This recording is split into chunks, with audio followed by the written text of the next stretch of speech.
There we go.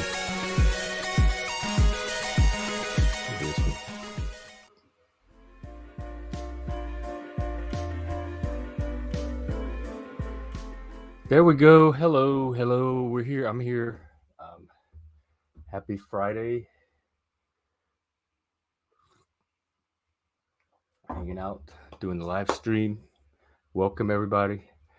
I'm doing some social media stuff here, so I'm going to try to multitask. And we're doing a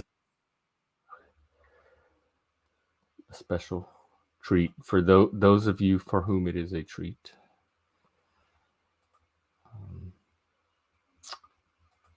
Other than that, as usual, open panel, etc. Blah blah blah blah. Come on. Okay, let me focus on getting this up on social media, and then maybe that'll pull in some people. What do I do? Do it this way. And I haven't checked these streams yet. Let me see who's going on now. And I don't know if you'll know this, but they tell me that if you share and copy the link, that it does something with the algorithm and helps the channel, even if you don't actually put it anywhere. Hey Chuck, how are you? What's up? I'm just getting the stream going.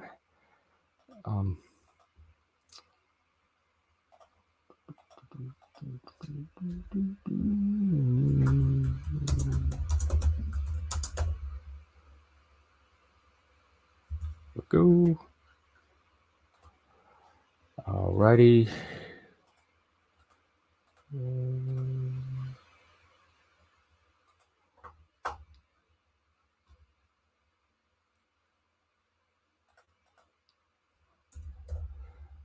Put it on Twitter and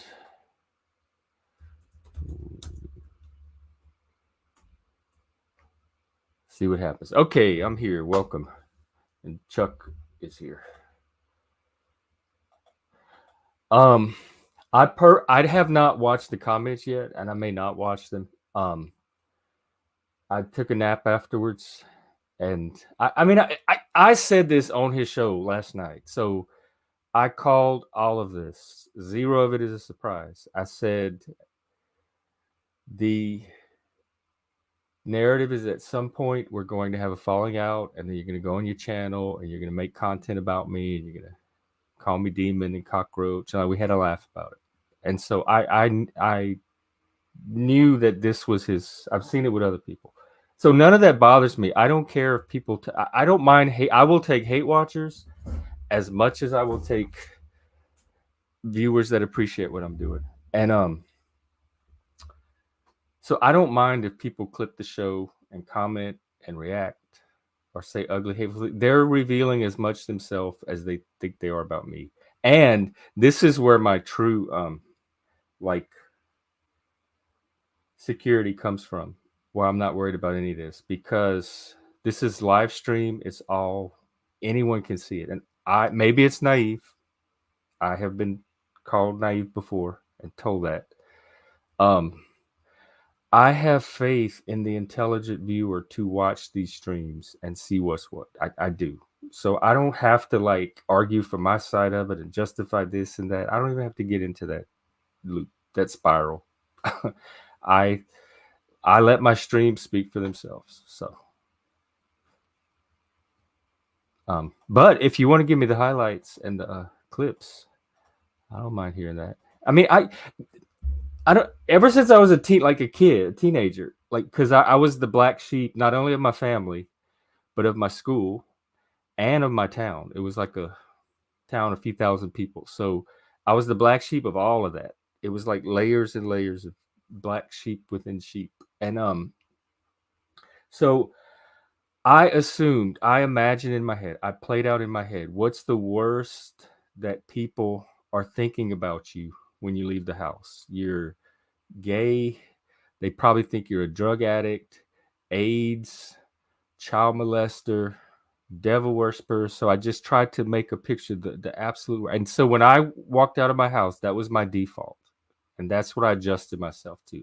And when I went about life in this little town, I would be like, okay, they probably think I'm this, this, this, and this, and this, and okay, let me just set myself to that and go on about my business. And then it didn't, but nothing bothered me after that. So I'm used to, I can imagine in my own mind probably worse things than Steven or anybody else is saying about me. So as long as it's entertaining, I want to laugh. If I watch it back, I want to fall off my couch, make it funny, make it entertaining. Otherwise, I can do a better job of critiquing me and thinking of ugly, hateful things to say about me and other people. I've had a whole lifetime of practice doing it. I'm from the South. So that's what I have to say about that. It doesn't bother me at all.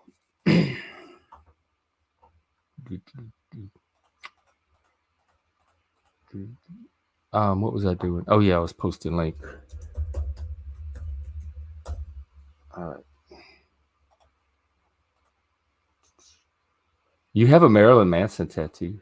We're probably the same generation, huh? Because that was like '90s, early to mid '90s when he was coming out. And even for like rock music, by that time we had seen all kind of weird stuff, and even then he was weird. Like he stood out as this is a new kind of weird.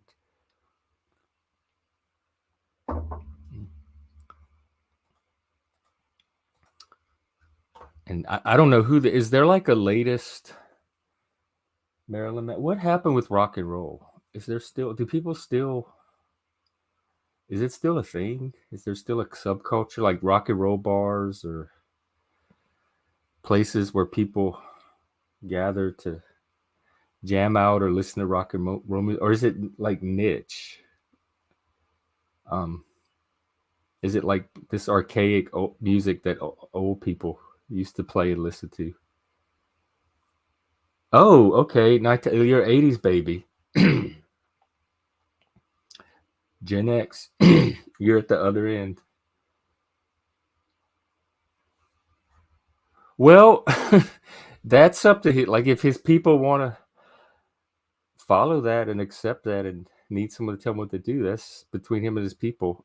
But like to me, how how is he gonna know what shows they go to or not? So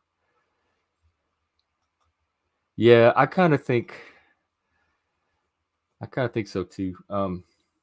Not dead. There's just nothing new or vital in it. I don't think we're gonna see any new rock and roll innovations. Kind of like jazz that people still play jazz, but it's nothing new and exciting anymore. I think because like really, there was the '60s and even kind of in the '70s. It people say it ended until the punk, new wave, post punk, CBGBs, all that stuff kind of revived it and gave it another wave. And then it goes in like little 10-year cycles, like from about 66 to 71, 72. And then you got about 76 to 81, 82. And then you got about 86 to 91, 92. You get the indie grunge alternative rock, which culminated in Nirvana in 91. And that was really kind of to me, Nirvana was the tail. That was like the farewell to rock, not only as a musical style, but an ethos, a lifestyle, a religion, a subculture. Like it was so much more than just the music. The Greeks have this concept of musike, and they have the muses. That's some of their deities, and it involves music, but that's only part of it. It's a culture. It's an entire kind of way of life built around music, dance. Um, I forgot all what the components of musike is. Rock and roll was kind of that. It was kind of a musike culture. That's Mousike, and it really did. When they say my life was saved by rock and roll, the Lou Reed song, or Velvet Underground. He's not kidding. It can actually it has for me anyway as a teenager. It had or even a preteen. It had the force of a religion. It saved me socially from a very negative, hostile environment, and not even negative, hostile, but completely, absolutely, utterly mediocre. Like there was nothing in it to stimulate me at all. So it was like the fiery light against the gray background.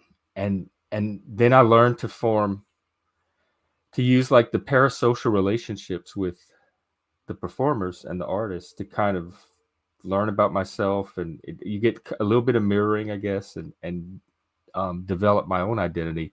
And the first one I remember, um, I was a Cyndi Lauper baby, and this was 19. Well, she recorded and it was released in late '83, and I think about 84 was when I got the tape. She's So Unusual, and that was the first album I had ever bought or owned. I had little 45, because in my day, like if you heard a song on the radio, you could go to the record store and you could buy a single, a little 45 single of just that song, and then some B-side, a song in the back. And so I had a few of those, but I never was really into music enough to actually care about a whole album. And when Cyndi Lauper came, it was Girls Just Want to Have Fun, and then Time After Time, and then that was enough. That's all it took after that. I was hooked because she was the first person that I saw represented like in media, like it really anywhere. Like there wasn't even anything like her in person. So that made it okay to be weird. Like, oh, okay, I'm weird, she's weird, she's doing okay. I don't have to stress out about being weird. If Cyndi Lauper can handle it, I could handle. Like, she normalized being quirky or weird or different, and that was, as a kid that age, that was so. I was like, I don't know, 12, 13 ish, junior high school. That was so validating, fortifying, empowering. And so, like, she's just one example. From her, I went on to so many other different artists and people. And then you find other people through the subculture. So when you find someone, like, if you find someone else that's into Cyndi Lauper, and you're like, oh my God, you like her too. We're best friends. And then you have something in common just from the fact that you both like her. And then you build, it was like a way for not really a shy, introverted kid, but a very withdrawn, aloof kid to make connections and socialize with other people. So music was more than just like songs on the radio or a song on an album or cassette tape. It was a whole culture and doorway into an expanded self and a social self. And so, like, that's the rock and roll I knew. And then after that, like the 2000s and 2010s, you got some really good indie pop, but it was normal. It was like middle class suburban kids making it in their bedrooms, and it wasn't. It didn't have that rock and roll. It wasn't a lifestyle. It was really good music, but that's all it was. It didn't carry a lifestyle with it, and I'm not sure there's been one since. That's kind of a Gen X thing. We were the rock and roll generation. The generation after me, and I kind of watched the transition, was the digital electronic techno generation. And I was in college. I was in my 20s when techno and raves started. So I had younger friends that would go to them, and every now and then I'd tag along. But I could tell it wasn't my scene. It was like, oh, okay, this is the next generation's thing. And I lived through the alternative rock, grunge, alternative music, The Cure, goth, that kind of stuff. And then they had this electronic tech with different drugs, different lingo, everything. Hey, Cynthia, what is up with you? And anyone can come on too, or throw out a topic. I'm just monologuing here, which, as you all know, is not my favorite thing to do. But you know what? Let me peek at the news. I took a little nap. Who knows what might have happened in the world since then? Ukraine is getting some aid. Is that Ukraine aid? Oh, it advances to a vote. Okay.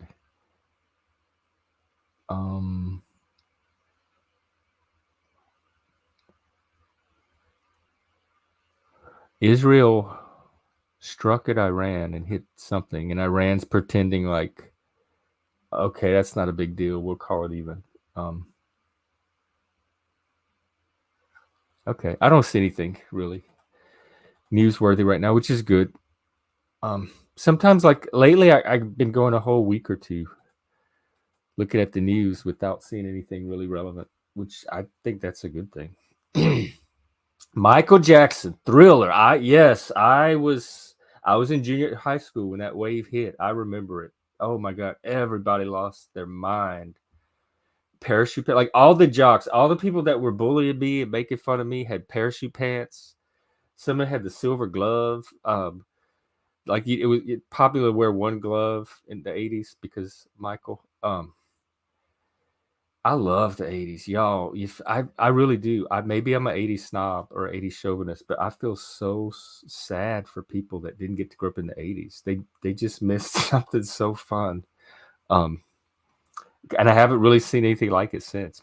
Kind of like Taylor Swift, maybe in a way. She's kind of she makes really good 80s music. Like that's 80s pop. That's the genre that I cut my teeth on. And she makes some of the best music in that genre. And she kind of carries some of that fun 80s in kind of like a little more sophisticated modern way, like the 80s grew up type of thing, but still fun.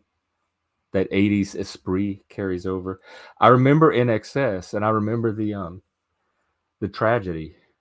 That was a kink death, and that was one of the like the times that kink started to make its way into the public conversation. I remember, and that's about the when was that? Michael Hutchins, 97. Yeah, that was just before I was discovering my own interest in that. So it was all happened around the same time.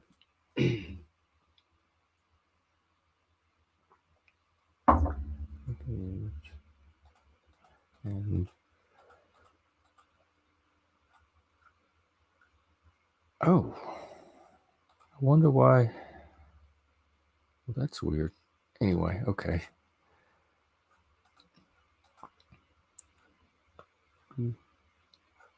So other than that, I just figured out. There's nowhere I'd rather spend my Friday nights than with y'all. So I thought that I'd open up a stream, and eventually somebody will fall into my trickle in, and we can have us a conversation. I did hear. I watched a slight little bit of Stevens, right at like seconds of it, and I did hear him say something about people saying something about his dead parents, and I didn't catch that. And but that to me is a line too. Like going after people's dead relatives is just as much as a line as going after their daughters, etc. So if I had heard that, I would have stepped in for that too. And so I think he has this idea that it was okay for people to say that about him, but there was a double standard that he couldn't. And it's simply because I didn't hear the part about the parents. The first time I was hearing about it was watching those few little seconds of his stream. So I just want to clear that up too. That I also consider going after people's parents, family at all. Like it's a line from like playful ribbing to malice. Personal attacks on people's family is to me bad faith. And one of my rules here is the ability to have good faith conversations. So at that point, you're not meeting the standard for conversation. Um, Other people did say something about that. Anyway, like I said, I'm not worried. It's all on stream. So that Steven and I have not had any conversations outside of what people have seen on stream. So that's the extent of our history. I still I don't have a problem with him. I enjoyed our conversations. Um, but I part of my defense of Steven was I wasn't going to make an exception with him and treat him differently than I have any other else. And I'm also not going to make an exception for him in the other direction and give him a special pass to do things that I don't let anybody else do either. So I'm being consistent on both sides across the board. And It's subjective. A lot of it's judgment call in the moment, but people are going to maybe think I'm unfair at times, and that's okay. Like I have to, as long as my head hits the pillow at night and I can sleep, I have to be okay with it, and I am so far up to this point. And I'm learning. This is the experimental phase. So I'm constantly learning and revising and tweaking.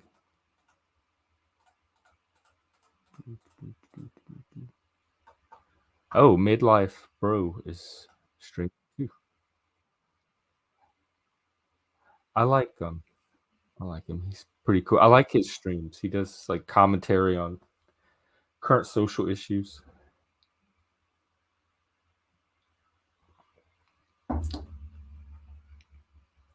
Well, let me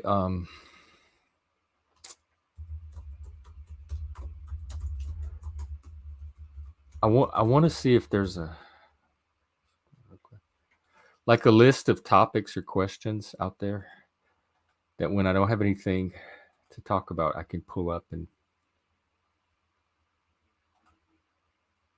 what's the best sitcom, past or present? My favorite growing up was Designing Women, probably because of the southern. Like there were a lot of inside southernisms that I got, but I liked the cast. I really did. Delta Burke, Dixie Carter, um, what's her face, Jean Smart, whoever she played, Charlene. Which she's actually the only non-Southerner on the cast. Everyone else is Southern. She's from up here. She's from Seattle. Jean Smart.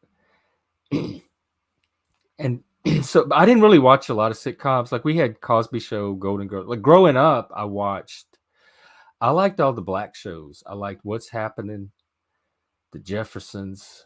Um, every now and then I watched Archie Bunker, and that's the kind of stuff that we had growing up. And the Jeffersons, I'd come home from school every day.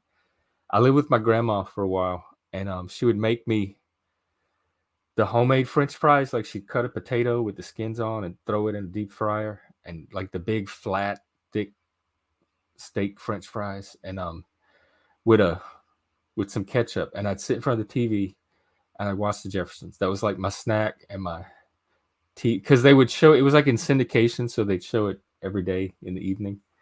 And I love and Three's Company, the Jeffersons and Three's Company. So those were kind of my sitcoms growing up. But then when cable came, like in the 2000s, you got shows like Sex and the City and Curb Your Enthusiasm, and those like higher production values, and you could stretch the content a little bit, and so some of those were cool too. And then Chris and I and a few people from here watched The Curse, which is on Netflix.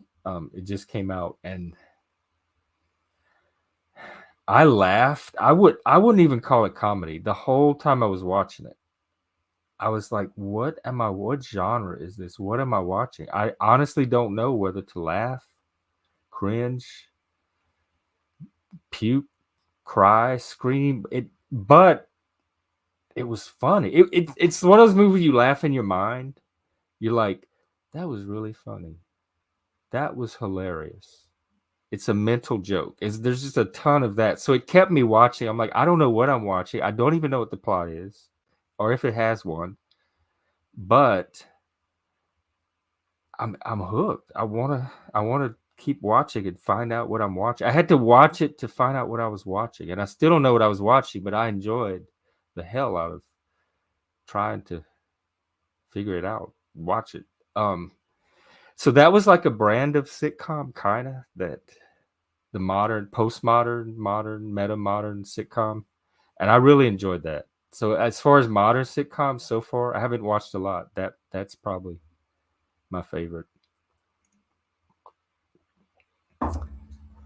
So okay, that what will be the future of TV shows? I think about this. I don't think they're always going to be woke. Like Samuel Johnson, the British critic from the 18th century, says nothing can please many and please long, but just representations of general nature, just as in faithful. And I think the woke stuff is not going to satisfy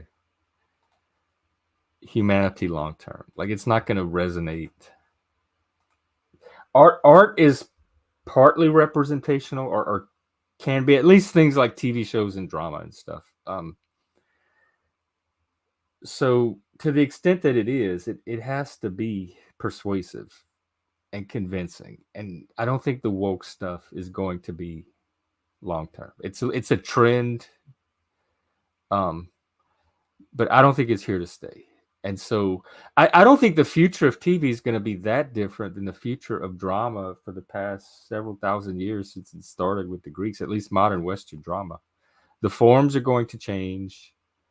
I don't think the plots are going to change. I don't think the characterization, the emotions that they display and reactions to events are going to change, et cetera, et cetera. I think we're still going to see ourselves as humans in the comedy somehow. But then, like I just talked about the curse, styles do change and innovate and turn into new things that we haven't seen before and stuff like that. So I don't know. That's an interesting one. That would be good to ask. Hear from a millennial, or like I guess a zennial. What do they call them? Gen Z, zennial, the really young kids. Because do they even watch TV? Is TV even a thing anymore? Growing up, it was because you had the three channels, and it was regimen. You had a TV guide, and it told you what was coming on when. And if you wanted to watch it, you had to be in front of that TV at that time. There was no other option.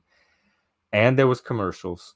So TV was kind of an investment or commitment. And you had your favorite shows that you watched every week, and then you had like a few random shows you watched when you just needed something to do and you turned the TV on. But outside of that, TV for me anyway wasn't a big central part of my life. And I I I, I guess it was for a lot of other people. It wasn't for me necessarily. I might have been the outlier there. But I watched it become more and more like a cultural, like a centralizing cultural force, particularly in the 80s and the 90s. You had sitcom, you had Cosby Show, Roseanne, stuff like that. That brought people together. You could be, water cooler talk. You could talk about with your coworker. You could be out in the grocery store line and both talk about Roseanne and have something in common and know what people were talking about. So I watched television and movies as well play that kind of role. But I don't know if that's what's doing it now. I think it's things like social media and maybe streaming and Twitch and get it, the the edge for me that this version of media has over the past is it's reciprocal, it's interactive, it's mutual. I'm not passively consuming content from a movie or a TV show. I get to interact with the content and dialogue with it and become part of it and shape it, and that to me takes the medium to the next level, and that fascinates me more than any actual content or anything you could create with the medium. Just the nature of it itself is draws me to it.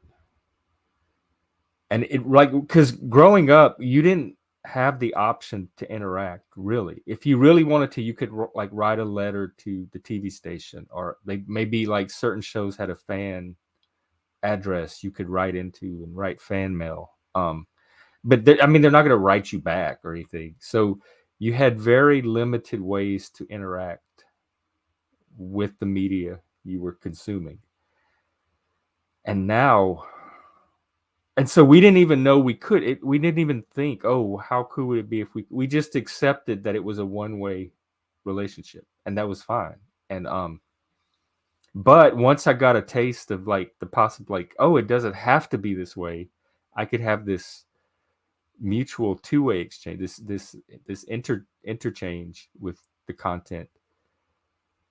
that's when it was hard to go back to the just one way. Even now, like when I watch stuff, I mostly watch it in Discord with people from this community. So even my passive TV watching has become part of the larger whatever that's happening in this interactive stream medium. It's really hard for me to just sit by myself and watch a TV show now. I either want to be interacting with it, I want to be streaming instead, I want to be watching it with people I stream with. It is changing. They talk about the effect like technology changes things. That is one way that this technology is changing some of the activities that I used to participate in. I do feel like I'm babbling a little bit, but I don't know what else to do if no one's going to come on. Or y'all can throw out a topic too if y'all want to hear me pontificate on something. How often do you binge watch shows? What cartoons did you watch as a child? Mine was Super Friends, Saturday Morning, Hall of Justice, and then after school every day they had the Spider-Man cartoons, the ones from the 60s. And I wasn't a cartoon person. I didn't like cartoons. My favorite one was the Hobbit cartoon that came on TV once or twice a year, like as an evening special. And again, it was like a big event. You prepared for it. You're like, oh, what? It's Hobbit time again. It's that time of year. They're going to show the Hobbit. And you get excited. You think about it at school that day. You get ready that night. And we ate in front of the TV. Like we rarely ate at the when I'd go to friends' houses and it was dinner time and the family would all sit at the table and eat dinner together. I thought that was so weird. Like it's just weird that everybody eats at the same time together and they just sit there and talk. Like there's no TV run. Our thing was we fed ourselves. We ate when we were hungry. My mom bought like she like stocked up on convenience food that we could feed ourselves with, and then we just ate.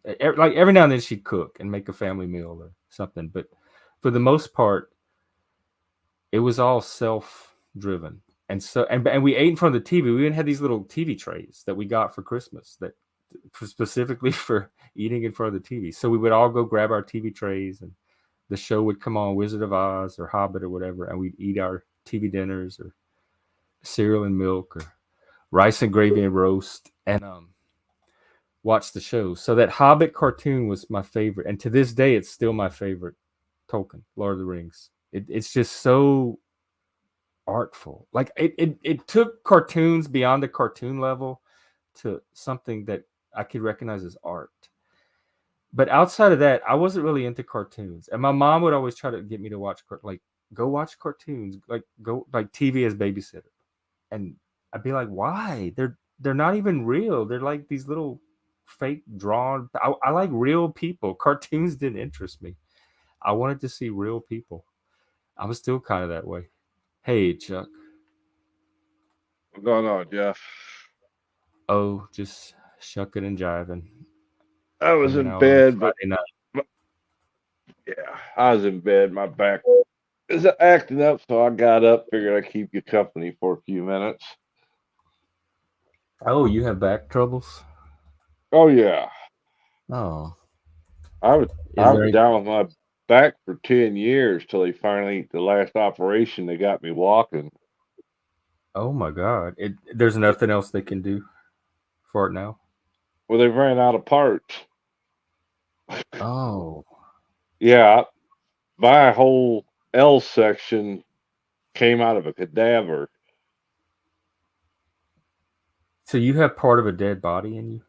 Yeah, That's cool. That's so cool, actually. that and titanium and rods and then Damn.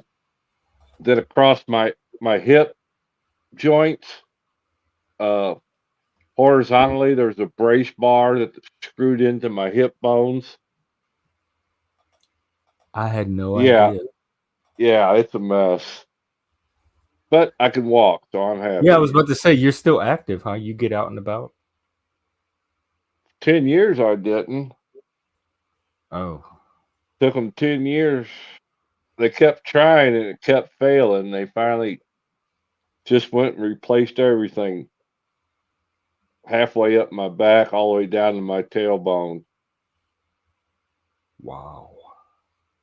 Yeah, it wasn't no fun. I had what 10, roughly 10 major surgeries. Yeah.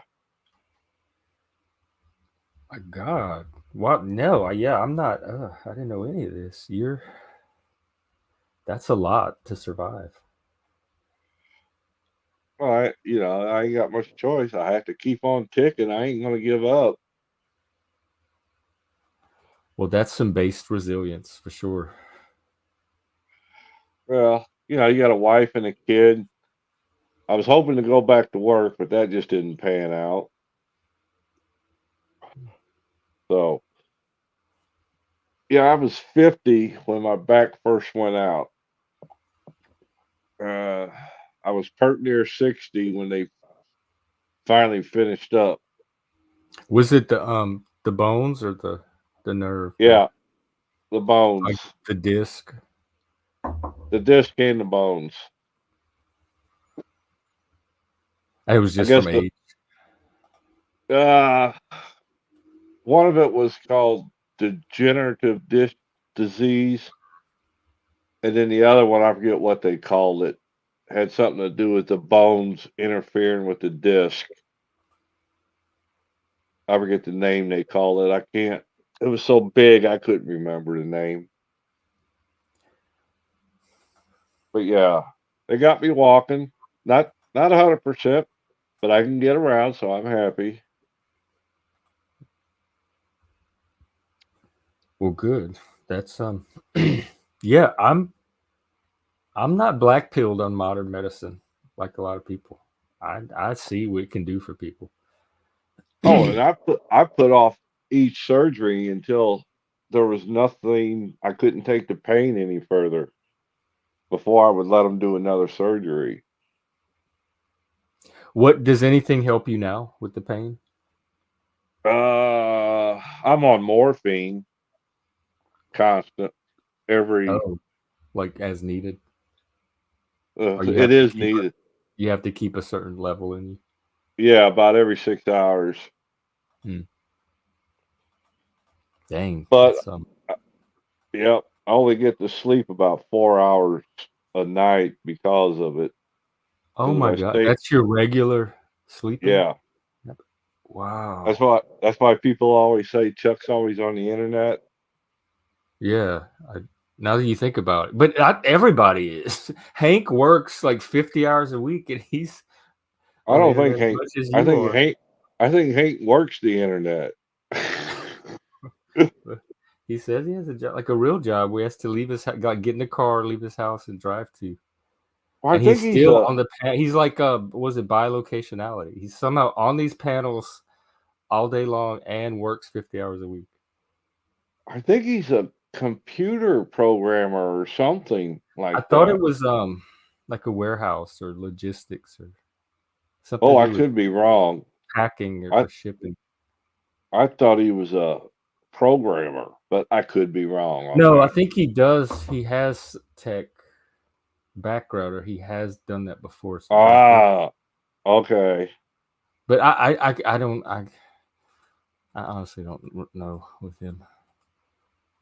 Yeah, because I for some reason Hank doesn't care for me very much, and I've never said a bad word about him.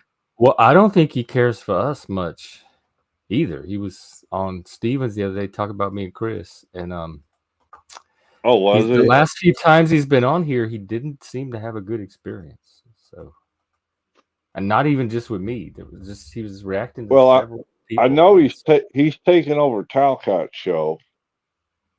I thought Tarek was the new sheriff in town. No, Hank Oh, is. Hank. Wait, how did that happen? Tell me that story. I every time Hank comes up, Jack defers to Hank to make the decisions and whatnot. Wait, what is this people like not making decisions for their own panel thing all of a sudden? I don't know. These are like It's community panels. it's strange. I don't get it. I don't Like if understand I'm it. on somebody's panel and it's not doing what I could, I just go find another panel. I don't sit there and try to make them change their panel into what I think it should be. That just seems weird. Well, no, Hank's not changing his panel. No, but like that is a trend. Like I see that a lot, not just Mm-hmm. Hank, but Jack deferring to like letting somebody other than Jack be the one to determine his panel.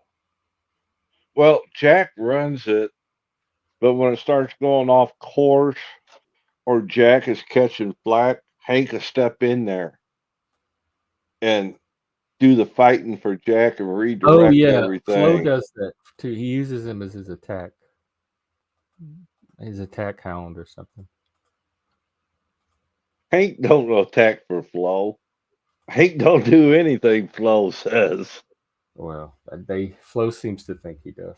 I think it's a running joke,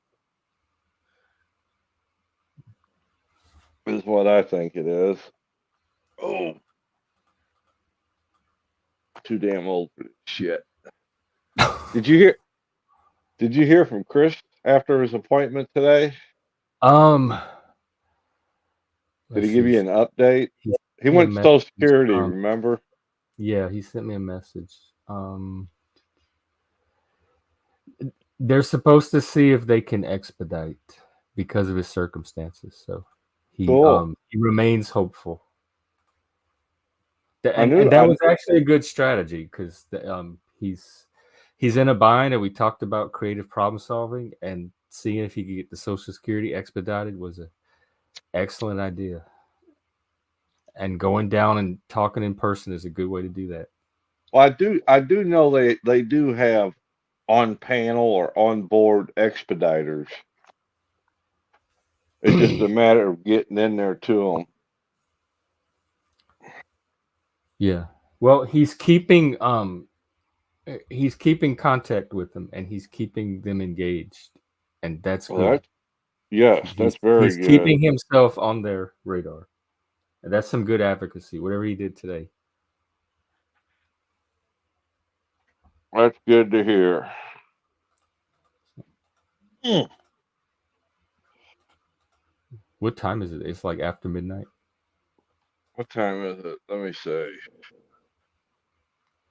11:12. 12 minutes after 11. Oh, you're Central Time. Yeah, I'm Central. Oh, okay. What time is it there? 9. Not 9. Yeah, I keep the people on the West Coast. It's like they're so far behind us. Like when Yes. you come on late like this, I'm thinking, damn, it must be 3 o'clock in the morning there. It's the other way. Yeah, it's just getting started. In fact, I think Steven's still going from today. Oh, he might be. He tends to go for a while.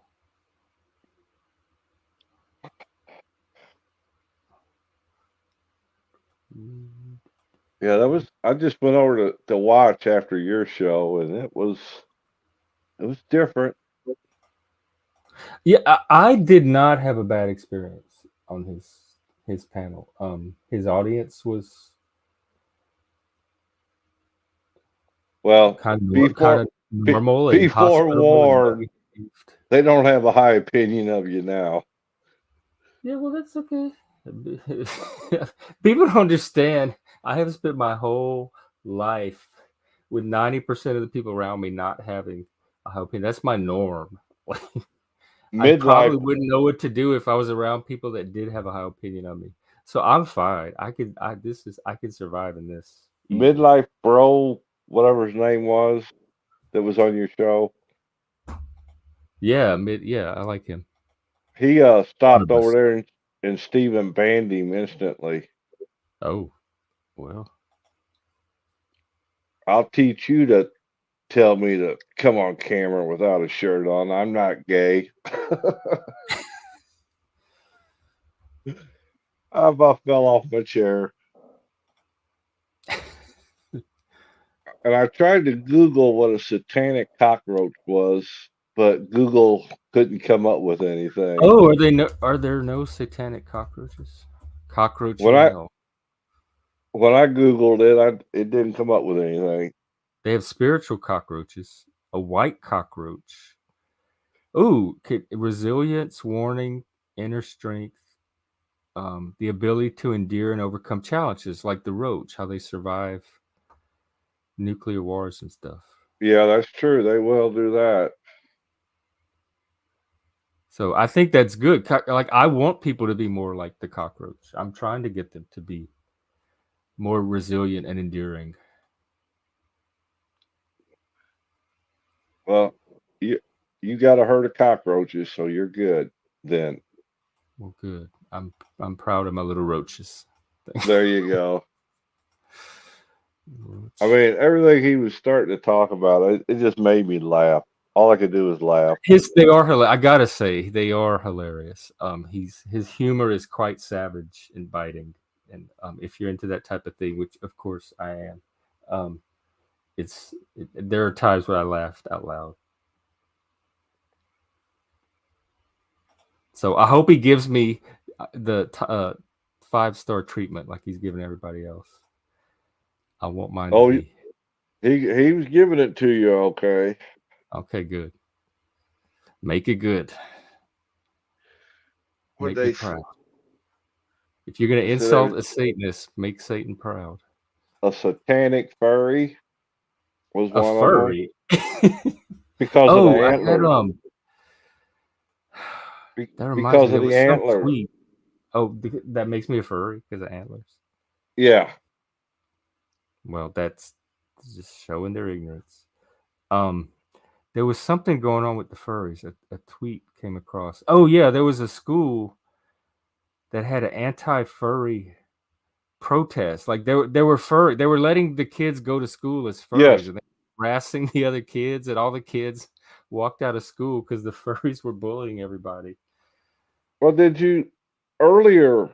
This might have been last year, where that janitor quit his job because they told him he had to put litter boxes in the Yeah, girls' but that was restroom. debunked. That was debunked.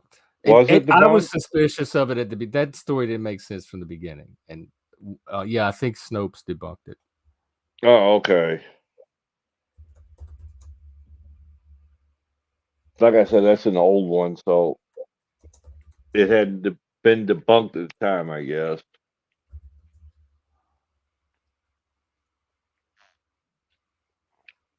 Yeah, let me see if you find it.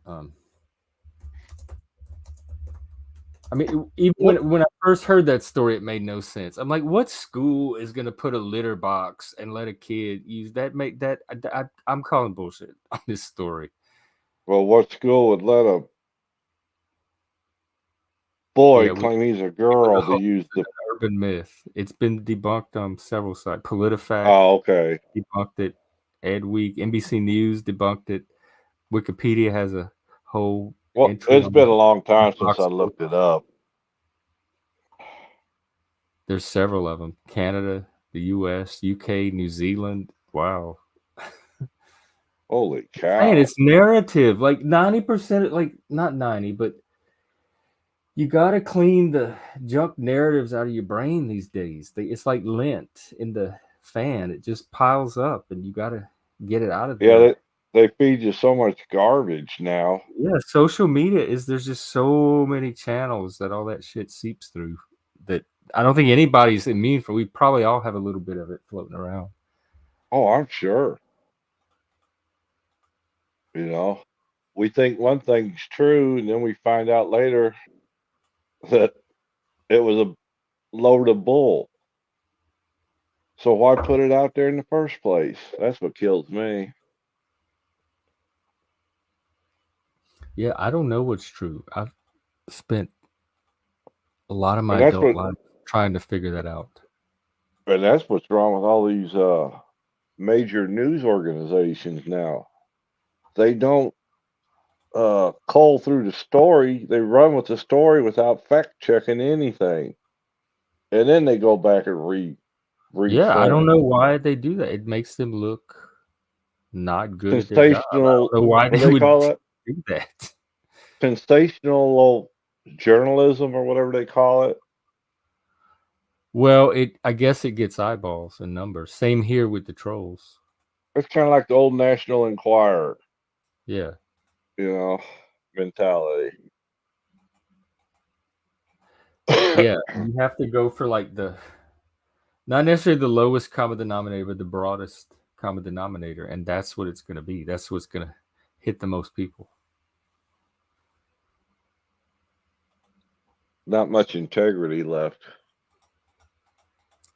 I never thought that humans were these miraculous beings filled with integrity. I never expected it. When I found it was nice. But I never thought that I was going to meet a bunch of people with integrity throughout my life. Especially The people I've noticed that people are mostly self-interested and like they all have their agendas and they follow what's good for their agenda. Which I call it the what's in it for me line of thinking. What's in it for me? Yeah, so I don't expect people to be anything more than that. I would have thought there'd been more people out. Yeah, let me see who's streaming. Where are the people? They might be doing verbal combat. They are. iFi's on there. He won a few weeks ago. I don't know how. Of all people. Biden's ballsack, and somebody renamed him the Village Idiot. An animated effigy. Those are the only two on right now. So they got a low panel too, huh? Midlife is streaming. He has a panel. Denizen's on there. On Midlife? Yeah, and some other people I don't know. They have a little avatar. It's a Oscar the Grouch in a trash can. Omar. Oh, I think if it's the Omar I'm thinking of. Provo is streaming if y'all want to go watch old 90s video games. Ooh, Mario on a boat. And that's all the people I see streaming. Talcott's over. So yeah, there should be more people here. Yeah, because usually people are searching for a panel to go to. Well, it's usually, with it being a dead night for live panels, you'd think be more out and about. You know what? Let me I'm gonna put it on Twitter and try to stir up some people. Yeah, I have a little following on there, so see if we can post people in. Did you put it on Discord? I did. Mm-hmm. Okay. And, if you're in any or that you think are interested, you could post it there too. That's what I'm encouraging people to do. If you're in groups, Discord groups or Facebook groups, every now and then, if you just share the link, or if it comes up in conversation and you find a way to share it, because that tends to pull in a few people here and there. Like if I can pull in 1 or 2 or 3 people a week here and there, I think that's plenty, because I like the way that we grow slowly. We have like the right people show up at the right time. Or sometimes maybe not, but even if they're the wrong people, I think that they're still learning. It's still learning opportunities. It gets you in the algorithm anyway. Oh, then there's that. So what stream were we on the other day? And some guy dropped by and he said he found it in the algorithm that YouTube just flashed it up a random YouTuber, and YouTube suggested in the algorithm, and that's how he found who. I forgot what panel I was on, but whatever one. Flo caught a couple the other night that way too. Somebody was. Oh, actually, hang on. Now that I think about it, no, I think it was Provo. We got on the show last night with Steven. Provo pulled off. I think it was a masterpiece of trolling. I really have to give it. If there's a trophy out there, he might even get my nomination. What did he do? He came. It was this guy from England, from Jersey, Guernsey, Jersey, England, Yeah, okay. Yeah, I know what you're talking about. called Frank the Tank. And he was like, he's like, I just followed the algorithm and found your stream, and they're like, oh, that's never happened before. You're the first person that's just randomly found us. And that's who he was pretending to be. And he was like asking me a bunch Oh, of questions, and he was like, so mate, hey mate, let me get this straight. You're saying you worship Satan, mate? Like, tell me. And we no one knew it was Provo. And he was going for like 10 or 15 minutes as this character, just asking us these questions, this British accent. And on he the was panel? streaming it to his channel the whole time. And somebody sent us the link to him streaming it and blew his cover. And so we Oh busted him on shit! stream. And then he got all defensive and he didn't want to answer any of our questions. It was hilarious. And so it was Provo that did that. So I don't know if people are actually finding it through the algorithm. That was Provo pretending to. Wow. It's cute. If you watch nothing else on Steven's channel, that one segment is definitely worth the watch. In fact, maybe I could stream it. I was rewatching it last night and fell asleep about halfway through it.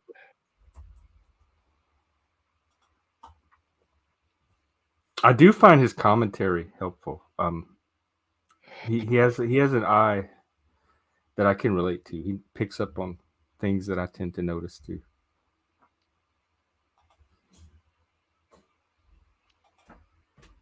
And it's my fault that I invited him to come at me for something. No. And I'm like, I couldn't put one and one when he was talking about Oh, it he said together. that's an abuser tactic where it's the victim's fault that they got Yeah, he hummed out. came up with this strange story, and I'm going, I don't even know what you're talking about. But he was more Yeah, worried about you than anybody, he's worried about me. about piling on you. Oh, you don't have to worry about me. I'm definitely not worried about him. I don't have if he has beef with me, that's fine. I don't have an issue with him. I just don't want people on my streams going after my I'm not. guest No. families from Yeah. anybody. From anybody. Exactly. I think it And I'll was. tell you who's also skirting that line is probably going to be next one day is Flo because he comes on here and pushes that too. The family line. That boundary of going after people in a really personal way when he gets Oh, activated.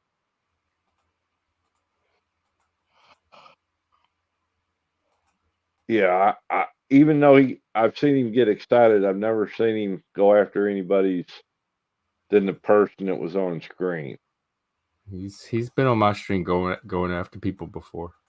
Ah, Because I'm trying to make this stream attractive to more guests like yep. Leslie and Buck Angel. They're not going to want to come on this trash fire Oh drama stream. no. Bottom of YouTube Springer show, yeah. That won't get you nowhere. Yeah, I mean it that is a niche, and if people want to do those type of channels, that's fine. But I am trying to do something different, Well, that's so I why I don't want like your that to channel. interfere with my larger goal. Yeah, that's why I liked your channel from the beginning because it wasn't that.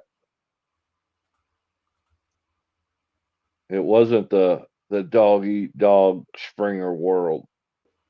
That that wears you down. Yeah, a little bit of it here and there is okay, but I don't want that to be my entire stream. I found that Provo clip. Let me see. I'll play it if you want. Comes out at first of it. and he's like like this is a comedy show, and he's like, There's going to be a and new. yeah. Interesting. Frank Tank. Where's Jersey? Oh, Jersey. Crazy. Are you into these sorts of topics, Frank, or what are your thoughts on what you've heard so far? I love it. Awesome. Great stuff. I'm No, we'll I'm a take bit it. neurodiverse, so yeah, I just love it. We're welcome. Oh, his voice is a dead giveaway, though. Are you insane, and do you stand against sameness and sanity the way that I do, Frank? I don't know, mate. I've only watched like as much as I've watched. No, but I mean in life. I know you're here. You get what I'm saying. Uh, do you see the masses as sheep, as followers, as ones that obey the government media that just follow along, and they're pretty much cloned sheep? Absolutely, mate. I mean, you nailed it. I wondered if that was your avatar for that reason. I had to ask. So that's excellent. Well, it's good to have you here, mate. I know lots of people in Great Britain, UK. There's some of my moderators are from there. They're not here at the moment, but Wendy is from there, and I have some other people here that are regulars here from the UK. So They encounter it in the same and faggot, and then they like a little shade. preppy. All monitor in your school. No, God, I know. I was. We Oh, didn't. well, First of all, we you're didn't doing have a good job. monitors You're doing because a we good didn't job need now, them. mate. See, I can hear Mate, my mate, classmates you're know how doing to it, be mate. extra close, so You're you can doing a hear. good You job knows now him. Yep. of hall monitoring. He fell out of Threw him character. so hard he got so. Oh, anyway, that went on for like 10 or 15 minutes before we figured out it was him. It was hilarious. He was so good. Now, did Steven get mad? No, we enjoyed it. We enjoyed the hell out of it. Yeah, Provo lost We all had a character good there. laugh. That was pretty good, though. That was pretty good.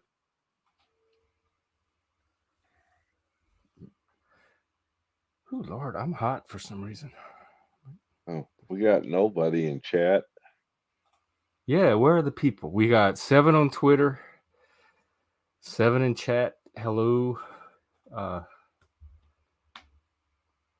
Hello to the 7.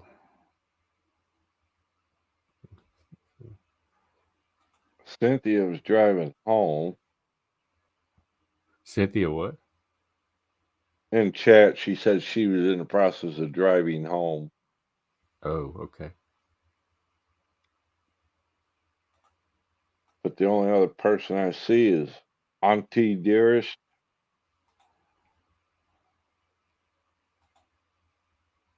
And that's it. That's all I can say. Well, maybe it'll be a slow night and a short stream. Now, what's this new the trial that Trump's in right now? Do you know? I don't know. I haven't been following it, but it's something about their choosing jurors. It looks like for one, because isn't he facing 4 trials this year Yeah. or 4 indictments? Well, the article I just read before it came on said they got all the jurors now. Oh, okay. I think this is for the hush money trial, which I don't know much about. Oh, that's over that Stormy Daniels lady. Are you serious? That was from like years ago. Yeah. Oh my God. They're still trying that. God, this is so hard. I don't want Biden. Not necessarily Biden himself. I definitely don't want Biden himself just because of his age, but Yeah, I don't because want anybody from that team because of the attack on free speech. But at the same time, my God, is Trump really the only option to save us from that? That's going to be. It's either that or we're going to end up with Kamala.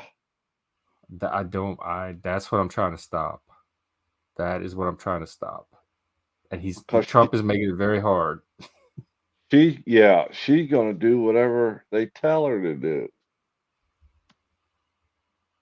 She don't have a position on anything.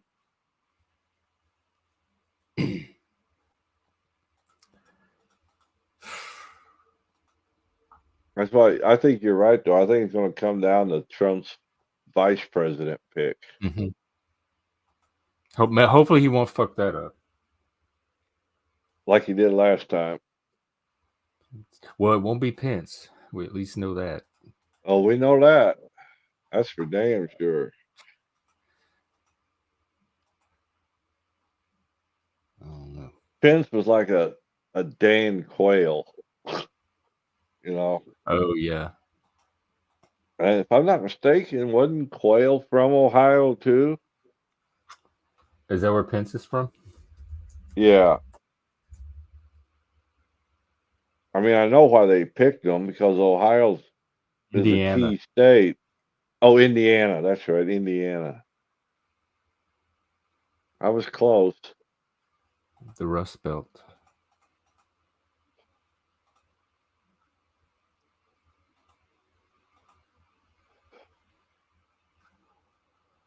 Yeah. Well, I mean, I hate to Yeah. end it. I really don't want to, but it's kind of weird just sitting here. I'm trying to think of something. Because some people like play music or videos or stuff, but I'm a Oh, little more cautious about copyright. yeah. Because if you don't get Okay, permission, Steven is here. I'm gonna try this, and we'll see. well, Oh. I'm gonna step down and let you two talk. How about that? Okay. All right. Either way, you're welcome. Up. All right. Well, I'll anytime. just be quiet. That's all right. Okay, we'll see how it goes. Hi, Steven. You can't be quiet. Hello, Jeff. Hello. Hi. I just watched a little bit of your beginning of this live stream and realized it was about me, so that's why I came over here. Some of it, yeah. You came up a little bit. Not a lot of it. The very beginning of the first, I don't know, 4 or 5 minutes was all about me. So you said that you predicted this, but I treated you well as a gracious host last night. Today you treated me like shit and kicked me off your show. So I didn't initiate anything. You what? Well, the Chuck's family thing, which I had already come up before. Hey, dude, so that's definitely a lie. Chuck's you're saying Chuck's family. One guy on your show today said that I look like the corpse of my dead father. You said nothing. That's I know. family. I did not catch that. I have just as much. Oh, problem you didn't with that, catch. and You didn't catch. I would have said something about that too. And when So it's that about is my me- family, that you is never me say not- anything. Not catching it. But I When it's consider that a line as well. People's relatives in general, to me, is a line. It's not And just if somebody somebody's was dead saying that relative. about it's your parents, I condemn that just as much. You didn't condemn it. You didn't. You were silent when that I didn't happened. hear it today. Say that about the corpse of the father. I didn't. They catch said that. it, and I mentioned it a couple times. So I don't know how you could miss it. Well, I did though. I showed it on my show. So you I missed didn't it. watch your show. How many times? I didn't catch it. You can believe me or not, but I didn't catch it. It wasn't me. Believe you or not, at the beginning of your show, you're blaming me for what happened. Anybody comes on here and starts going after any of my guest family, they're probably going to get kicked. I've done it before to people, so it wasn't anything. Not when it happens to me, because I specifically. just let me answer for a second. This was done to me also with Dutchie, that said she dyed her hair with the blood of my mother.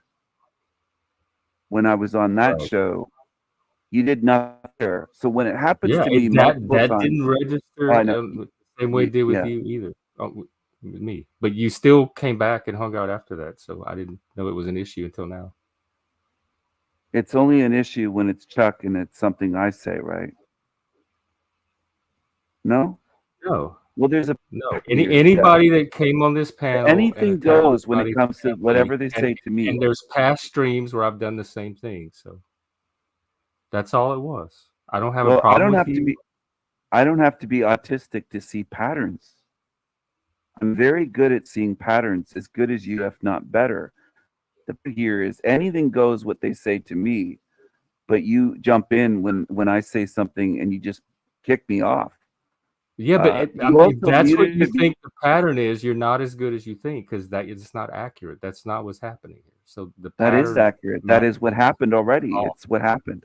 That's That's reality. what you think happened. I'm telling you, I did not kick you off for anything personal.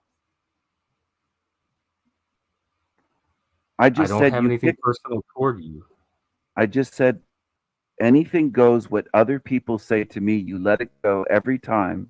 But if I do something, you say it crosses the line, you kick me off. No, there Yes, were times with Dutchie where I stepped in and felt like she crossed lines. I didn't hear the guy say anything about your father today. Lanza was the guy that said that my avatar. He said it looks like the corpse of my 95-year-old dead Oh, father. I do remember him talking about. See, that's what I'm Today. talking about, the snowflakey stuff. That just seems. I did hear that comment. I didn't take So it the way that's you did. snowflakey when it's about family, saying I look like the corpse of my dead father. That's I flaky get it. according to you. But if I mention The Chuck's comment daughter, that Lanza that's made, crossing the line. Okay. the comment that Lanza made did not hit me the same way that the comment you made No, toward Chuck. it didn't And because it was towards me. so much of this is just personal judgment in the moment. So that's what I went off of. But I'm telling you, I did not kick you out for any personal thing I have against you. So if you want to think that, you can, but I'm No, just telling you from my end, had that is nothing. not my motivation for I doing think it. maybe somebody might have had a talk with you or something happened because you were entirely No. different today. I towards ended me. the stream today. I We had a took a great nap. I conversation woke last up, night, and but then I started today, this shit. I haven't had time to talk to anybody other than what you saw on the stream. oh, okay. Well, the way that you were today was just like you seemed like you're part of a crowd of cockroaches ganging up, and it was 4 versus 1. That's what it seemed like today. Well, it's not. And you started this stream talking about me. So yes, you did. Because watched I the have first to balance 15 minutes. each person, and you understand this from hosting streams. I have to balance each person in the stream with the other people, and I know some of them to different degrees than others. So the more I know the person, the easier it is to do that. And so that's what I was doing. I have to look out for you. I have to look out for Chuck. I have to look out for each person on the panel. But the only time you and I have ever talked is on stream, and I do not have beef with you. There's no part of the streams that you and I have talked You that there's muted me. anything that we personally have had beef about. You also muted me during the stream earlier on your show, which I don't do to Sometimes people. I mute. You muted Sometimes I me. do. No, let me finish. You muted me when somebody was making gay gestures and all this gay stuff, and then you didn't give me a chance to respond to that guy. You went and said, be quiet, and you played some clip. I never got a chance to respond to somebody that was doing that. So I do have a right to defend myself. If it bothers you Yeah, that you I can make respond. streams, I will. I don't need you for content. My channel's 10 times your size. In reality, that's not boasting. I don't So think you need me for content either. no, I I'm don't not at saying that. all. I don't need you I'm at not all. So saying that. somebody was saying that after I left that I used you for content. I watched, and you Well, talked about me don't. after I was gone, Jeff. You talked about me for a while, so I have every right. I was kicked off to respond on my channel, which I will do. And there's a lot of Yeah. eyes on my. There's hundreds and hundreds of people that watched what you did, and they saw what you did, and they saw my analysis. Now, it is not hate watching you; it's an analyzing. You began stream talking about hate watching. I don't You have a sound no. problem Listen, you with. sounded like a snowflake. You called me a hate watcher. I've never been You a hate seem watcher. like a snowflake to me. No, So we you both do. seem You like kicked me snowflakes. off because you couldn't take what I said earlier. That's a snowflake move. You're bowing down to these evil fucks controlling your channel. I do control you. I really do. I don't think you're as strong as you try to let on. I think they're controlling Okay. what you do here. That's what I see. Okay. You can have your opinion. I do. I'm still gonna Absolutely. doing what I'm doing. Like I said, Absolutely. that's the same thing I'm telling you is the same thing I told other people when they were trying to convince me to take a certain position against you. So I'm being Well, you consistent. let on that you knew this was going to happen. You said at the beginning of this. That sounds Last like you night planned it. we laughed. We talked It about sounded it. like I'm like, we're gonna Yeah. fight. You're gonna make. And I left on content good about terms me. last night and said it was a fantastic Yes, chat. And I then did today too. you kicked me off your stream. So this seems planned, but But think I this was didn't. planned. It's not planned. I didn't I kick think it you was. off. Well, it wasn't. I didn't kick you off for any reason. I would not have kicked anybody off. And before that moment happened, I had no You didn't idea kick I would anyone even else have to off, kick you no matter off. So what there they was said to no me. They could call thought me in my racist. mind You didn't about kick them kicking off. you off. They could kick them on my dead father. They could do anything sick or demonic. You didn't kick them off. As soon as I said something, you I would kicked me. tell you the same thing I would tell Barbie or Dutchie or anybody. Double If standards. that's what's happening on the stream and it's affecting you that way, then you need to do the self-care and sign off and take care of Oh, yourself. I'm fine with Don't it. I sit there just and see let you them continue different. to assault you No, that I way. don't need self-care. I'm fine with it. I see you differently, though. I Well, think that's why you exposed seem so yourself. like you're complaining When you about something that you are in control of. If complaining, they're doing you said I'm a hate watcher. You started your stream talking about me. You kicked me off today. I was a gracious host to you. I'm a channel that's bigger than yours. I Yes, had you on yes, last you were. night for 5 Yes, you were. hours, and today you were like a piece of shit. That's the reality. I disagree. People can watch the stream and make up their own mind. If people Right from the think I'm a piece beginning, of shit, you they let can. people. It was 4 versus 1 on your channel, and I don't do that on I my wasn't channel. again. It wasn't You versus you. dogpiled. I wasn't against Yeah, it you was. of anything. The only You were even thing is when you went after Chuck's, which had already come up before, so it was a known issue. It wasn't the first time, and what that's it. issue It's for? as simple. If you can't What? understand that coming after Oh, I somebody's understand daughter many like things, dude. is I'm might not get you stupid. kicked off of a Don't panel, ever this is treat not me like about I'm me. stupid. Not It's not at all. about I me. understand. I understand many things. So you Okay. kicked me off, but you let people have free reign to say they dye their hair in the blood of my deceased mother, and then somebody said that I looked like the corpse of my dead father. You are not consistent at all. Not even Okay. close. You're very Okay. biased. All right. Then what do you do if I'm not consistent? What do? Do you go to another I do. panel? Do you strike me off the list? What if I'm not consistent? I do what I'm going to do. Wait and see. Okay. Wait and That see. sounds fair. So you That started sounds off your fair. stream kind of crying about me. I think you want to be accepted by evil. I could bury your channel easily, Okay. so you can laugh it off. But I do think that you kind of have Okay. a Well, sense that Stephen, do that. Do that. Bury my channel. what I then. treated Do that. you.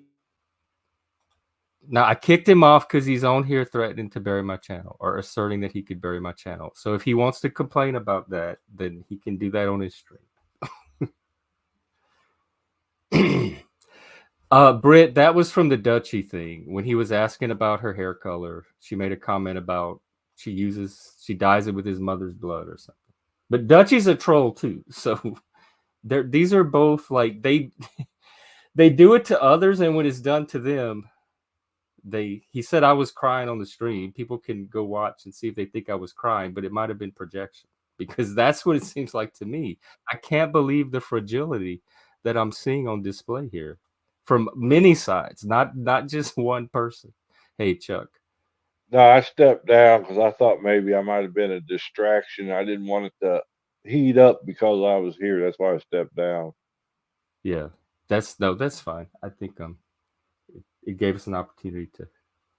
Yeah, I was just trying to make it you and him. That way there wasn't no distraction for either one of you guys to have to deal with. Hey, Lindsay. Good evening. Yeah, I said my piece directly to him. I said it early on the stream. He's seeing a certain pattern. He has a certain interpretation that he's convinced of. I've given my side of it from my end. That's all I can do. So whatever people want to think from there, I'm not going to be able to control any of that. And I'm sorry you weren't crying at the start of the show. I didn't see no. What would I would cry over kicking off Steven? I would make me cry. That would make the person that got kicked off cry, not the person that did the kicking. I just seen victimhood in action. But do you realize that he's doing like this is what people were telling? He's doing exactly what people were trying to tell me that I kept saying. But you have to show me until I see it, etc. But when it happened, it's happening exactly like the people were trying to tell me. So it just I have to see it. That's all. Well, we're starting to get a few people rolling in. So if he was trying to convince me that all these people were maligning him and he wasn't that way, he's not doing a good job. Well, come on up, Lindsay. We need some an, energy Flo. Is flow. Flo sending people here? Flo didn't even go live tonight. I don't think. I know. I don't see him either.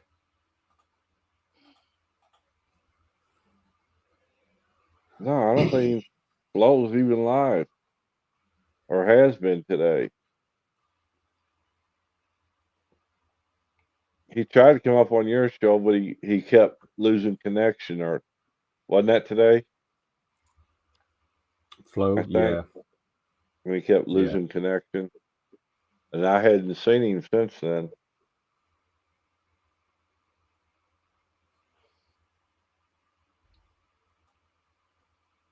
Yeah. Well, that was Well, fun. I have plenty. He needs to take a number and get in line because I have plenty of grudge holders. I didn't like the threat though. But I mean, threatening to bury someone's channel is not a way to like. What is he? Where is he going to go from there? That's not a way to like endear yourself to someone's community. How to win friends or how to win enemies? I'll bury you, Jeff. Jeff's like, okay. Then what? Bury the channel. Well, yeah, I know. Which I don't know what that means. Like, what's he going to get people to unsubscribe? Good luck on that. I don't know what. I don't either. But that's why I dropped down. What does shadow and light? What does burying a channel mean? Like, Flo's channel is still up. Barb's channel is still up. What? All these other channels that people keep saying they're trying to bury are still up. So. Yeah, he didn't have nothing nice to say about shadow and light either.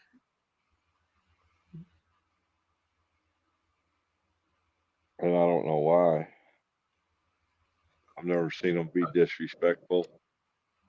Apparently, they have a history. According to what she said, she was his first mod.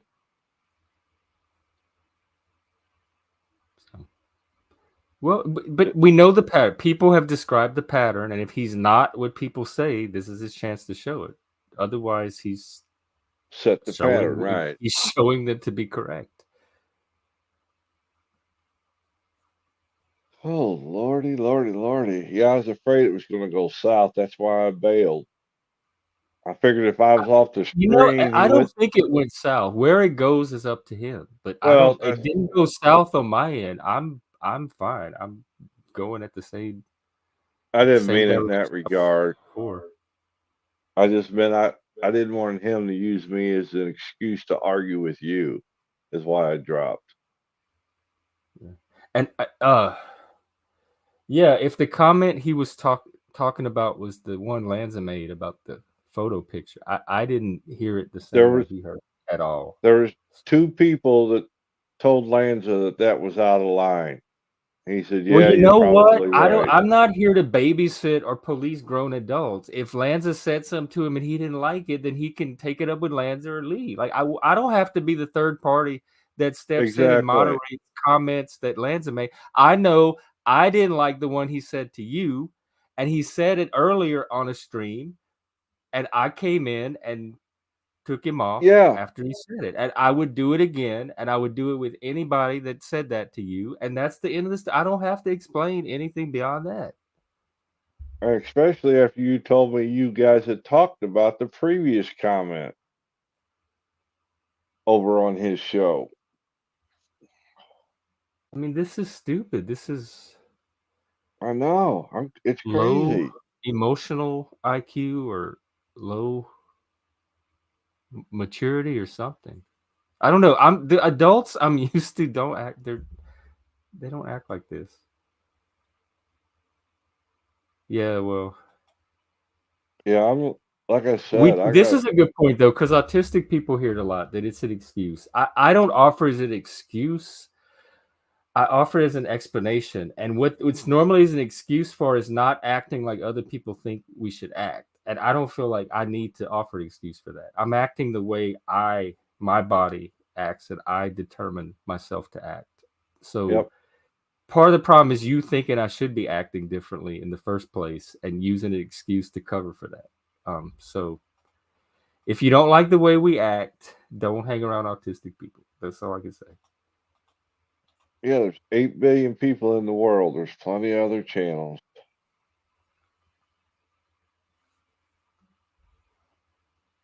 Yeah. Come on up, Lindsay. We need some energy.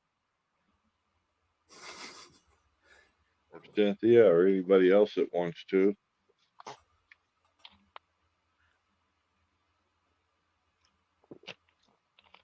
Yeah, back to Trump. When was that hush money thing? Like 2014 or something? Oh, it was before he even got elected. Yeah. Let's see. And we're Hush still money. going Judge at it. said opening statements for Monday. 130,000 payment to Stormy. I thought they had resolved this already. I did too. Well, it keeps him in the news. I don't know if that's going to help him or hurt him, but Wow. no one's going to forget about him by November. Not at this rate.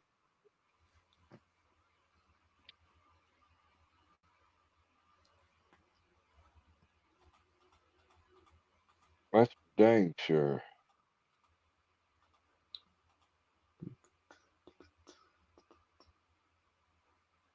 Shadow, you're fine.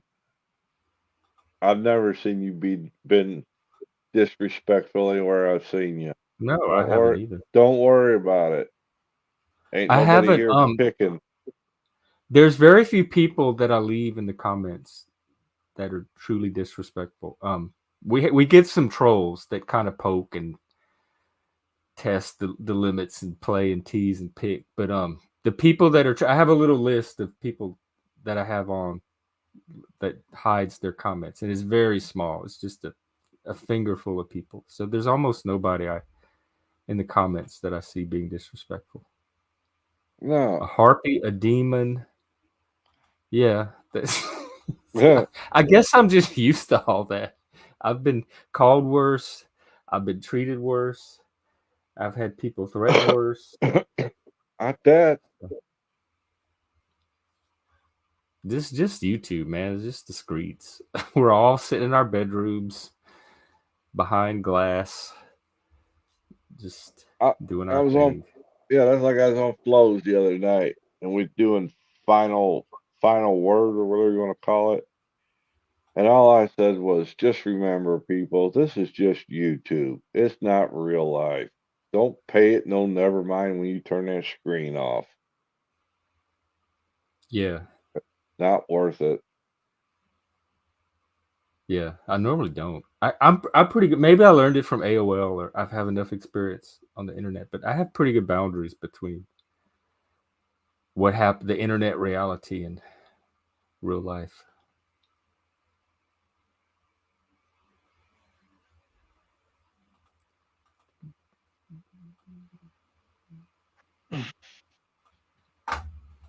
Okay, well, let me Don's character. Let's see. No, I don't think he's a moral person. I think he's a crook. I think he's a narcissist. I think he's all of that. But I have to evaluate. I'm only given two choices. I have to use some criteria, and in my hierarchy of values, using the top value, top one or two values, of which free speech most certainly is. I don't think that's an unreasonable approach, and it leads me to the crook anyway. Despite all of that, I need him to be effective. I don't need him to be moral. I need him to be effective. And I'm from Louisiana. We voted for crooks before. We put Edward Edwards in office for 4 terms. I remember that. Put him in office to keep David Duke out, like 2/3 of the state. Yep. So for people that think this was 1992, for some people that think that Louisiana is racist In 1992, they voted for a crook over the racists to keep the racists out of office. If they Yep, were racist, David they would have Duke, easily swept David Duke into office. because he was well on his way. And that was 92. So how much less racist do you think they are today? And I'll guarantee you get Trump back in there, I'll guarantee the immigration problem's going to get dealt with. That's another concern for people. Like I know he didn't write that woke directive from his first term, but whoever wrote what he signed it. So that's his position, and he put his name on it. And That's his it was a baby. brilliant like that thing was so inspirational. If somebody could even pull off a fraction of what's in that proposal, they would get my support. So that alone, that woke, anti-woke proclamation, wherever that he put his name to, Yeah. is almost enough. And when I add up the evidence from the left against free speech, like threatening free speech, I'm not paranoid or conspiracy, all that, but I have I think a reasonable justification to have some concern enough to want to vote to attempt to do what I can to curb it.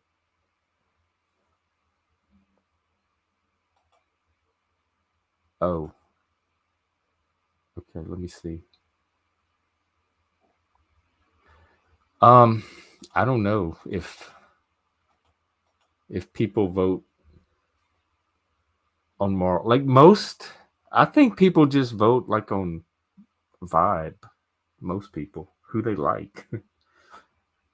I really think that they said this during Bush, that the who you want to have a beer with thing is probably the best barometer of how people are going to vote. And I would not have a beer with Trump at all, or Biden. I don't want to have a beer with either one.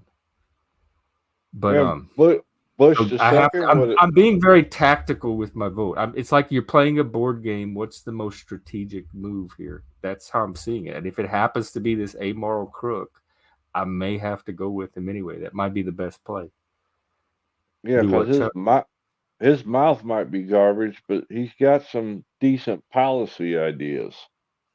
Well, we share similar values and like maybe moral foundations, or I hesitate to impute principles to Trump, but to the extent that he does have them, they seem similar to mine.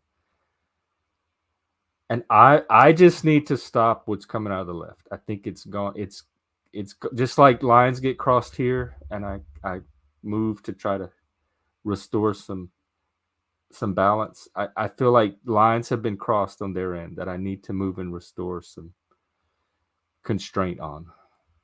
Like the high school kid that yesterday that got suspended for saying illegal alien. That's just a line for me. I don't want to live in a society. So it seems like society has taken a very wrong turn or gone off in a very drastic way if a high school student can get suspended for that and people actually take it seriously and nobody steps in immediately and says, no, this is fucking crazy, that it can actually get pulled off, and then they have to like investigate and look into it and do the process. That already is too far for me. Was it in a paper that the kid had to write? Did he put that in there, or a speech or No, something? yeah, they had an assignment about aliens, and he asked if it was the outer space aliens or the illegal aliens, and everybody freaked out. Oh my God, that's offensive. You can't say that. What state was That's that? dangerous. We can't even have you at the school. That's so fucking dangerous what you just said. I am going to vote against that with my last dying breath. So What if state that's was how that? they want to represent themselves, they are not going to get my support. You remember what state that was? North Carolina. Oh wow. Yep. Wow.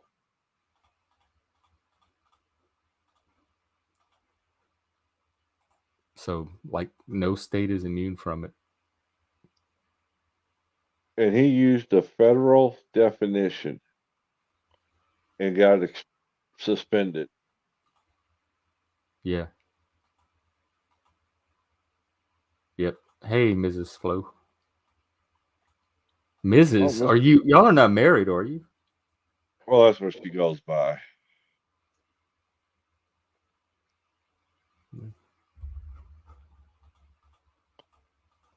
She seems like a real nice person. Well, there is a difference though between some of the stuff coming out on the left. And, like, I don't think anybody with even a tiny bit of intelligence can look at them and say, "Oh, these look exactly identical." No difference whatsoever. There's certainly differences. In fact, Pew did that poll, I think, a few years ago that shows there's like 9 different political categories that Americans can be grouped into or align themselves with. So we're not a political monolith or monoculture. A monarchy. Oh yeah, I'm anti-bullying too. When I was teaching in school, there was a big anti-bullying like trend, and we went through all these trainings and had all these anti-bullying campaigns. And as somebody who was bullied myself, I definitely have an eye for it. And I've bullied. I've been both. I was a bully and bullied. So I know both sides of it. And so I have an eye for it. But at the same time, on at least in my panel, this is an adult space, and I like to let adults work it out. But like, I only step in if like in the extreme cases, or if the adults can't seem to work it out by themselves and they need my help. So if somebody's attacking somebody else, let's see what And happens. that Let's see how they respond. Let me give them a chance to and that fight day their own about that battles. hair comment, there was so much screaming going on. I didn't even catch it. Which comment? About the red hair that he was talking about. Oh, that whole night was. Plus, they're both like neither one. We have Yeah, one is Antonin Artaud, Theater of Cruelty disciple, and the other one is she's actually part of a troll group. So what we think we're seeing is not what we're seeing completely. So yeah. But I missed that because they were screaming. I don't want to babysit. If somebody says something on this panel, I'm not the person to come tattle to of he said a mean thing. Either confront them and fight your own battles, or get off the panel because you are below the zone of transformation. I keep showing that chart It's of an the open zone of the topic, Mrs. Blow. independence, and you are not. You need a panel where people babysit and help you fight the mean people. I'm not. This is not my panel. If you bring your own sword, your own gun, whatever, you fight your own battle. I can step in if it gets extreme or if I think I need to. But this is not the place to whine and be snowflakey about people on the internet hurting your feelings. Just bring your own snow shovel. Take your snowflakes with you.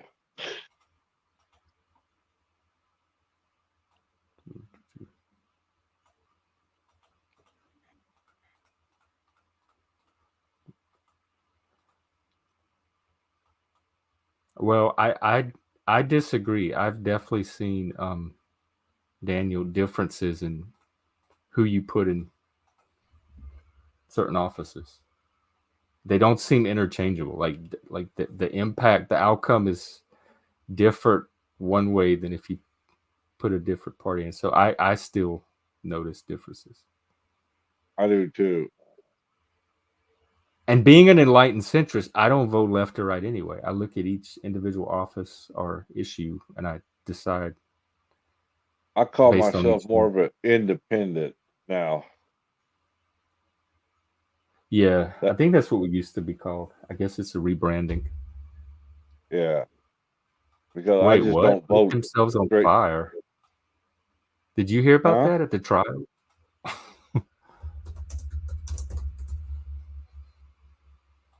Somebody mentioned that earlier today, and I forgot to look it up. A man who said outside the Manhattan courtroom. Oh, I guess they did. Max Azzarella, 37-year-old living in St. Augustine, Florida. So, okay, he was a Trump supporter.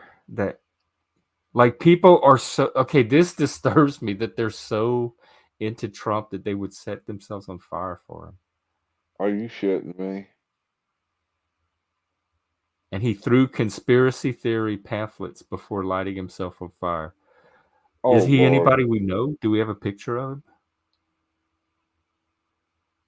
He threw pamphlets in the air and then lit himself on fire across the street from the courthouse. The pamphlets seem to be propaganda-based, almost like a conspiracy theory type of pamphlet. Do they Did he have those? survive? Are y'all reading pamphlets? Is that what's happening? Yeah, probably. That's you in these kind of cases that often is a factor. That's just not No, something but like normal I sane hope people do. somebody could have interceded. I mean, oh He Lord. posted on social media before he self-immolated. His online profiles are Did it kill him? that's what I'm trying to find out. 4 officers had minor injuries. They probably Critical got condition. burned. So they don't know yet. He's in critical. I'm sorry, I don't love nobody that much. Ooh, they even have video of it. Dang. See it?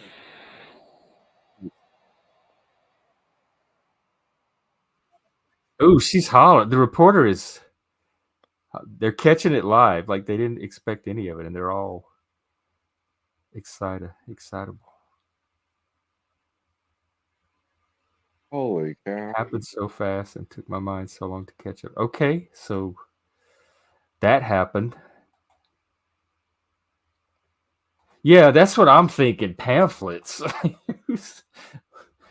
Is that what we have to worry about? Pamphlets on the street?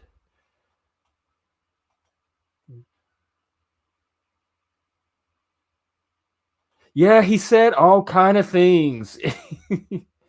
Oh my God, I hate what he said. He said, and he said this, and he said that. That's narrative building. You're cherry picking things he said that make you feel a way and freak you out, and then you build a narrative about with that person. I'm not idealizing Trump. He's probably said some most awful things a person could say consistently.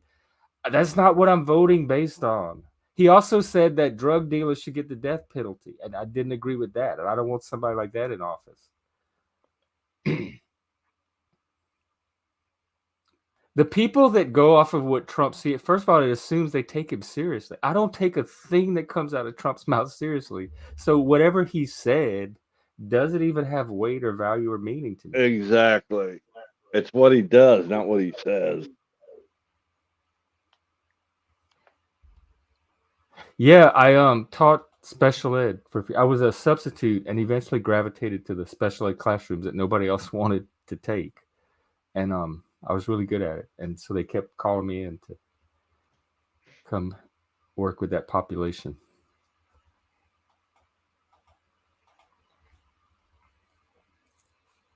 I loved it. I would do it again, except for the the bureaucracy. I just can't deal with the bureaucracy and then now the wokeness.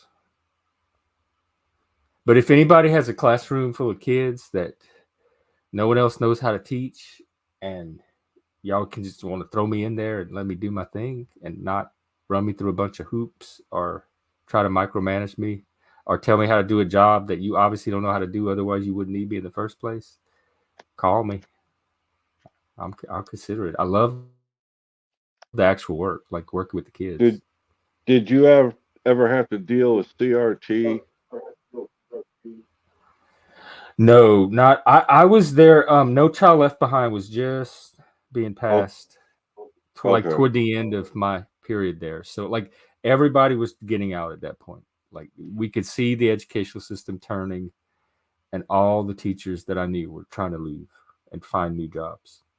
So there was a big shift at that point. I didn't really follow education after that because I was so soured on it. Yes, exactly this. If somebody knows how to needlepoint or embroidery, I would almost put that on my wall. People keep saying I need to get something for this space back here.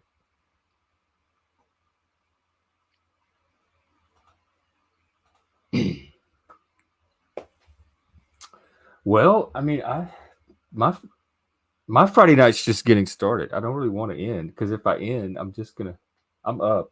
I've been sleeping all afternoon. Well, I'm somebody just gonna come be up like here. sitting around my bedroom trying to find things to amuse myself with. So I might as well stay on a stream. But at the same time, there's not a lot of traffic tonight. I tell you what I'm gonna do. I'm gonna go grab a refill, Okay. and maybe there's a video I can play. Let me try to find something. Who's on Verbal Combat? Wait, What? it's just iFi and two other people. All I heard was like 3 bars of his voice, and I felt like I knew the whole conversation and the topic. All right, let's see if there's another video, maybe. There ain't that many out there tonight, I don't think. I wonder if Mid Bro would mind if I streamed it. Oh, they're talking about transvestites. Let me stream a little bit of Mid Bro while I Okay. go take care of this. I'll be back, y'all. And I'm answering. I don't think you can Go say to transvestite. YouTube. Hold Type on. There's like 0.75% of American culture that's transvestites. Mhm. So 0.075, you should be able to just refer me to a channel because you just blurted it out. You act like you search this shit all the time. I've never searched anything about transvestites, sir. So I'm just trying to ask you a question. I'm We not don't acting have- like anything.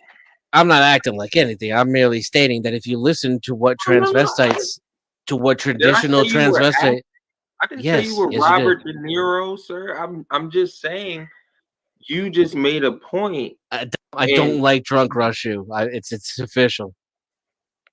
What's it say I here? I prefer sober RaShu.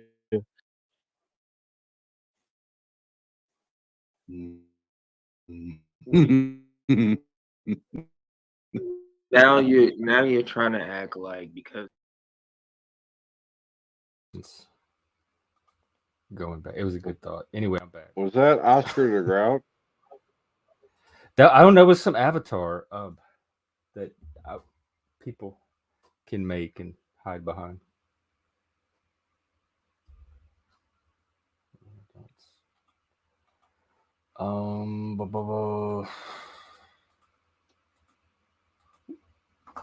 Is there? I'm like, because there's not a lot of people in Verbal Combat either, and there usually is. Is there like a party somewhere else that we don't know about that's going That on? surprised Where's me when the you said party there, at, y'all? when there was only 3 on there. That surprised me.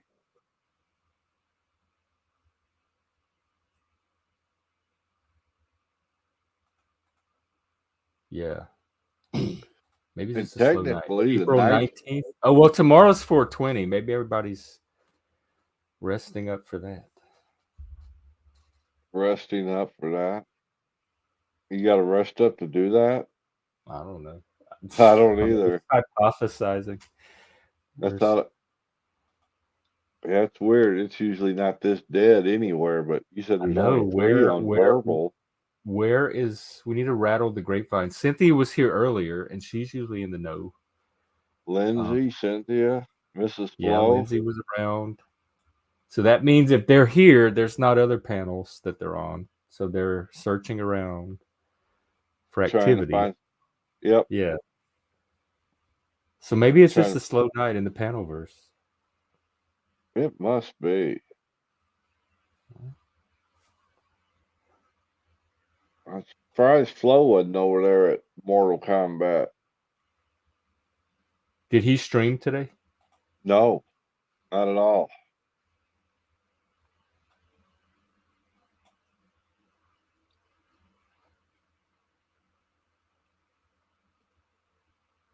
So yeah, I don't know what's going.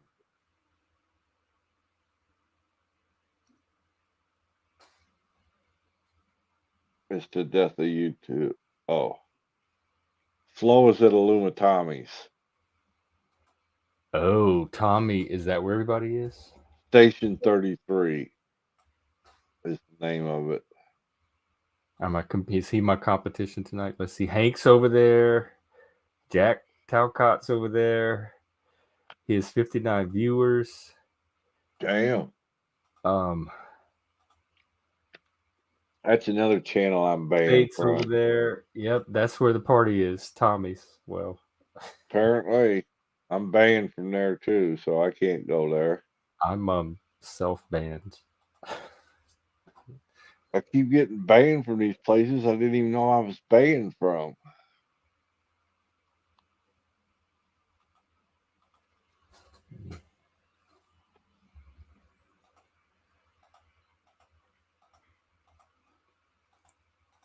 Well, Who's on panel? All those people on panel, or just a couple?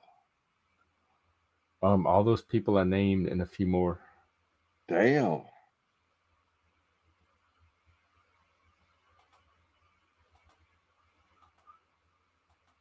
I mean, we could watch a little bit of it, I guess, and see what our competition looks like.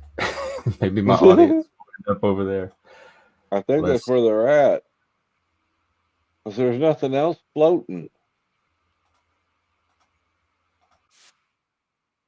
Let's take a look. A gander at the Spurg boy. I'm about to click end live by 3:30 just to see if I can hit it at 3:30. Why is this interesting? Happy birthday, Kay. Happy birthday. It's I'm not Kay's gonna birthday. sing. Yep. Hey, wait. So Happy can you guys hear? birthday. Can you guys Wait, hear me? can we sing happy Yep. birthday to her? No, No. we already did. No, Joshua we did too. Yeah, yep. I think you were here, or maybe it was while you were going. Yep. Joined in. You screwed up. Yeah, it was. Yeah, You missed the happy birthday. Talcott screwed up. turned his camera on. Happy Do you want- birthday, Kay. Do you want to do it solo? Turned it off. Nope. That's weird. Maybe. Happy birthday. I think Jack Really has a done. good singing voice. to Okay, how is that what that's what people want to see instead of hanging out with me and you, Chuck? How I is that? don't know what's wrong with them. Oh my god. They're All right, I'm sick. gonna go grab my thing. I'll be right back. Okay.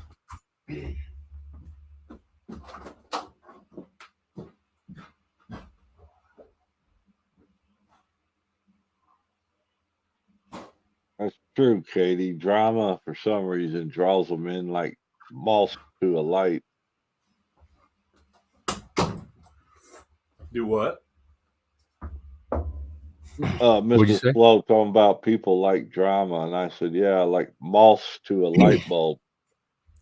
Yeah, but I'm kind of a connoisseur of drama because I've been around it my whole life, and there's different types of drama, and some of it I like on here, and some of it I don't, and so I try to fine tune the exact type of drama that happens. I'm not drama averse. There's just some I get bored with, and some is just played out. I've seen it 1,000 million times, and some of it's interesting. If it's, I like the high level drama that has like irony to it or some kind of like deep philosophical implication in it that I could tease out and work with.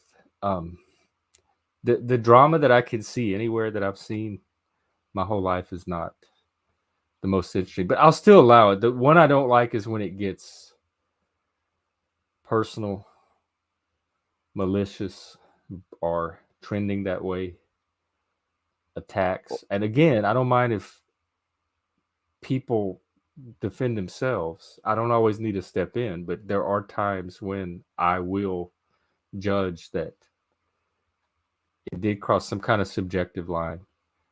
And it's my panel. I don't have to I can kick anybody off for a whim or anything. I'm trying to be fair and consistent and keep some kind of stable sense of what to expect here. And I'm okay with what I'm doing. I don't expect it to be perfect, but I'm doing a decent job. Flo's the same way. He's kicked me a couple of times for saying the wrong thing. I'm a huge I was a reality TV addict in the 2000s. We had TiVo, and we were up to 40 something, I think 43 shows a week Wow. only reality show that we TiVo'd and watched throughout the week. That's how many we kept. 43. Yeah, it was. Good I was a Lord. hardcore. I was not a recreational user. I was a hardcore reality junkie, and but I like the one. But the ones I like the most are the competition reality, like Survivor, Big Brother. The Mole was my absolute favorite, but the because they're a little less contrived, and they have really good cast at times, and I like learning the group dynamic, seeing because they're kind of this little artificial constructed environment and dynamic, so I get to see the group dynamics play out in a very specific way that I don't necessarily always get in real life, and so I like it for that reason. Well, yeah, you got to live your I got aggression into it out with through. Neve when I first met. We did not hit it off well, me and Miss Neve. Neve. That's the one from Mortal Kombat. Yeah, the one in Mortal Kombat. She wanted to come in The hot, but it was verbal combat, so that's kind of the setting for that kind of stuff. If I had met her somewhere else, I might have had a different experience. she was over at Flo's one night, and Steven came in hot and heavy and hard on her about being trans. Steven did? Yeah. Oh. After yeah, I do too, Lindsay. What's a good one? After Lib has me spoiled. Like he set a new standard for transgenders for me and of like what's possible to expect from them. And so Lindsay, come up here and I help don't us. find Neve I've only had limited interaction with her, but I don't find her. She seems like one of the angry activist trannies. And after hanging out with Lib and seeing like how trans people could be, Neve, Yeah, I just have a Katie, different I'll view. agree. What is a good? You talking about like Airplane or 9 to 5, or those were the classics when I was growing up. What's your favorite comedy? I like the shit. What? Oh fuck! It left my mind. A mafia movie? Are there any good comedy mafia movies? Comedy Mafia. Backstabbers Sure. and snakes in the human species. Surely you just like is there any area of humanity where backstabbing, snakery, lying, deception, manipulation doesn't happen?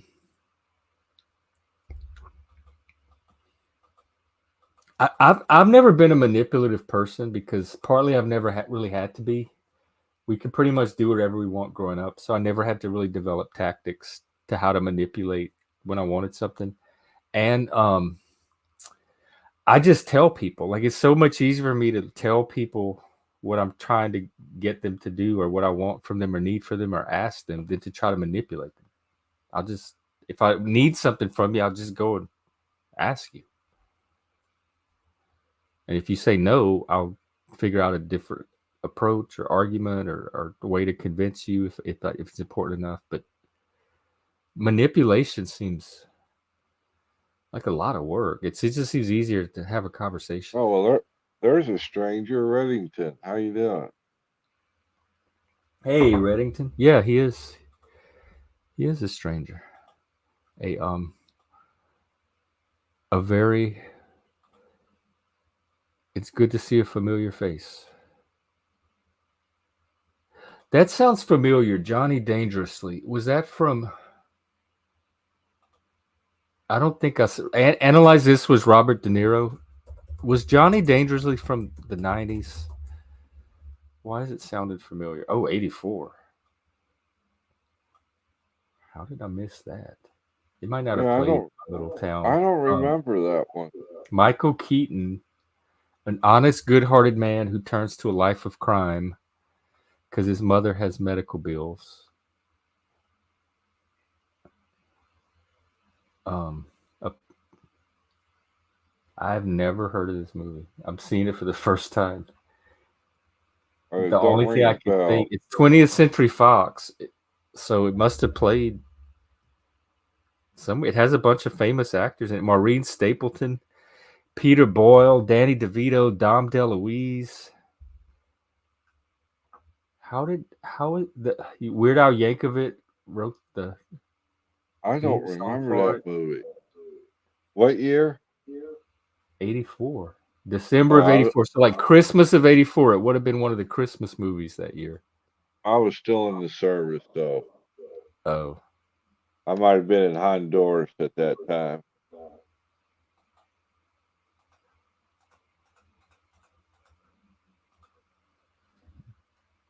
Oh, City Slickers, Lindsay. Oh that yeah, it? that was funny. Yeah, I remember City Slickers. I think I only saw it Billy once. Crystal, wasn't it? Yep.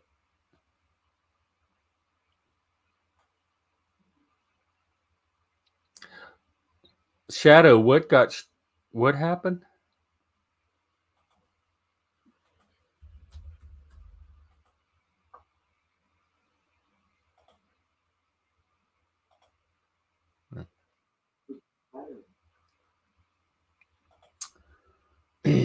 I'm trying to think of some funny movies. I love comedies, but I don't really know how to find comedy. Like I don't watch enough movies to know what's funny. I just rely on people telling me what the good comedies are, randomly stumbling on them. I'm much better at other genres. I go out of my way to actually seek out. Somebody got struck. Well, yeah, who's Daniel? What's going on? Oh. Okay. This is fascinating. There's a whole conversation in chat of Tommy got struck. people. Oh, are they? Oh, did he? I don't know. That's what I'm trying to Doesn't he get figure other out. people's channels struck? I think he was playing a movie. Oh, his stream ended for sure. Maybe they'll come over here. Yep. I don't know how it ended, but it is not live anymore. Yeah. She said they were playing. Sometimes bad comedies can be funny. Who's your favorite comedians, Reddington? I like stand up. I used to follow some of them. Oh, gotta be Robin Williams. Yeah, I know him mostly as an actor, but I know he was a comedian. My favorite modern comedian is probably Tom Segura, although I haven't seen anything from him in a while.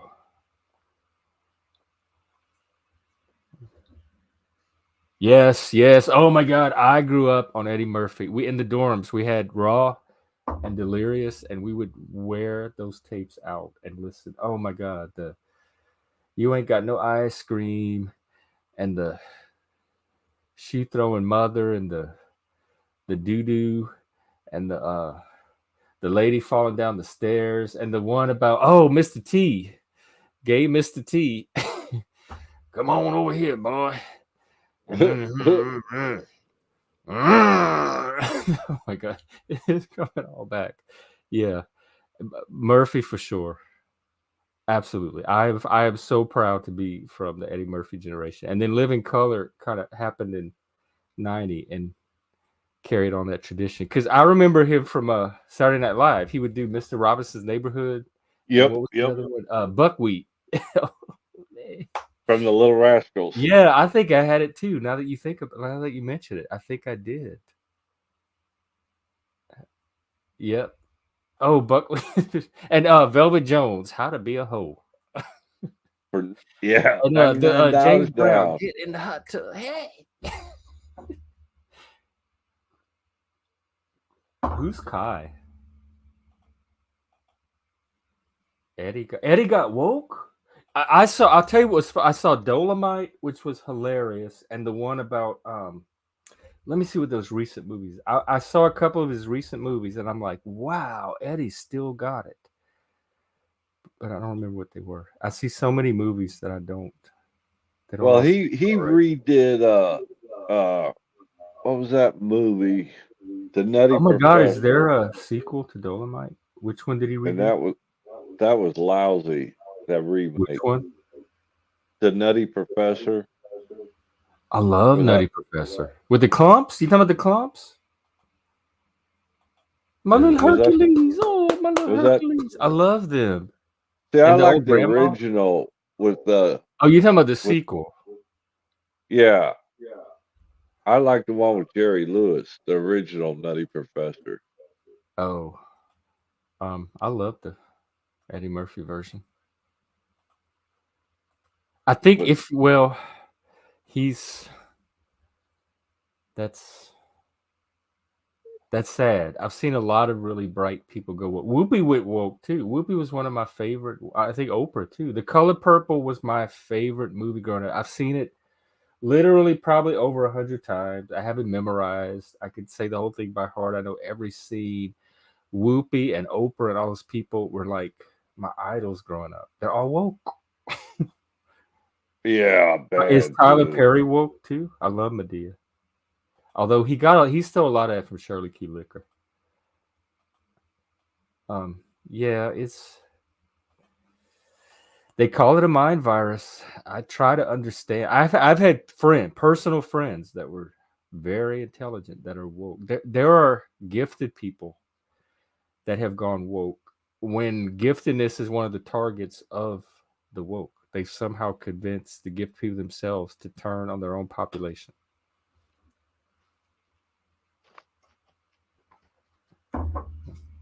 Is Tommy rebooting a stream, or is it possible we might get an audience? Some more cockroaches show up. Demons. Calling all demons and cockroaches.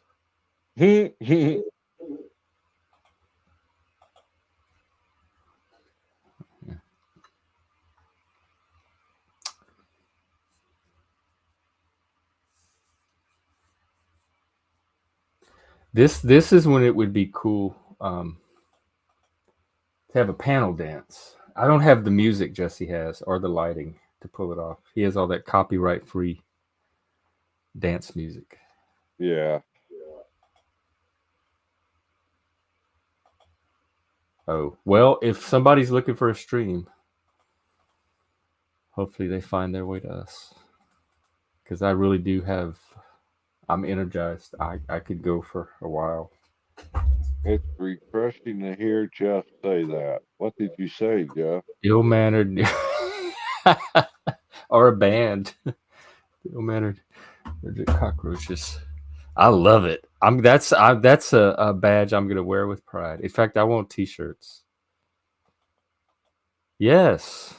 This could be a safe. It's definitely a safe space for demons. We already know that. The ones that can keep themselves in here, and not it can be a safe space for cockroaches. Since that's what we're labeled now, why not? Cockroach. La cucaracha.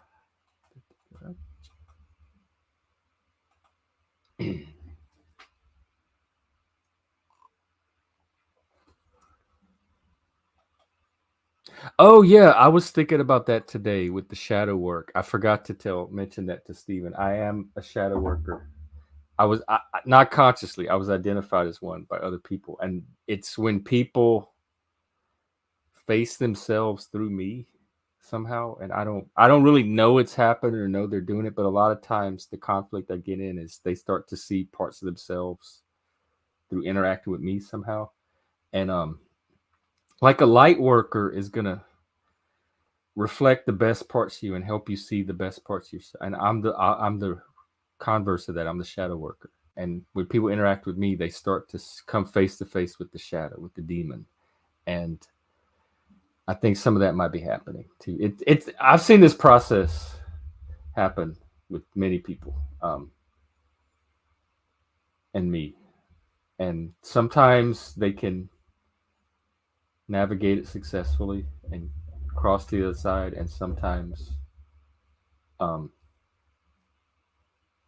they can't. It's hard to fake. I've had to fake. I have. It's rare. It's very rare somebody can mirror me, but I've had situations where I have faced myself like the dark parts of myself through other people, and it was a very unsettling experience. In many ways, I'm still not recovered from. Sounds like So Scientology. I have had a taste of that experience. It can be a unnerving thing, but it's also happening. The genesis of that is internal with them. It's not anything I'm doing. It's what they bring to their experience of me. I'm just the catalyst.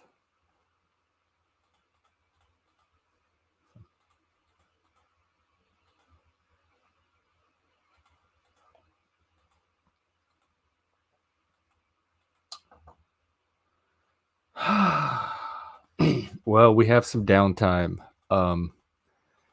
What to do. I tell you what, I will throw it up again on social media.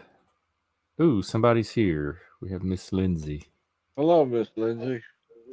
Hello there. Welcome. I didn't really want to get up, but I am.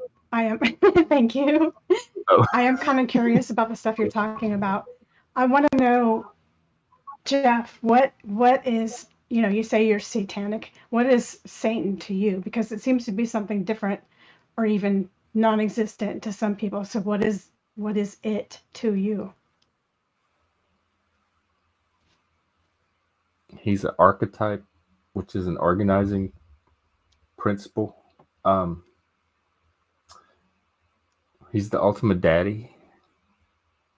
He's the ultimate I don't know what that means. A daddy like God is our father? Is that what you mean? No, like a gay daddy, I'm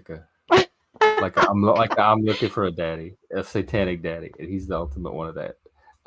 So like father figure, I have a lot of daddy issues, so he can represent. So like everything in my life, he's somehow rich and complex enough to reflect a lot of it, and so it's a useful symbol because it unifies so many things that appear to exist separately or or like discreetly.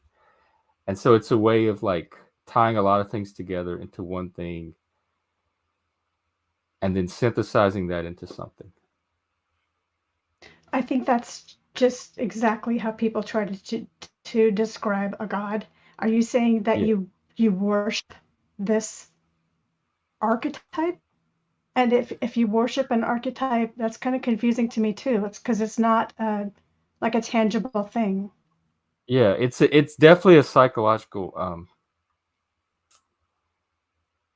I don't worship an archetype. I don't really worship. I don't do anything throughout the day like, oh, Satan, praise you. I kind of keep him in my head, in the mind. Like if you watched a movie like and you had a favorite, like maybe a Marvel character or something that inspired you, and you kind of kept them in your mind throughout the day. Like, oh, what would Superman do in this situation? So it's kind of like that more than worshiping. It's like but it is a inspiration. guide. It's kind of like a compass. It helps you center your values. And I've said before many times on streams that I use Satan, but people could do the same thing with Christ or whatever other deity spoke to them. Well, then why? I guess you can relate to that type of archetype more than you can to a godlike figure. Yeah, I relate to Christ too. I could easily use. In fact, I see them as compliments. There are times when it makes more sense to use Christ in a situation than Satan. But Okay, I that's could use interesting. either one. I don't have an issue. It's like the yin and yang together. Oh, I think Pie is here. you're Hey, Mr. Pie, come up if you want. Join the party. say hi wherever you are. I don't see him. I think you're really misunderstood.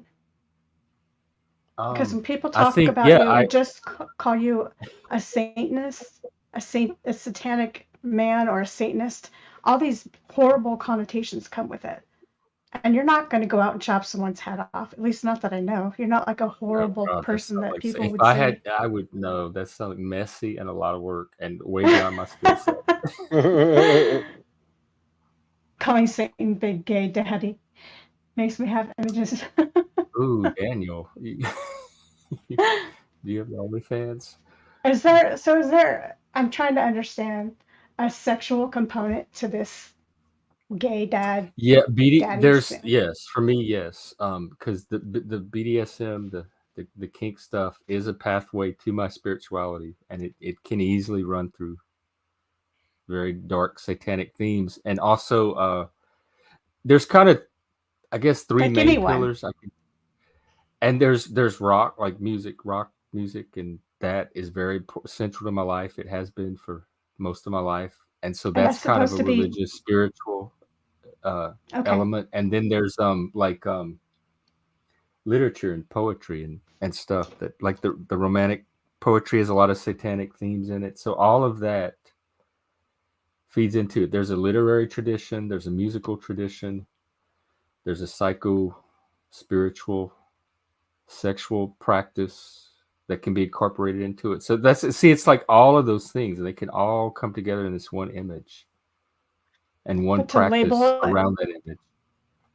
to label it as a Satanist is almost a misnomer, though, because you're talking about the yin and yang, the good and the bad, the light and the shadow, that you accept and encompass it, right? But you're only Yeah, like, labeling it like the darker side. And what did you mean by? See, I have a lot like with of the questions. Go Baphomet, ahead. it's the animal man, so it's the whole person. It's the human and the animal. It's the light and the dark. It's the male and the female. It unifies all the opposite into one symbol. So in a way, when you say it's like the yin yang, yes, it is. It's like a very complex Western Then why version isn't of the half of yin that yang. beautiful and half of it ugly, or half of it light and half of it dark? You know what I mean? It just takes on the darker figure. But it reminds me of those gargoyles, and I'll tell you about that later. I'm going off on a tangent. Then why wouldn't, I'll start with my first question. If this is the yin and yang, the dark and light, why would they represent it overall as like this totally kind of malevolent, almost evil, scary being? Because I think for some people he is, and it I would say it emphasizes the dark. So it's not like a perfect balance of light, dark, all that. I'd say there's definitely an emphasis on the dark, just as I would say Christianity or some other traditions, there might be more of an emphasis on the light. Mm-hmm. But there's definite dark. Yeah. Oh, that's interesting. I never thought. I didn't even know you thought that way. I just thought, okay, maybe he's like But doing. I've been dark most of my life. Like, I went through a lot of trauma as a kid. I was a goth. I listened to dark music. I watched like Blue Velvet and like David Lynch movies and sadomasochistic. Like, in my generation, that was common in movies. You had like movies like Natural Born Killers, and those I saw that themes movie. showed up in the media of our generation too.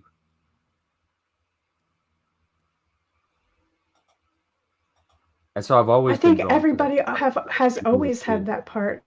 It's just a matter of whether we're aware of it or not. There's Yeah, that or how much side of they you want to that indulge goes, it. Or how much it's Shadow, important to you. come Like, on up. some Who? people might have it, but it just might not be that important to them. They might be into sports or something else that speaks to them I'll tell more. you That's what, it just the makes stuff that drew my attention. it's kind of cool. Shadow, It's a don't different way let of Steven thinking. scare you off. You're welcome to come up here. Wait, what's going? Yeah, Shadow, you're welcome to come on. Is there still Steven stuff going on? What happened to Well, Pie? she said she wanted to Yeah, come Pie, up. come up.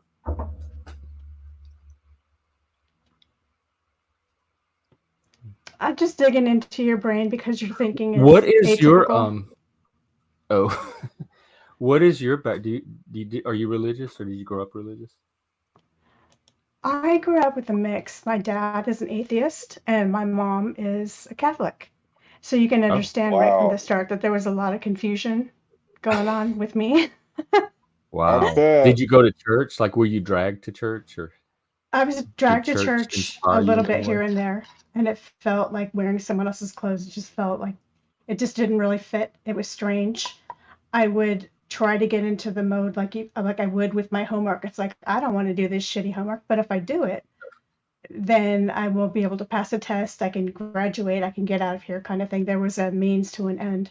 With church, it was, even though I focused on this stuff and focused on what he was saying, didn't really understand the Latin roots of a lot of words or exactly what was being said. It just felt like I was a stranger in a strange place. Mm-hmm. So I Yeah, never I can really definitely. reconciled a full belief. You know, I never really reconciled and said, you know what, I have this good understanding. I have this way of cherry picking things, you know, like you do, and reconciling the good and the evil, and or the good and the bad, whatever, however you want to put it. It was more like, this is just a bunch of confusing stuff to me, and I'm going to be agnostic, and I think that's okay, given what I've been presented and experienced. And I had some trauma too. I don't think you get out of this life without Did a little you fun. Hi, Jeff. So are you still kind of searching? Oh yeah, I Hey, forgot Lindsay. your name was Jack. Welcome, Pie. What's new? Ew. So y'all were on Tommy's or something? It ended. He was, yeah. I saw a pie in there. We didn't get grape juice and crackers. We got the communion, but they didn't give us the wine. Only the priest got to drink the wine. I always thought wasn't it was allowed weird. to do that. You were like a choir boy, right? Or I was an something altar like that? boy, so I got to Yeah. help him. He has to mix the wine in the water and bless it and turn it into Jesus or something. And I got to help with that, but only he got to drink, and it was in the chalice. So we got to hand him the chalice, and he drank it, and then we had to wipe.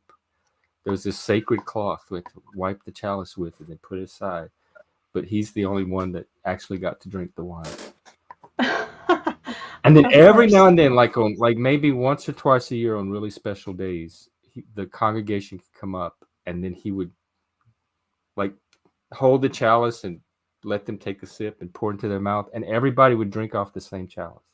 And all they would do is wipe it with the cloth between each person. And I thought Yeah. that was so insane. Even as a kid, it bothered me. I'm like, they're getting everybody's germs. The from whole this thing is chalice. Is odd that when one you're a little kid. cloth is not enough to sanitize it? What But got maybe me was Jesus this. will take care of You're right on that. It's kind of gross. And then all these homeless people would come in. No offense, homeless people, but they come in to take drinks too, and from the same chalice. it. Well, it's open to when I was growing up, the church was open 24 hours. That always amazed me too. Like that door was never locked. You could go at 3 a.m. and just walk in the church and go kneel and pray if you needed to. Yeah. Well, there were too many things. That was a good thing about it. There were too many things that were strange about it, and austere, and this kind of hierarchical, kind of weird crap going on at the same time. And then the tithing basket. I remember them Oh passing around yeah, the tithing yeah, basket. it was on a big pole, and we had to Yeah. stick it down the pew, and they put their dollars in. Yeah, it was creepy though. I put a note in there one time, and I said, I don't think God would ask for money. So here's a note. You know, have a good day. Oh, it looks like y'all have enough I already. I went to a church that whenever they passed the basket around, they always said, if you got it, put it in. If you need some, take it out. Oh, people would Ooh. take. Yeah, because the Baptist would pass it down the pew. It was like a little plate, and they would hand it off each person down the pew. Yeah.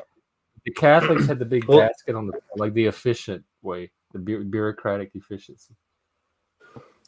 Well, to me, like any of those, the odd thing to me is the systematic like acceptance of a group of people to sit and stand and hymn and do this. It just almost out of like a peer pressure, go along with the crowd thing. I don't know. It was too.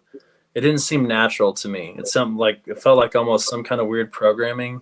And if you weren't doing it, then you were kind of the odd one out, which was kind of almost in a way a little cultish, because I grew up Catholic as well. And so it's like doing the hymns and like getting down on our knees every like for the 30 prayers and the seconds. benches. Like, Yeah. it was Jazz just or like we were like Catholic my parents were trying to like nudge me to not fall asleep all the time during it. And I mean, I guess it's just kind of, it goes along with all the programming. Like if you everywhere. forget Well, to sit or stand at the wrong time, you stand out. Like everybody notices and you stand out.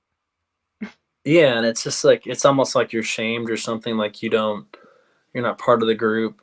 it's like this social and group dynamics throughout all of life. Like whether Definitely. it's school and bullying, like if you're not in the if you're not doing what you're supposed to do, you're an outlier, you're an outcast, and You're center, you're bad. it's just this weird dynamic because a lot of us feel like there may not be something right with it to go along with the group dynamics of things. But if you go against the grain, they could easily throw you out or make you look like an outcast or like you're a weirdo or the strange one for not going along with the norm, which to me is kind of fascinating. Contrary. Yeah, it seems contrary to like everything that they want us to be now is be an individual, be your own person, accept who you are. If you're gay, then never mind, you're a sinner, and we'll throw you out. Yeah, Messages so it's like that. it's just a weird thing because and then people will go along with the groups because if you don't, you seem to have some kind of weird repercussion for not going along. It's like just the peer pressure. But the funny part is we talk about peer pressure just as when we were kids, but we get this as adults as well.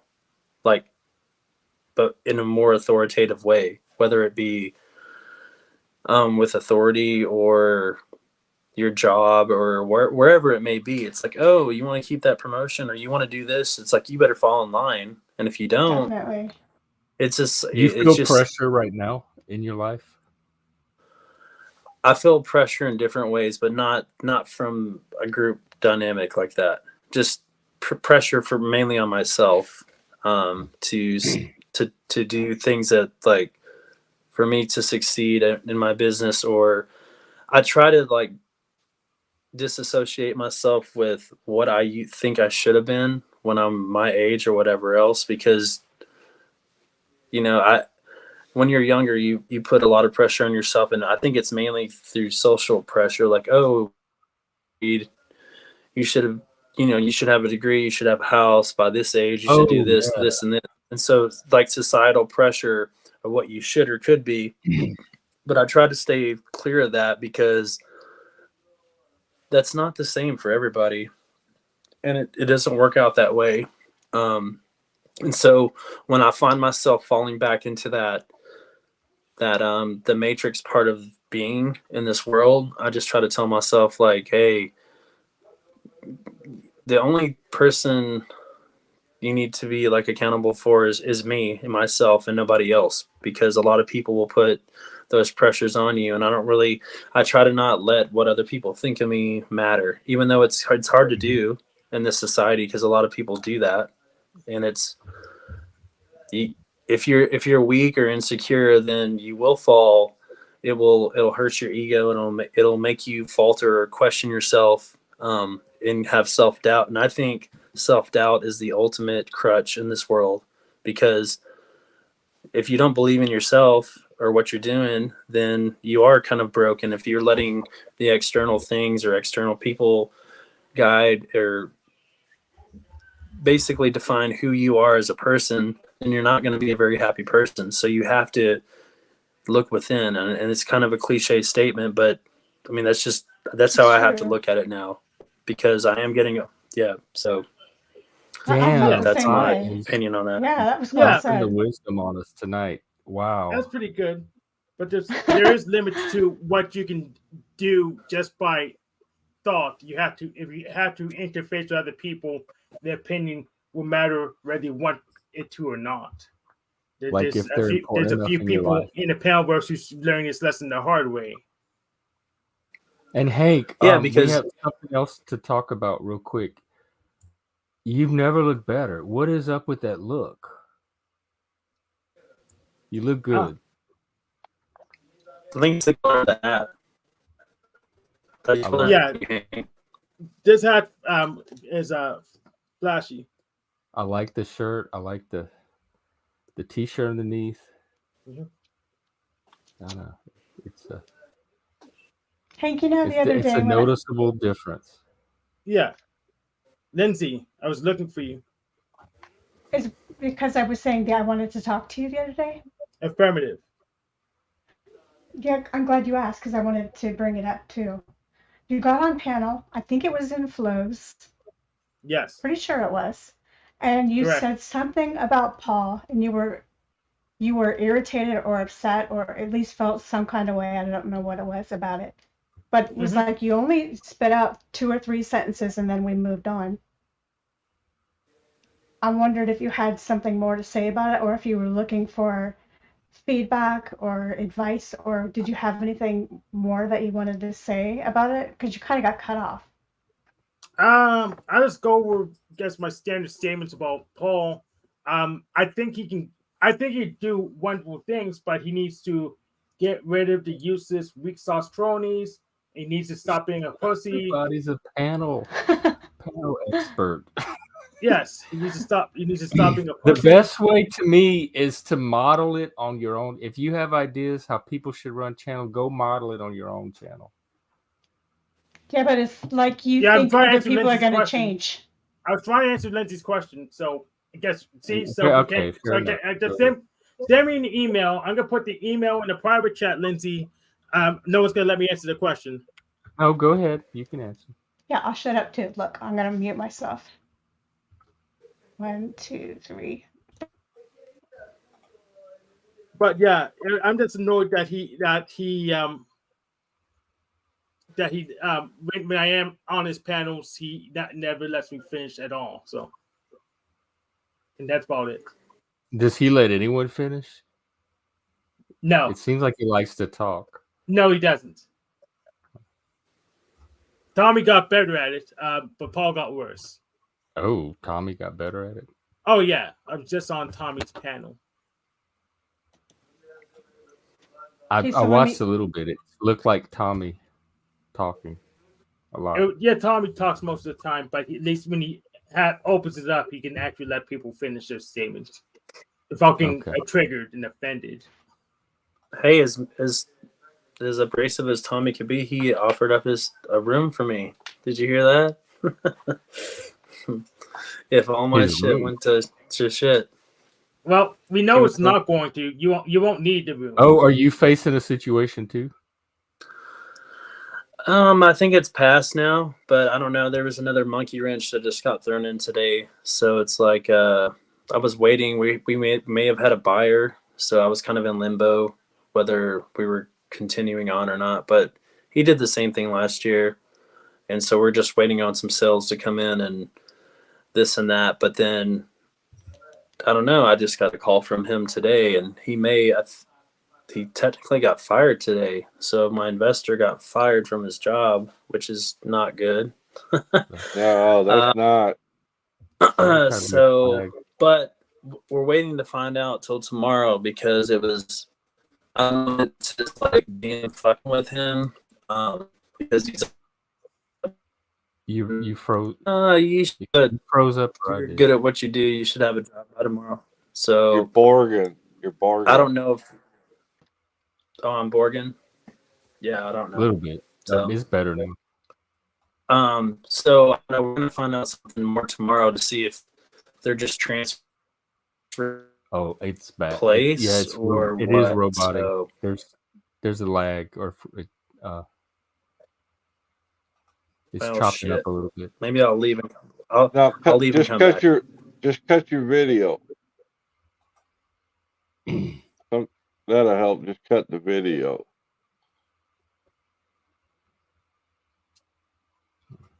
I doubt Mr.Pie will need Tommy's help. I mean, he has a whole bunch of associates and stuff. Who, Mr. Pie? Yeah, he has a whole bunch of associates. He has boys. He's been running business for years, and he's personable and flexible. So he's not going to need Tommy's help at all. I think the point was that it was nice of Tommy to have offered, and maybe a little surprising. I thought it was just Mr. Pie and one other guy at that where he's working. Well, right now it's Mr. Pie and one other guy, but he's run a bunch of businesses. He was a frat boy. He has lots of friends, so he's not going to need Tommy's help. Well, it's not a very good market from what I understand. Well, there's a lot of competition in the growing operations. Yeah. Okay, Hank. Well, he's reloading his stream or whatever he's doing. I wanted to play a little bit of devil's advocate and ask you if there's a restaurant that you hate. Maybe it's Taco Bell. Everyone's got one. I don't know. Name one that you can't stand the food from. KFC, Taco Bell, Yeah, Del KFC's Taco. one. Wait, no. I actually talk KFC a little bit. Which restaurant do I hate the most? You don't like KFC? KFC's okay. It's no Popeyes though. Yeah, I gotta give you that. Okay, I'm gonna use Popeyes. How often do you go to Popeyes knowing that you don't like it?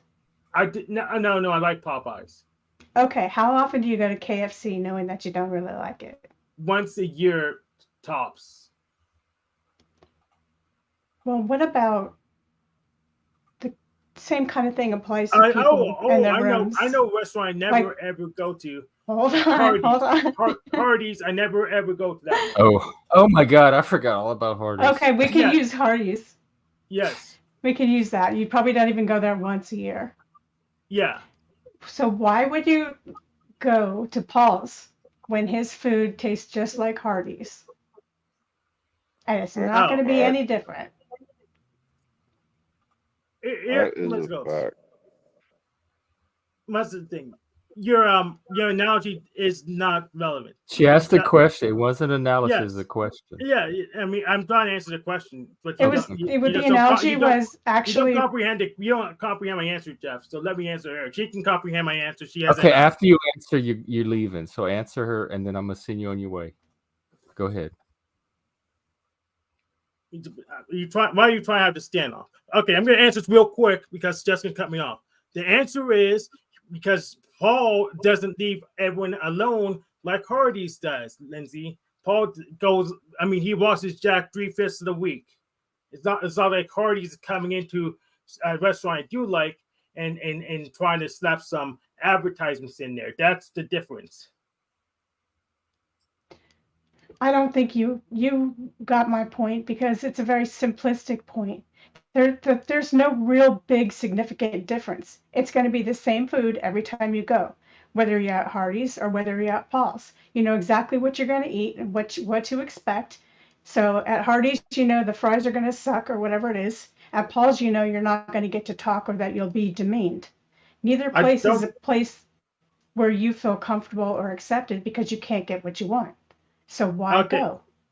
I don't go. I haven't went for months. I'm not even allowed there. So why are you even asking why I go when I'm not even allowed there? It doesn't make any sense. Why are you upset that you're not allowed at Hardee's then? Because it's the same thing. Okay, you're trying to read my mind, but you don't comprehend how it works. So you're misreading. I'm not upset that I'm not allowed to go. I'm upset that he and his his Keystone Cop crew is trying to bully everyone around when they're weaklings. So they need to be put in their place. All right, I'm gonna stop with that analogy. Okay. Yes. Well, thanks for stopping by, Hank. It's always good to talk to you. Interesting. Again, it's just a case of somebody seeing something in a very different way. Yes, I have noticed that pattern as well, and it's starting to hijack the panel in very irrelevant ways.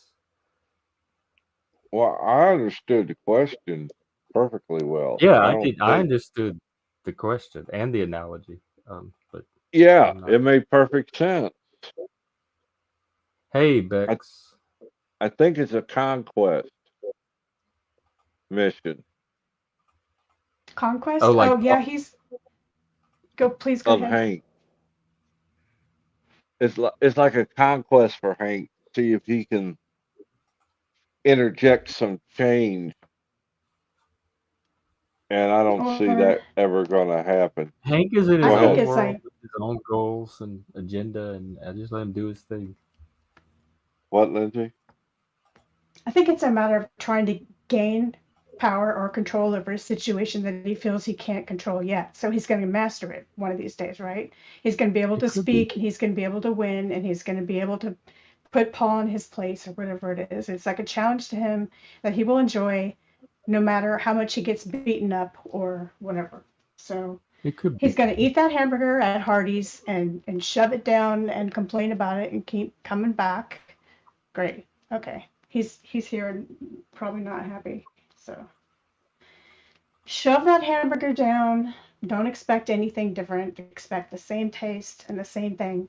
There's no way you can master that hamburger because it's nasty any way you look at it. The end. That's just my opinion.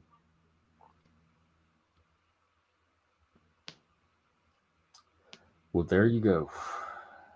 The end. The end. Nice try. Nice attempt. That was a nice fail. Well, sometimes you can. It's kind of cool when you can get people to think in a different way, or maybe I could understand him better. Mm-hmm. But I don't know if there's a block there. Or... Well, like somebody put in chat the definition of insanity, you know, doing the same thing over and over and expecting a different result. But you can kind of understand. Well, I can, at least in my own way, like wanting a person in your family to like you, for example, and the person is abusive, until you keep coming back, keep trying to please the person, buy them a gift that they like, say the right thing, do the right thing, like the same music they like, find some way to bond or to connect, when the reality is this person is not the person you really want to have around you, and they don't accept you and they're not going to. Yeah, So he yeah, uses it's a the lot same of thing. he uses a lot of word salad, and it fascinates people, but it's just word salad. You're talking about Paul? Yeah. Actually, I don't think there's a brilliant type like Hank was saying. I don't I've know. never seen the Hank thinks appeal of it's Paul. brilliant. He's just this little ranty holly. He's like a little barking dog. I Chihuahua. don't get the. Is he a beta? Is that what he is, Jeff? I A think beta? he is. I think he's like his. Yeah, to me, and I don't know what's in his head, but it's so obviously overcompensation. No real males or real alpha has to go and put on the performance that Paul tries to convince everybody. Absolutely. Agree. And I don't know the guy well. I've seen him on a few panels and little clips here and there, and people talk about him. That's all I really know about him. But that enough is the impression I get. But I understand, and maybe you guys do too, that a challenge is kind of fun, even if it's painful, because Oh yeah, the I think feeling we grow through of, challenge. huh? Yeah, I think we need challenge to grow and adversity. Yeah, and it's fun when you finally attain or obtain or whatever the goal was, and then actually after that it becomes like, what's next?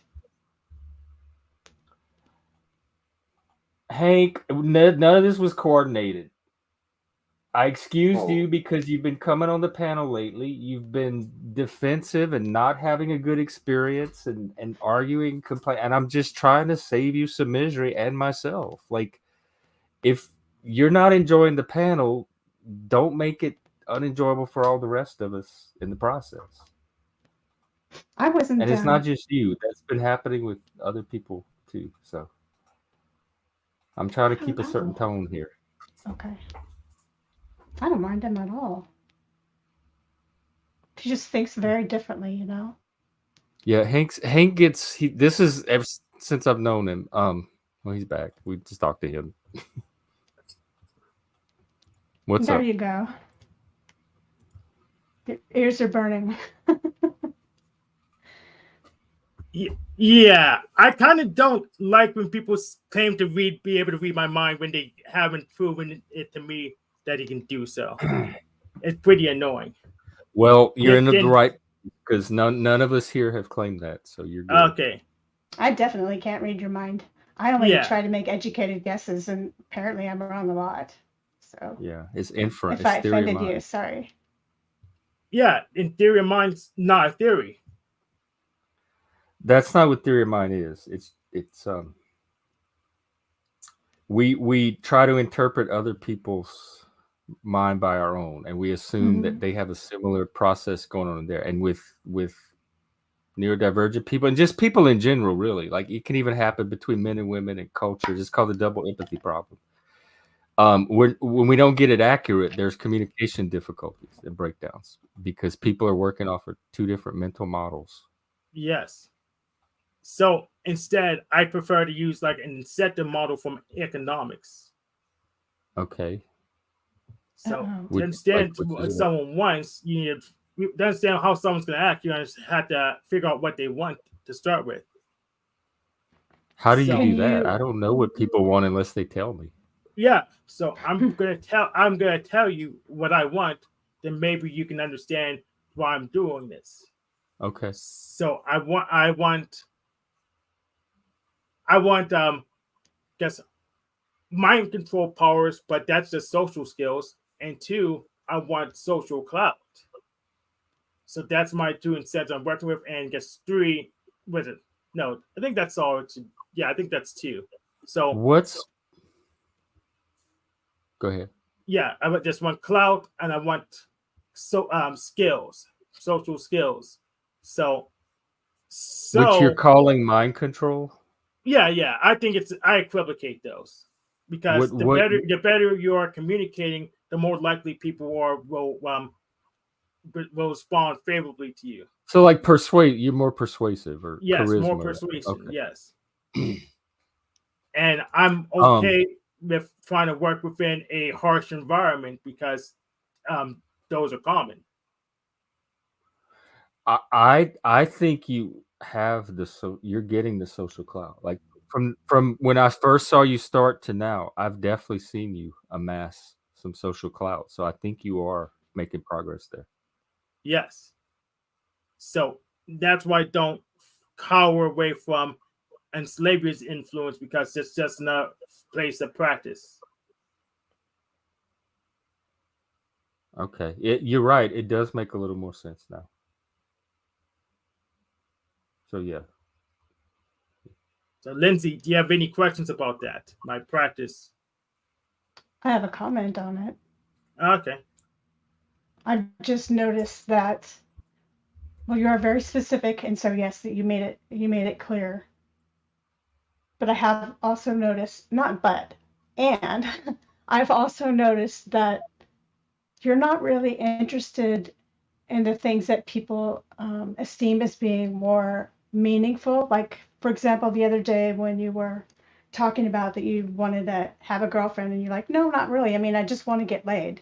I want to have sex, because we're all saying, well, do this and hang out at the library and blah blah blah, and hang out with a group of people who have similar challenges or whatever it is. And you're like, no, you don't understand. I just want to fuck. Yes. So that was very, very clear to me. And then it's like, then we're throwing out suggestions like, why don't you try Grindr, or why don't you try this or that? And people were offering the solutions that they thought you might need, which is a deep, long-lasting relationship. That's clearly not what you're looking for. And here, I did the same thing by assuming you wanted something deeper in this situation, like acceptance or true understanding, but you just want clout and you want to have fun. You're not taking this so seriously. You just want to. Your goals here are not. Yeah, I mean, and would I be accurate in saying that? Yes. What people mistake with me is that they assume I'm such a deep guy. No, I'm pretty shallow. But that's why I'm so mentally flexible too. That was deep, Hank. I'm not gonna lie. But I'm going to give you some credit for pointing out the fact that your shallowness. A lot of people are assuming things about you that are not true, or assuming things based on what they think you need, not what you want. And I'm thinking there's sweet Hank, and he's charming and he's always smiling, and look at him, he's just so cute. Y'all don't know Hank like I know Hank. I never. Hank is like, I want to get fucked. Absolutely. When I met Hank, he was the first thing I knew. He was a Discordian. That told me so much information right there. Yes. Okay. Well, you know what? You're clear as day. I'm clear. And he's a very good one. He's a good Discordian.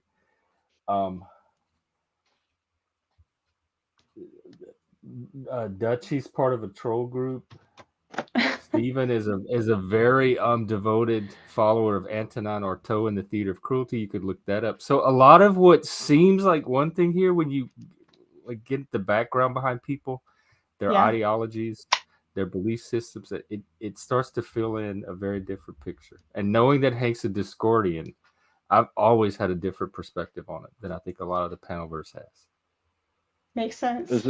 Just like knowing about Artaud gives me a different perspective on Stephen.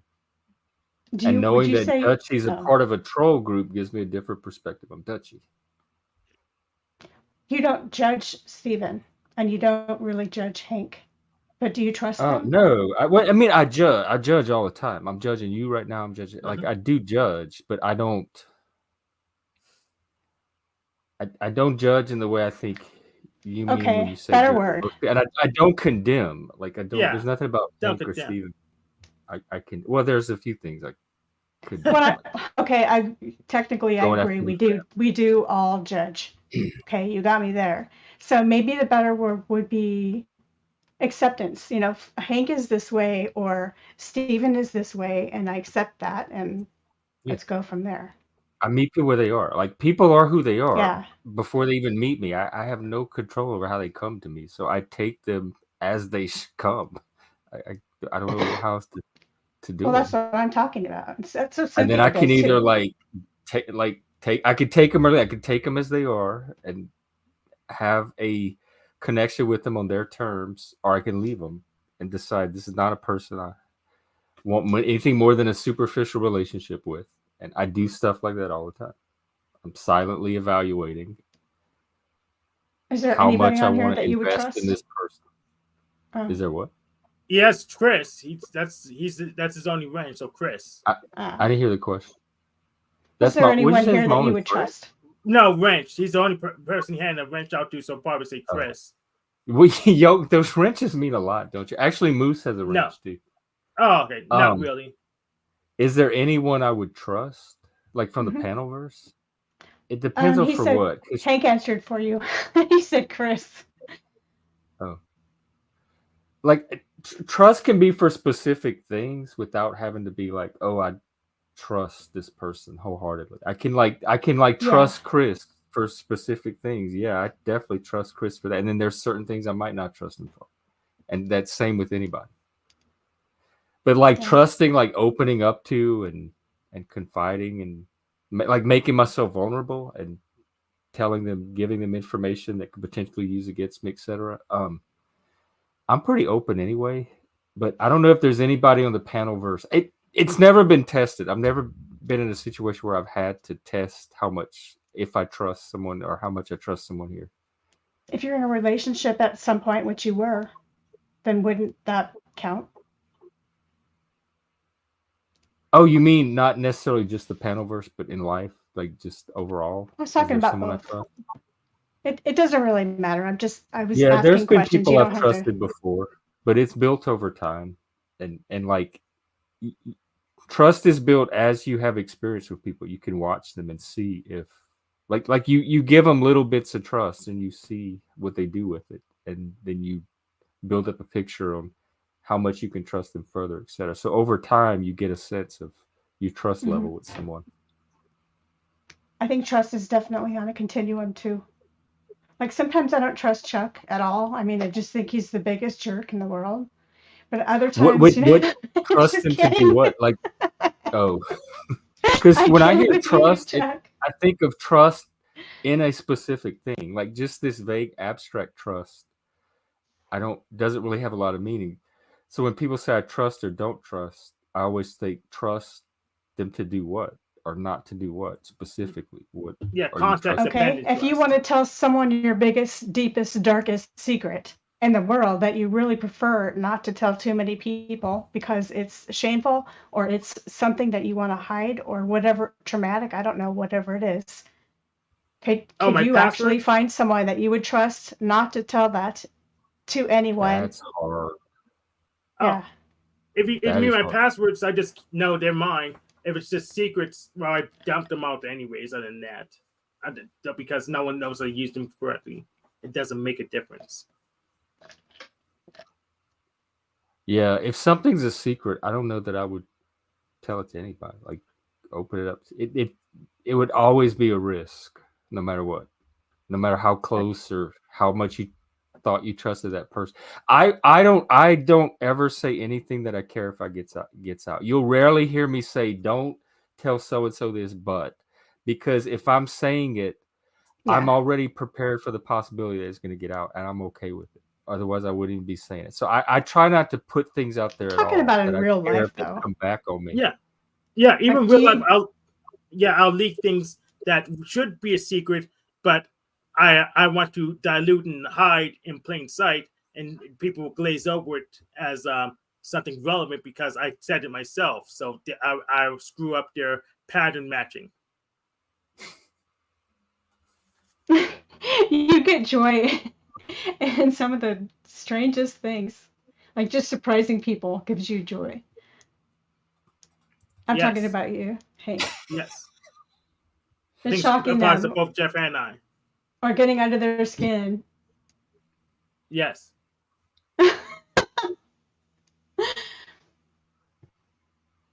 I forgot what else I was going to ask because I think you're both really interesting. Is discordian the same thing as disruptive? Negative. No, it's It's a specific religious movement created by these nerds in the '60s, I think. The last time I talked to you, you said you were Universal Unitarian. Yeah, they're both creedless religions, so they're compatible with each other. So technically, I'm both. Or Discordianism was just Unitarian Universal in disguise. So That's an interesting claim. Mm-hmm.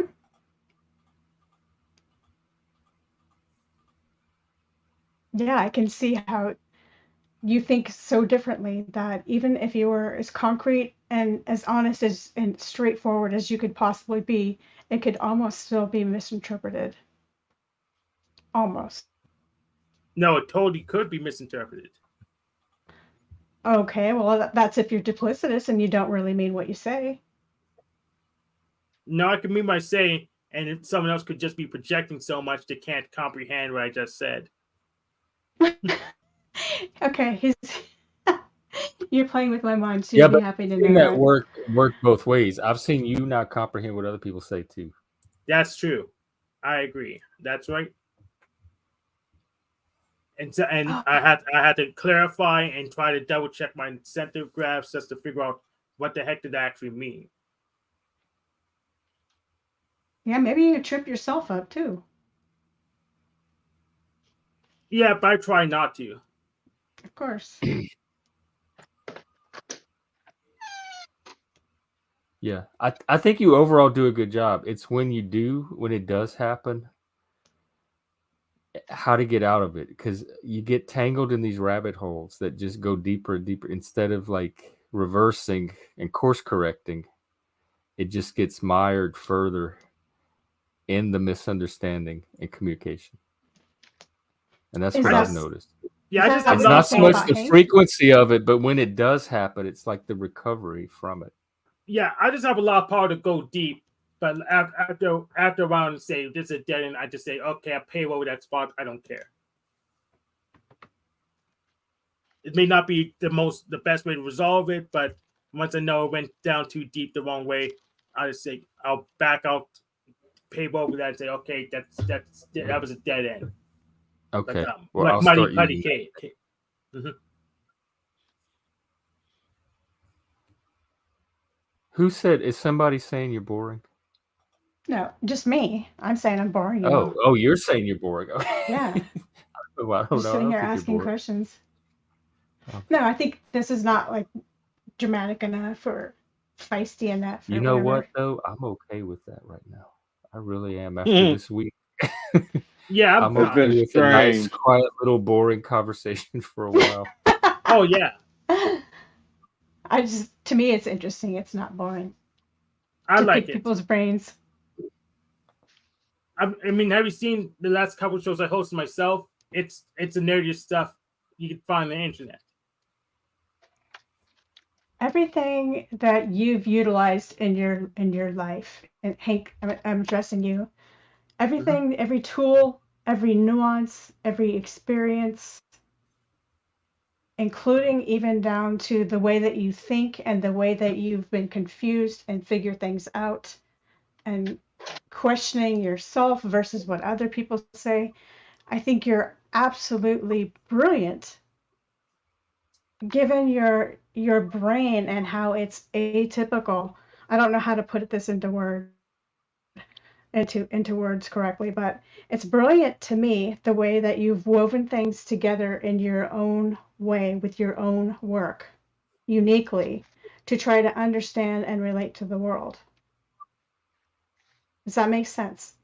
Oh yeah, I don't think you read my blog, but I'm probably gonna have to pour it to its own website. I'm not a fan of blog anymore. Let me give you a link to it. Oflamo's Doom Bunker on Become a Living God. So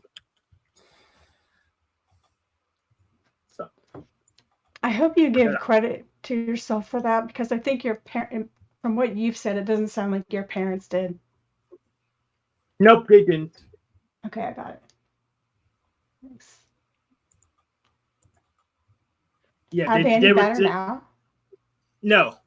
Well, my mom is, but only because she can't talk anymore. That's kind of dark. Yes. So, odd question for you. Do you ever cry? Not anymore. I used to do it when I was a child because of the misunderstandings and the harassment from the state. But right now, no. What things make you happiest then? Or do you always just kind of feel like you're going through life and it's just kind of steady and, I don't know, apathetic? Or do you feel there's some things that actually make you really happy and feel good? So I have a kind of a hedonistic attitude right now. But unfortunately, just that he's on a treadmill, so you have to switch things up. So I can't say it's one single thing because it won't be stable long enough. I would say in general I'm happy. No, Arpo, if you want to shout that, you can do it. In fact, you need to come up on a panel eventually. Yeah, Arpo, come up. Yeah. So I would say in general, I'm happy to be using Linux instead of Windows. So that's why because that way, yeah, I'm happy. Does it produce an actual emotion? Like, yeah, you feel joy from using yes. Does anyone know Angel? We have him in the back. No idea. Yeah, Angel, type who you are if we know you. We've been having a troll problem lately. I don't remember. Angel. Have them flash you in the back. Watch what you wish for, Chuck. Well, yeah, bad choice of words. That's typical Chuck. What were you saying, Hank? Yeah, I was saying if there's a whole lot of frustration and heartache that I don't have to experience because of using Linux instead of Windows. I don't have to worry about licensing, license activation tags, the hardware changes causing my computers not boot. I don't have to worry about how many computers I can install the operating system to. I can make as many retro ROMs as I damn well please. I just have a whole lot of flexibility on how I run my computer, which I use quite often.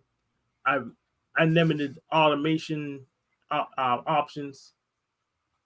Hey Laura, Jeff. welcome. We got a new viewer. Midlife Bro.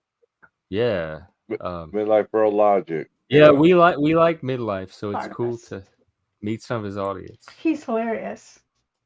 Yeah, he really is. Like wow, he's sending us. Wow, thanks. Hey, what was the name of the person trying to come up? You said Angel.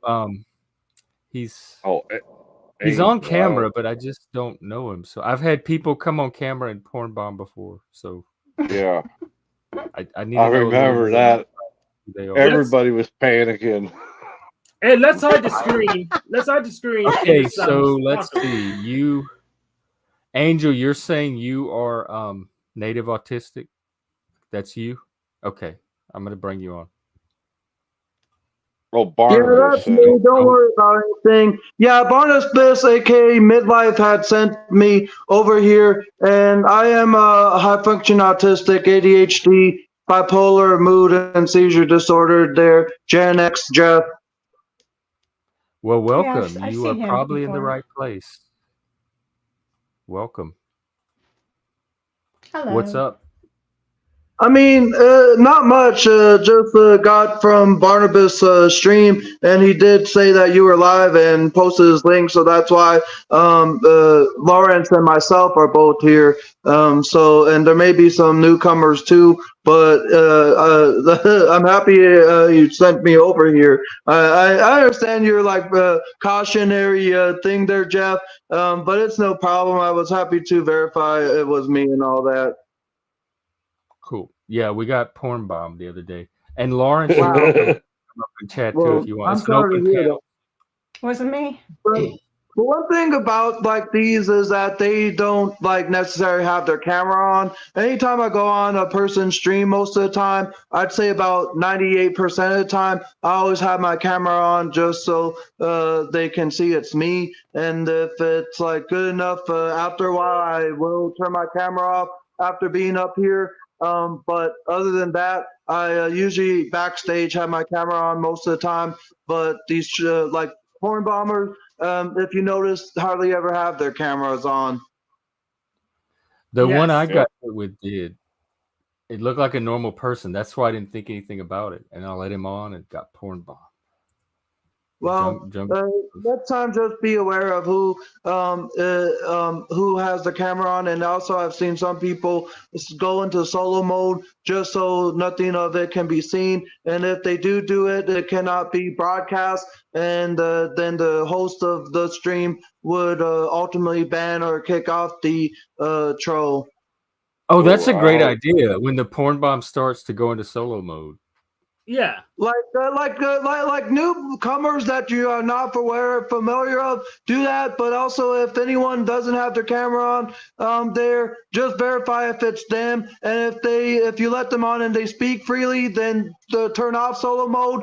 And then as time goes on, you'll get to know who it is. But I've seen CT Chaotic Truth do that a lot of times with newcomers and unfamiliar faces and people who don't have their camera on all the time.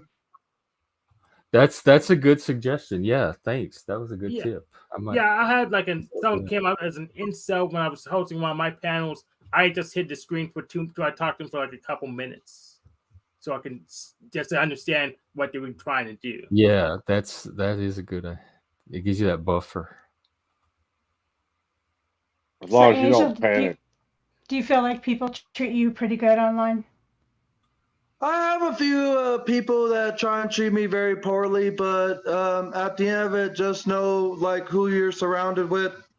I won't be doing it necessarily here at all, Jeff X, because I think a lot of the people are respectful. But on some channels, I do have a tendency of saying the N-word a lot. But like I said, I won't be saying it here at all. You. But in places like Chaotic Truth's channel is where I say it. But it's just if people try and get on my skin or try and like intimidate me. But I'm slowly like getting a gist of the whole like stuff towards me. But at times when they want to like try and like say something about me that they are just doing to insult me, like I've been recently called a lard ass by some woman that is trying to call me fat, but do I take offense to that? No. She is just stupid and ignorant at the end of the day. And if you can imagine that, imagine what else I've been called over the last like several months or years, whichever time frame. That sounds pretty healthy. to be able to do that. Well, thank you, but at the same time, I just don't appreciate a lot of stuff, but at the same time, I don't let it get to me as like they try and like think of trying to intimidate me. But if they want to act in that form of sense, then hey, bring the best you can give. He sounds like me.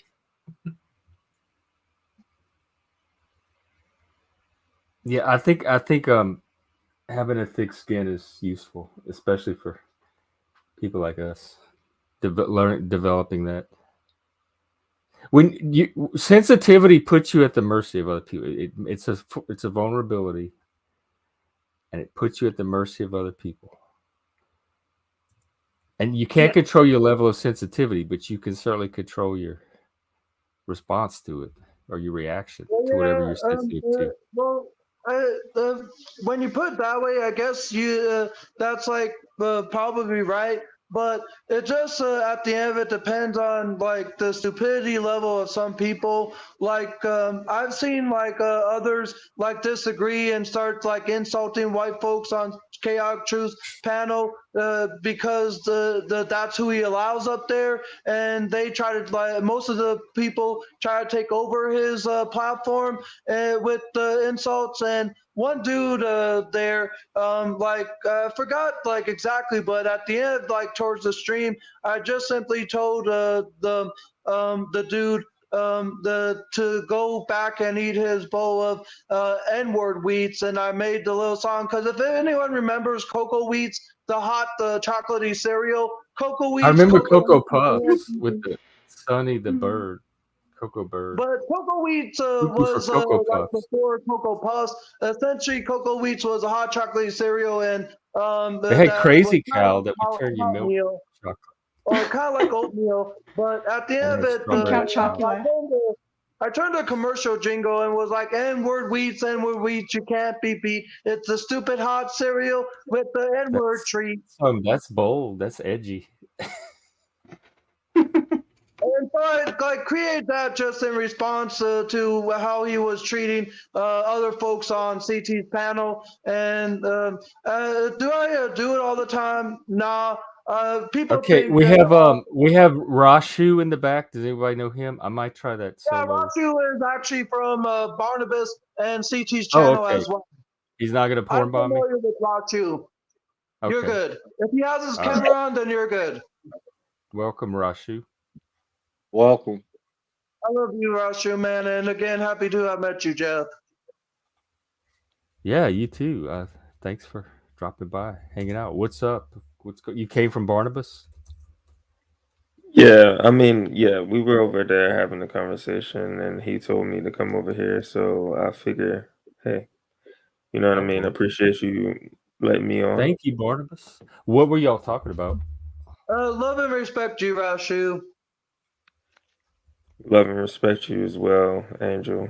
Appreciate you, man. Thank I you. mean, you know, like I've said the N-word like several times on CT's channel. It's like no disrespect, but it's just with what they do on CT's panel that is idiotic. It's just a word. Is he keeping his channel? Like he still has his channel? Yeah, he still has Okay. it, but I don't care I what think people say as long as Yeah, as long as we don't get community guideline strikes, but we really don't get those. And depending on the context of using the N-word, it doesn't make a difference to me. Chaotic. I mean, at the end of the day, if you're not an N-word, then why are you reacting to it? Because it gets a rise out of people. Because it has a effect. Because people give Well, that word power. It gets a rise out of N-words. Well, SJWs sometimes get triggered. I don't by give it it too. power, so it's Well, not gonna do anything. like I told Jeff earlier, I'm old enough that I've seen people get killed over that word right in front of me. But that's why. Well, listen. Listen. If I take my car to a mechanic and he fucking does bad shit to my car, does that mean that all mechanics are bad? No. If I experience a bad situation with a cop, does that mean that we need to defund the police? No. This guy already. So, I feel you. It's just something I got to work on. I know. well, what I'm saying is that we can claim, we can feel like, hey, this was the worst experience of my life because I experienced it with this individual, but that's the worst for you. Somebody else has a worse for them, and somebody else has a worse. Like I get it. I get it. like, come on, man. Let's just be real about it. But I'm not here to argue with anybody. Oh no, no, no! I wasn't. No, I wasn't trying No, to I think argue at most of us all. agree with you. We But I'm sorry for taking it like a bit off course. I just want to tell you what I'm a bit about there, Jeff. But RaShu and Barnabas and Lawrence are familiar with me. The person who knows me the longest and who's autistic as well is Lawrence. Okay.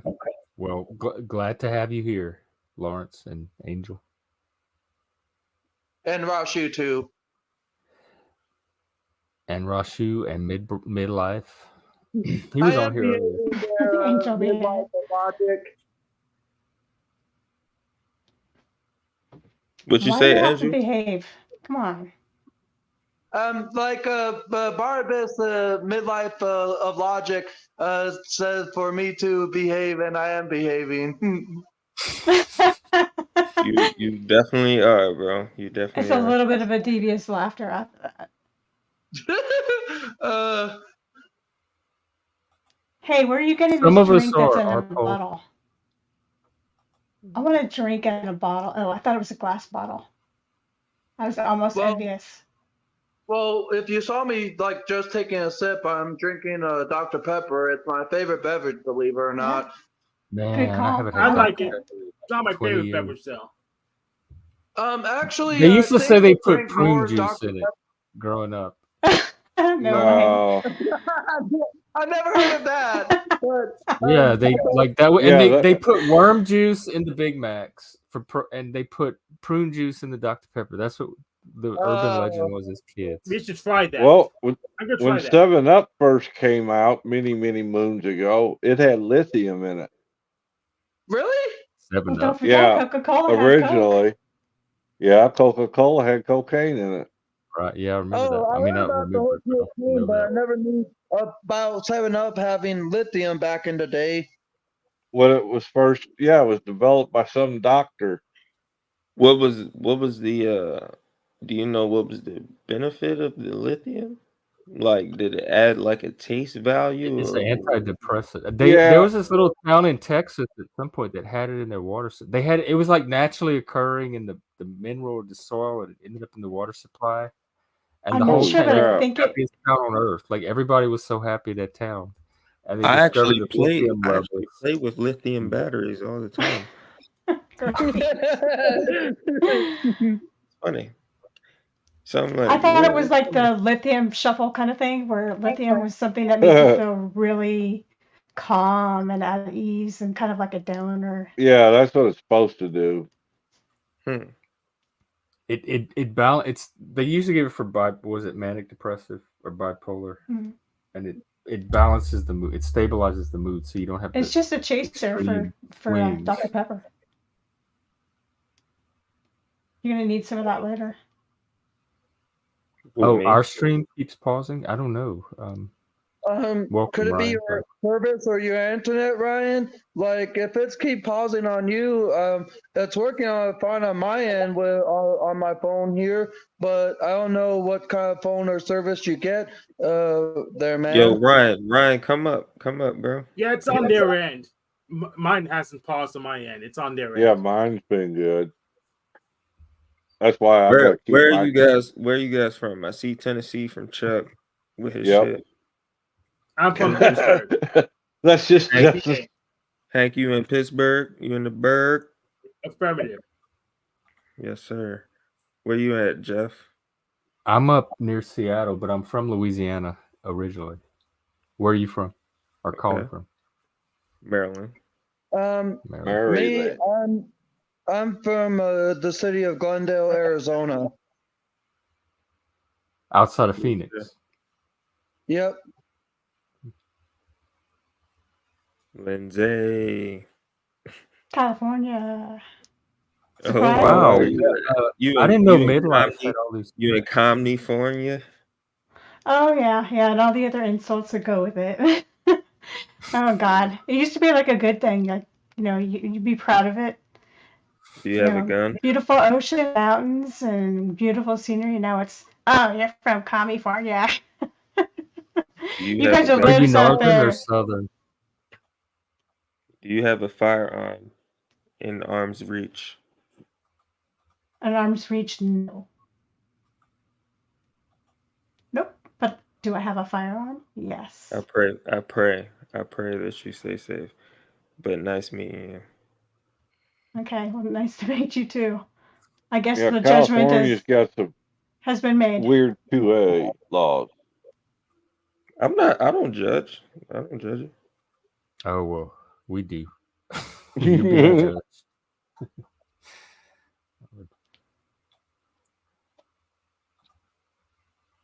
It doesn't have anything to do with the fact that I live in California. It has a lot to do Are with the you fact that someone northern or tried to southern? break into my house. So before that, I was anti-gun, and after that happened, I Yeah, that'll decided to change get a your gun. mind real Oh, quick. hold on. Maybe I missed. Maybe I didn't hear something. You said you do have a gun or you don't? I do, but it was not at arm's length. Within arm's reach, you asked? Oh, okay. You have to go get it. So, like, if the burglar breaks in, you have to say, "Excuse me, just a moment, sir. I'll be right back. Let me go grab my gun." Then I'll take I'll tell care you of it. what, when I had no gun at all and that person was coming into the house, I didn't really have much of a chance of anything. So all it Oh, you've had was that is, happen? yeah, that's what Oh my changed my god. mind Yeah, about gun that ownership. would yeah, I might consider a gun too. If that He happens. just went straight for all the, It was like a Go ahead. random person off the street. yeah. Yeah, That would be RaShu, the scary. only way you can figure out if I have a gun is you have to pay me a visit. So. What did you There just you say? go, Hank. Yeah, Why, if I mean, RaShu why you doesn't have gotta a gun, you have to pay me hide a it? visit. Why you gotta hide it? It's a surprise. For what? Surprise! Fuck. Just for the people who surprise you. Like listen. If it like all right. You in Pittsburgh, right? Yes. I don't know how the gun laws is out in Pennsylvania, but I know they're more lax than closer to the DMV, right? Angel Yeah, lives in a place if I where were you you, can I wouldn't carry. worry about it. What? But if you go out west, if you go to Texas, Arizona, Utah, all these other places, everybody has a gun. And you experience a lot more chivalry out there because of the fact. A lot more people saying, "Hey, let me hold the door for you," or "Hey, man, how you doing? Because you know everybody is packing. When you up here in these major cities, they have disregard for all that type of stuff, right? They don't give a fuck. They're punching people out, punching old ladies out, punching people I know out. Like real talk in New York City. So like it's getting crazy, bro. And you can't carry there as a legal citizen. But if you are illegal or if you are a criminal, you can go up there and you can commit crimes and you can get released the same day. And that's bullshit. It's the same here. I live in a small city. It's not, you wouldn't think this is a high crime area. It's between LA and San Francisco, pretty much in the middle, right by the ocean. And you'd think it would be a very beautiful, nice, calm place to live. And just 3 blocks down, somebody was beheaded. People get shot here all the time. Whoa. Wow. There's a If it's very that important, just be a high criminal. Mexican gang presence here. Mexican mafia is here, and a few other gangs, and they kill each other since starting at junior high and high school. They just pull guns out. And so, I mean, I went to CVS drugstore about 2 years ago, and I had a guy try to take my purse off my shoulder and steal my purse. I don't feel safe here either, but I don't have the right to pack a gun. So I have pepper spray on my keychain, but it's not lovely little small town California anymore, or in any state really. Maybe Montana has a better, more peaceful environment I since doubt. it's mostly full of people that do carry guns, but it's mostly land, And here The it's like problem is a bunch of the people problem. get to go ahead. Hi, Ryan, by No. the way. You Welcome. continue. My bad. I cut you off. Go ahead. I think the more people that you have in a small space and the more competition there is, the crabbier people get, and that's putting it nicely. They start driving erratically. There's road rage, there's, more competition for resources, and then you have gangs and social problems like that. And even in small town California, you get, there's Mexican mafia cartel people right there in gangs, waving. Not, I was going to say waving hi to you when you go in the store, but that's not true at all. You just look down. Yeah, they're not waving. You just look down. You mind your own business. I don't look people in the eye.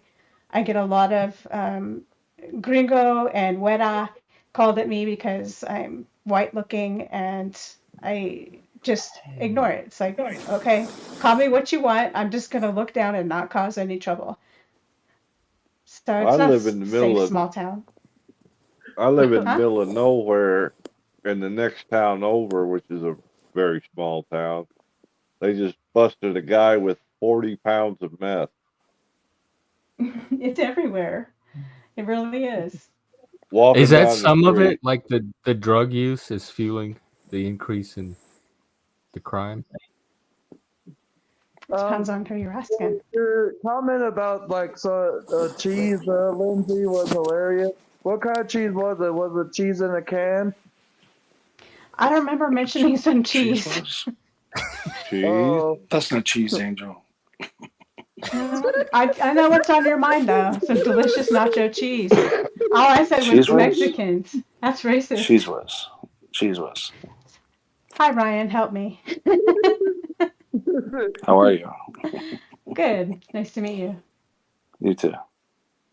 Are you from Barnabas's crew? Yeah. Well, CT, Barnabas, kind of that group. Yeah, well, welcome. I didn't know he had a team. It's good to meet all of you. And we were just on it. He said, hey, check this out. So I said, all right, let's do it. You have some Well, good that was shows. nice of him. So what are you talking about, guns? Well, it started with where are you all from? And then the person called California, California, which I'm kind of used to now. And then his next question was, do you own a gun? Because I think he was associating California and liberalism in liberal states with out of control crime and guns. So that's how we got on the whole gun thing. In a nutshell. It's a pretty diverse state in terms of politically. Like, they vote left, but like if you go out to the eastern side of California and northern side, it's very red. You know what I mean? True. Yeah. It's very red. There's a lot of things that just misnomers that people have about different places just simply because they don't live there, So you only read what you read. You only know what you read in the papers or whatever. Well, I went there. Let's just be honest. A lot of these states are actually red. It's just the cities that vote Democrat. Yep. Yeah. Yeah. I'm moving around, y'all, but I'm listening in and out. I'm sorry. Well, so I went to. I thought it was going to be. I went to California a couple of years ago, and I'm thinking it's going to be just this. Everyone's protesting in Teslas, right? There's just climate activists, and I'm gonna tell you right now, there were SUVs everywhere, Suburbans. There was no solar panels. I'm like, these people are full of it. We're getting there, actually. I saw no. They weren't environmentally friendly at all, and I'm thinking, what's going on? I went to Ventura, and I had a family member there, but I'm just like, where's all the liberals? I don't see any liberals. It's like I figured it'd be like San Francisco where there's just looting, but it was a nice trip. It was really great climate for sure. So, but I was surprised. Apparently, like San Diego is got a lot of Republican voters. Yeah, they do. East, and Orange north. County. Yeah, And then Orange County, yep. all the meth dens. I'm just kidding. No, But, you're Well, not. Daniel, It's what is everywhere. the problem? Tell us. no, it was just surprising to see that. You know what I mean? It was shocking, I guess. But Yeah, I didn't see any liberals. That's for sure. So in other than when I flew in LA, it's got like a 90% Hispanic population, and they are very liberal. are they? Yeah, not outwardly. I didn't. Mm-hmm. I didn't know what to expect. So. Oh, no one protesting and throwing fits. Yeah. But you see the stuff on the news, and I know it's going. But you're talking Mm-hmm. about 50. There's 40 million people. I mean, it's 40 million. I think 40 million, something like that. It's a lot of people. I mean, it's a huge Right. state. You're talking. It's the 5th largest economy in the world. Yeah.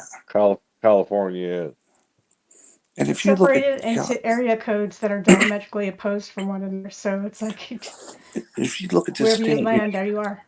it's from Maryland to Georgia, right? Like it's the whole coast, basically. So, huge state. But What are you talking about? California. It should probably be like 4 states, realistically. Well, yeah. Yeah, it's huge. It's different. I mean, I think Texas is bigger. I don't know if you guys are you guys up to speed with like Paul Bet David, his podcast? I have no idea who that is. Nope. Okay, well, never. Paul something. Wrong Paul. PBD podcast. Yeah, man. Like as far as like taking like being like a network like Tucker Carlson, he is up there. He's up there. But he just did an interview with Suge Knight, and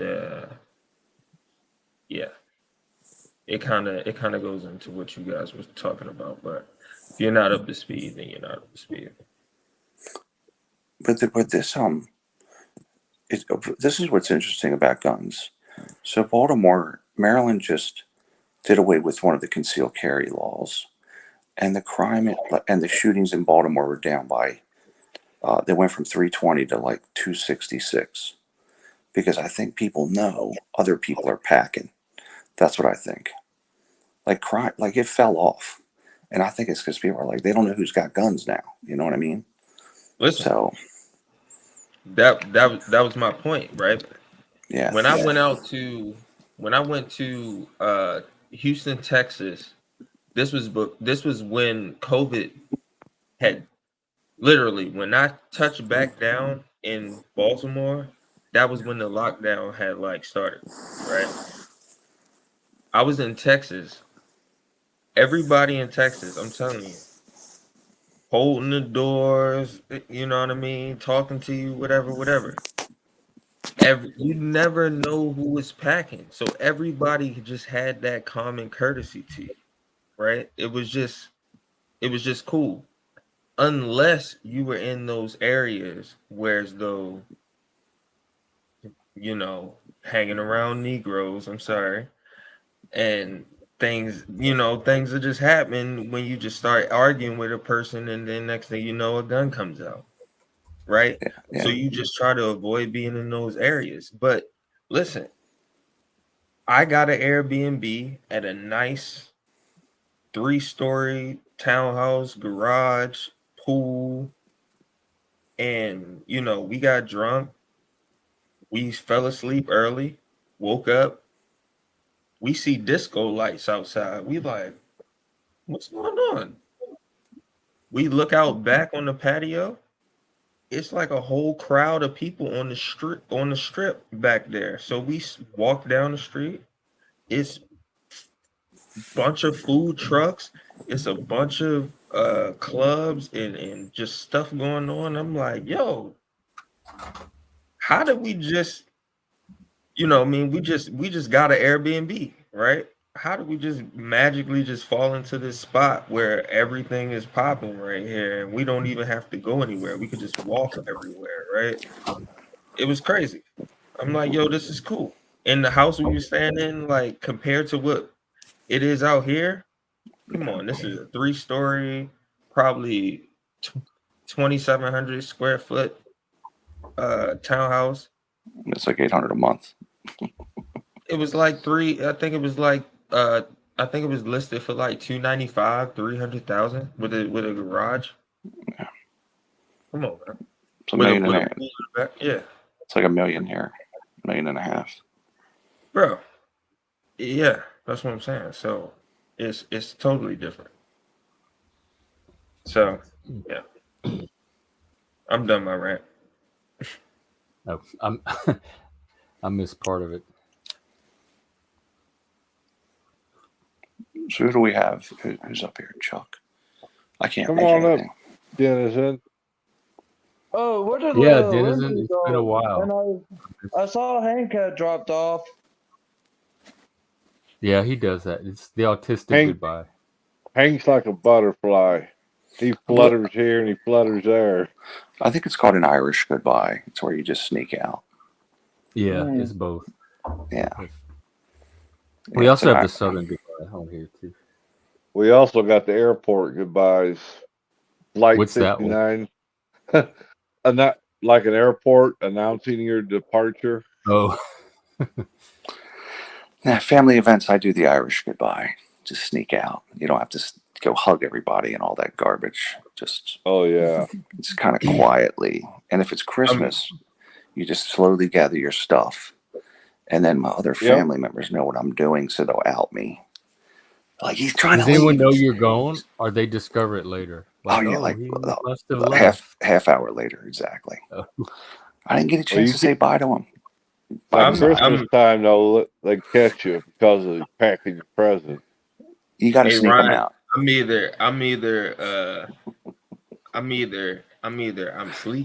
sneaking out, or I drank too fast, and now I'm trying to lecture everybody in this motherfucker. I drank too fast. The liquor hit me quick, and now I'm trying to lecture everybody before I can get out. You know what I mean? Because I'm always trying to get out quick. But you know once you have kids, it's over. You can't sneak out. But mine are gone. Mine have moved out, so I'm out. I got you. I'm outie. No, you're like my dad. My dad, this guy, man, he always finds a way to get out. It's funny. It's to the point where my brother-in-law even started mentioning it to me. That's the way to go, man. Get out. Get up out of there. You don't have to hug anybody. You don't, oh, yeah, okay, cool. I'll call. We'll talk. Blah, blah. Just go. Just go. Nobody wants to do it. These people want to hug each other. I don't really want to hug. It's the autism. Not it's the autism. Absolutely. So, spectrum disorder. I'll admit it. No. I don't want to do it. I might be a little bit autistic too, man. I don't know. No, it's how people are raised. My family doesn't touch each other. And we don't touch each other. I mean, hey, man. People die. There's no physical contact. My dad is from Dundalk, and his parents, like my grandparents from his side, like they slept in 2 different rooms. Mm-hmm. Like I never saw them interact with each other like intimately, hug each other, kiss each other. I never seen that with them. I never even seen them talk for real. To be honest with you. But they lived in the same house. That's not abnormal. Huh? It's not abnormal. My grandparents. I mean, but what I'm saying is like that type of disconnect that flowed through my dad. Like my dad, to this day we've never really had like a real conversation. Like I've never thought that he's taken me seriously in any type of way. It's generational. It's generational. Like my dad was Vietnam era. His dad was World War II. It's a different group of people there, man. you know, like that actually.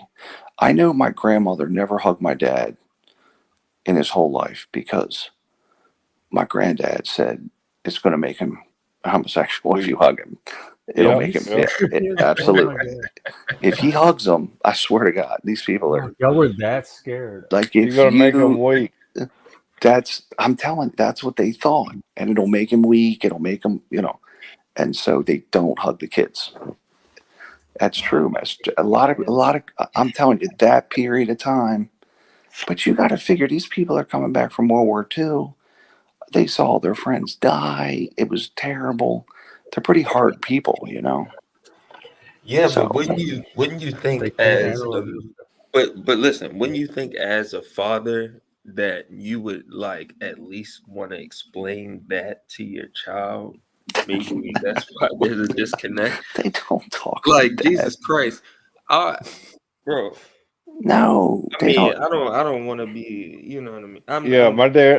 My dad's generation was people or men kept all that crap to themselves. Yeah, the John Yeah. Wayne. That's right. My Yep. dad was like that too. Same thing. Suck it up, buttercup. Yep. Look.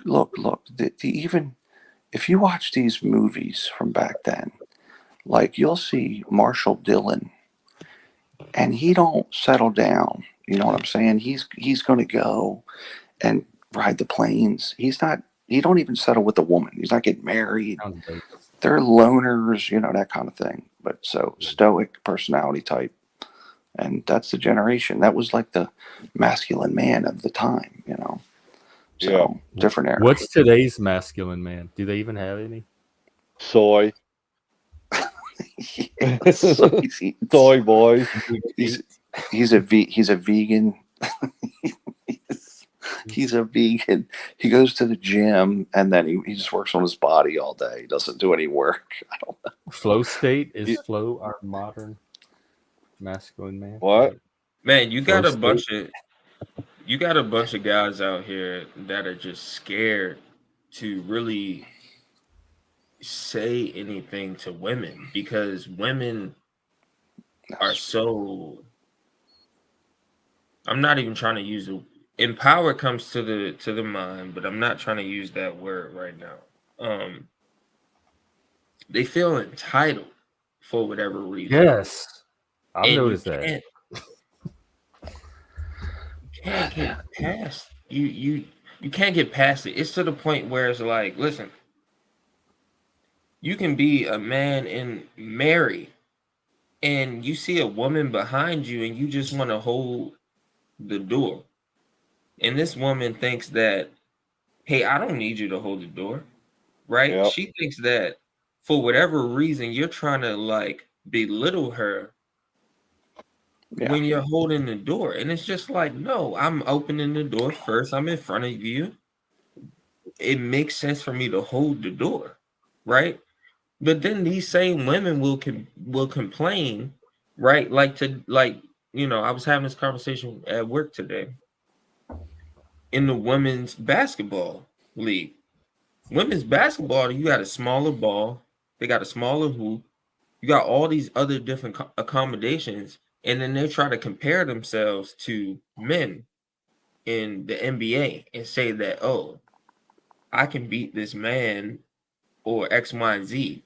And then you see what I'm saying? It's not equal. We make these differences for a reason, right? So if you guys want everything equal, how They is don't. that? They don't want it equal. It's just It just it's nonsense. doesn't make sense. It goes back to They what we want it talking about equal when they want it equal, and they want it not when they don't. There's no not. rationality to it, and that's what's so frustrating for me. Yes. And they're not complaining about jobs as oil rig workers, Navy SEALs, trash truck drivers. They're not complaining about construction jobs. They're complaining about CEO jobs. Like C-suite. They're not complaining about the labor, the back-breaking work. Well, right? I watch this guy every day. He does, he gets, what's going on in the world type of videos every morning. He refresh you up real quick, and it's mostly based off of money and whether crime and violence, right? There's a girl complaining on TikTok, I think it was. She went to school, went to college, and she's talking about how she graduated college and everybody was happy she graduated college. And once she graduated college, she's mad because everybody doesn't have the same energy basically for what she's doing. So then dude is like, well, where did she get her degree at? Right. So she continues talking. She got her degree in like some sort of weird studies, right? That didn't matter, right? She ended up being a bartender. She was working at a sex shop. Sounds right?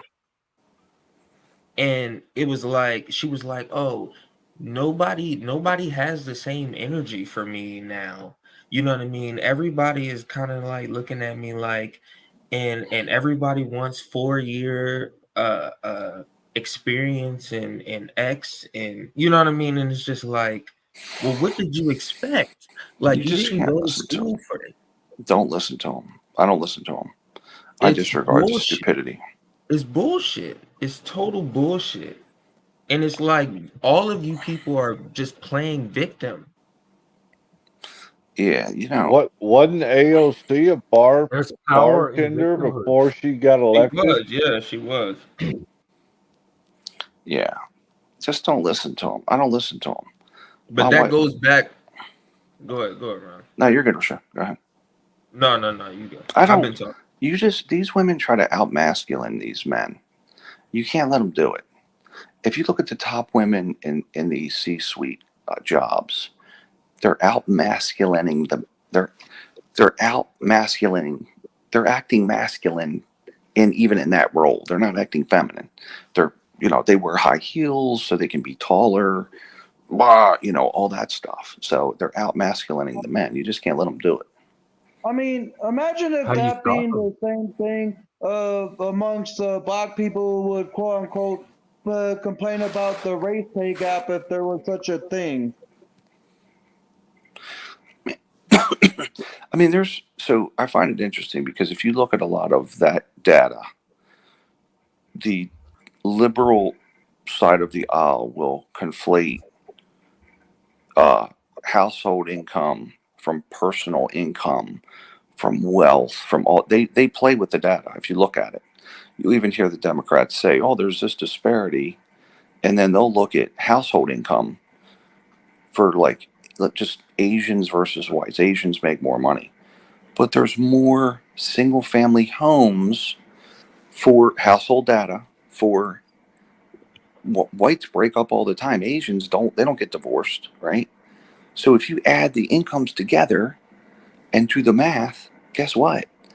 There's no single family. Asians rarely get divorced, right? So therefore their household income is going to be higher, and therefore it's going to show a disparity there. They always do that. You got to look at the household data. If you break it down per person, the math is people make similar income. But if you break it down per household, it's different based on the marriage. You're doubling your income basically if both people work, right? So you got to look at that data always because they play with it. They love to play with it. You guys gotta watch that Paul Bet David podcast with Paul with I think his name is Bobby Woodson. I've seen him. It just gets. The thing is, I got like 12 of these things that I see. He's one of them, but I watch it some. I watch Rogan some. I kind of flip around because eventually it gets mundane, But I listen to him. Well, I mean, he's a good interviewer, though. I saw nobody had Bob Woodson on. This guy is fucking. I think he's like. Damn, I think he's like 90 years old. He was next to Martin Luther King, and he was he's seen so many decades of things go down. So like his history of what's going on and what has happened as far as like black people and how we segregated from this is Bob Woodson. I'll check him out. That Bob Woodson on Paul Bet David podcast. There's an old black guy RaShu called Thomas Sowell. And I like Thomas. I'm gonna tell you right now, like, forget the social stuff he talks about, just the economic, just his economics, his economic theories, right? Forget the social stuff or anything to do with race or society. The economic side, he's brilliant, right? He's written about 40 books. He's a world-renowned economist, but he's also a social commentator that talks about, racial issues and all that kind of stuff, difference between people, blah, blah, blah. Many books, but the left-leaning media never talks about him. They literally, you'd think he'd be held in some high regard like Cornel West.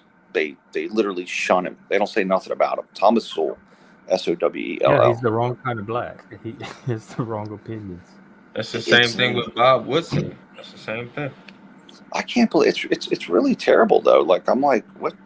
That's kind of why I brought up P. Diddy earlier, because when Suge Knight was saying today, like, there's a certain type of person that you see that's really exalted in these positions because they have ties with the FBI, they have ties with these secret organizations and XYZ, and they have done things whereas though, hey, they can compromise other individuals, much like what we've seen in Epstein.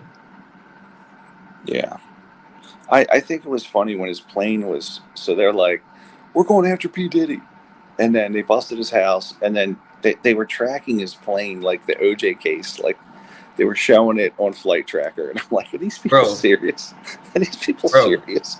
Bro, Suge Knight said today, he was like, listen, P. Diddy knew that the feds was coming because he didn't even have his real security there. He had some movers there acting like security.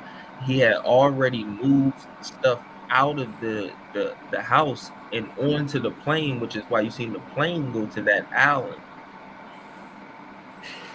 I don't even know what are the charges, just sex trafficking or something. It's like an Andrew Tate. It's like an Andrew Tate situation. Nah, Andrew Tate shit. That was a Trump situation.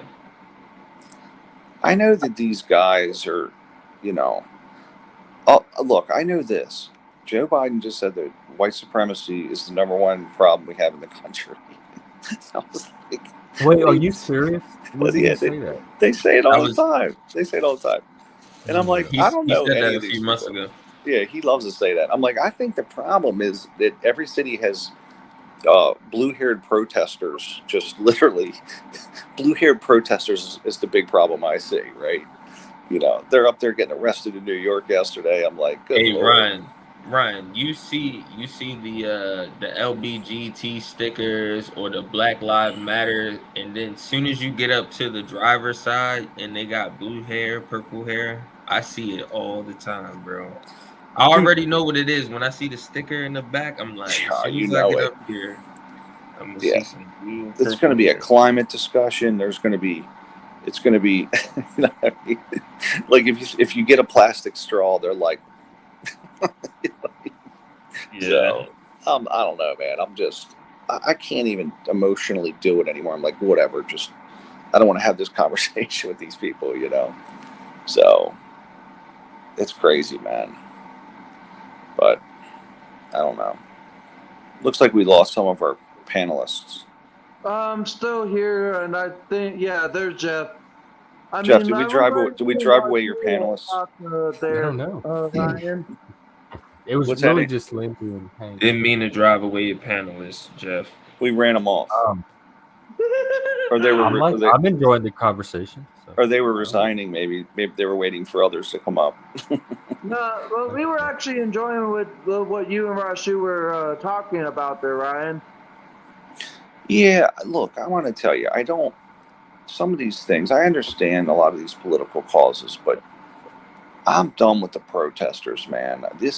They jammed up San Francisco the other day, and I mean, at what point are they going to? I'm not against protesting, but it's like you got everything. It's constant, and when you're blocking major roadways, and you have people like if my wife was going to give birth, and I'm driving, okay, and there's protesters blocking me from going to the hospital with my wife, I'm going to get arrested for running them over. It's just the way it is, right? I mean, you're talking about it becomes a dangerous situation, and then these kids they charge these people with unlawful protesting, but there's people that can die from this, right? It's a dangerous situation. They let them protest in the street there. But as a journalist, isn't it disingenuous of you not to raise that awareness to say that, hey, somebody might be pregnant and going to the, you know what I mean? Like, you should be saying, like, this is wrong. You shouldn't be sitting here advocating for the shit. As a journalist, you should actually just report it, right? But I think that the city, San Francisco, didn't really go up. They weren't up in arms. They were like, well, these protesters were upset about Palestine. Are you talking about the one that shut down the Golden Gate Bridge the other day? Yeah. Like, what are those people? What are they going to get arrested? Who let them do that, though? One at a time. Well, so they arrested them, but then what will the charges be, and will they face jail time? No. Probably not.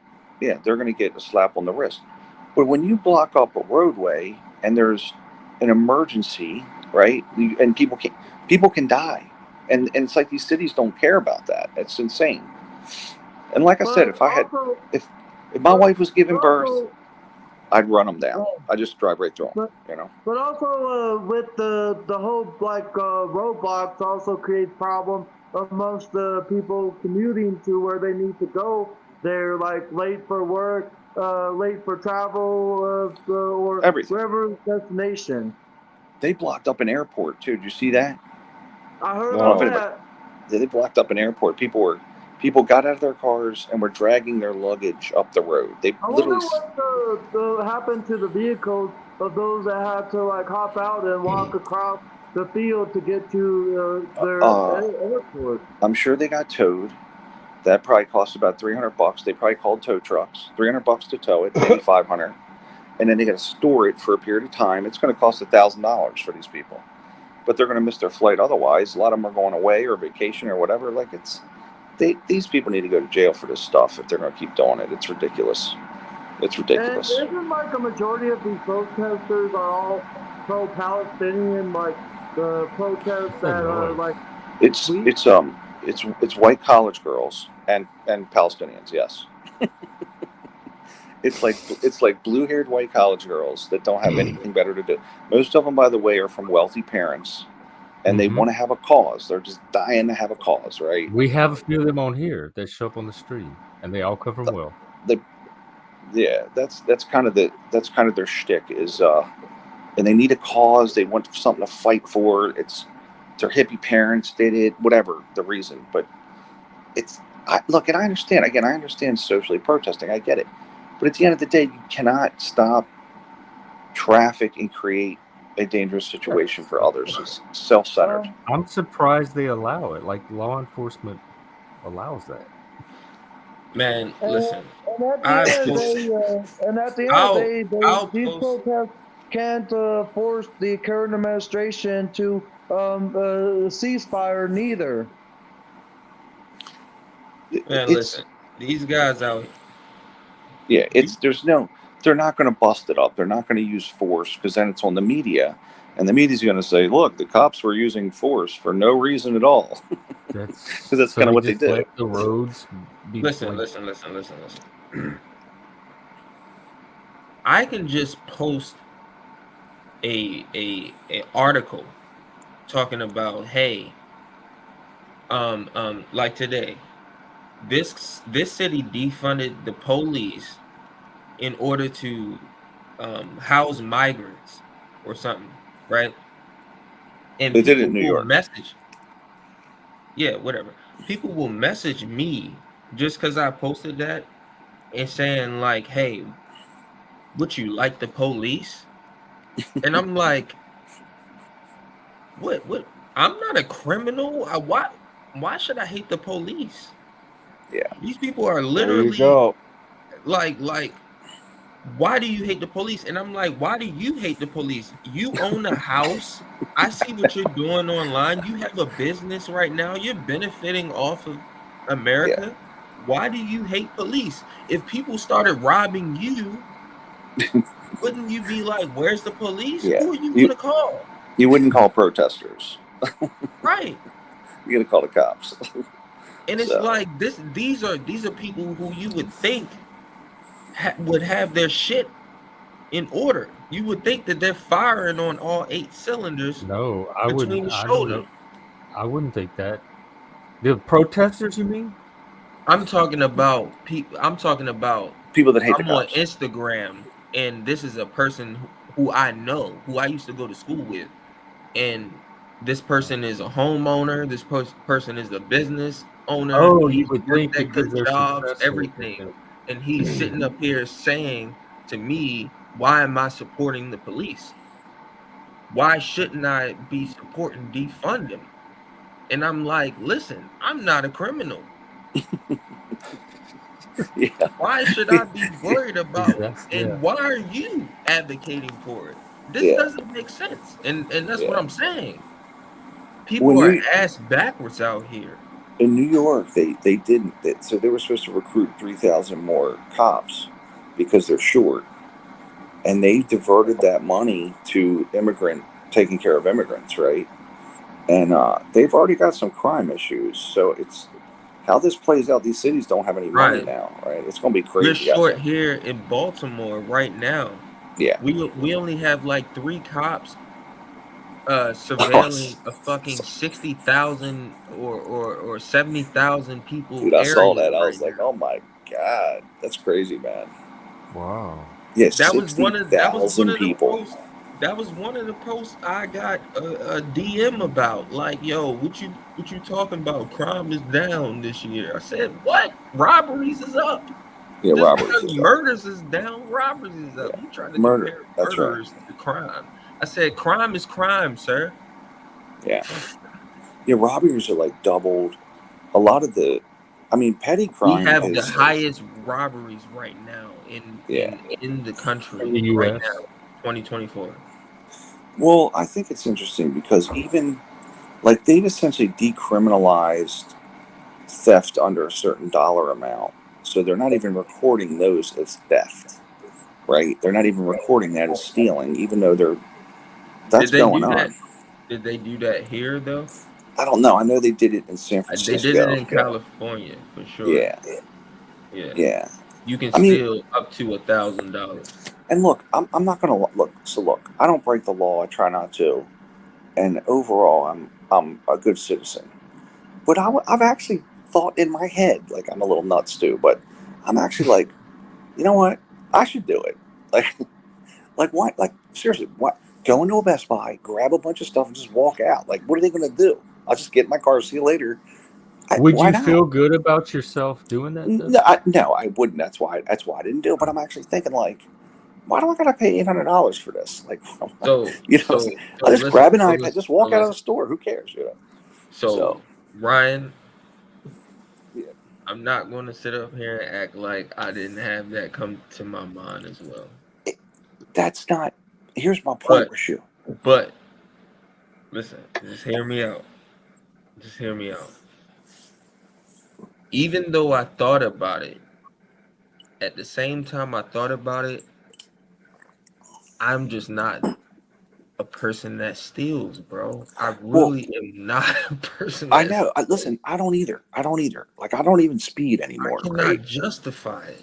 Well, here's my thing. I don't think that's a normal thought.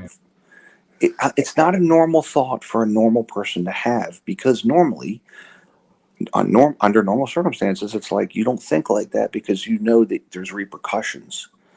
right? It's not right to do, but there's repercussions. Like I'm going to get in trouble. The cops are going to be involved. They're going to I'm going to be in court. All those negative things, right? But I'm Man, actually listen, like, why not it's do it? more Who cares? it's moral to me. It's moral to me. Yeah. That's not with everybody, but it's moral to me because Yeah. I've been robbed. Yeah, me too. I've been pistol whipped. I've been in fights, in a Wow. robbery. Like, listen, I don't wish any of that on anybody. Yeah. To be honest with you. And stealing is stealing, right? It's not right, but ultimately, I just thought it's a thought I would never have. But I'm like, why the hell do I got to pay for this shit? Like these other people are walking out, and they go into Best Buy walk out. If it's less than $1,000, I'm like, oh, well, everybody else is doing Well, it. But the reason why we do it, the reason why we need to do it is because we need to uphold our fucking constitution. Fuck that. Right, Yeah. it's the enforcement. We need to continue law and order, man. This shit is bullshit that these people are doing that. Like, it's fucked up that we got to sit up here and contemplate whether or not we can just steal from our local fucking store. These are It's people crazy. too It's trying crazy. to just make it, man. Like, come on, bro. It's crazy. This is fucking up the natural order, and Oh. I'm tired of it, man. Oh, I'm gonna tell you something right now. This is what I want to say. So I was watching this coverage on the Columbia protest, and here's the problem with the coverage, right? So I saw the story, and basically the headline on the story was peaceful protesters, right?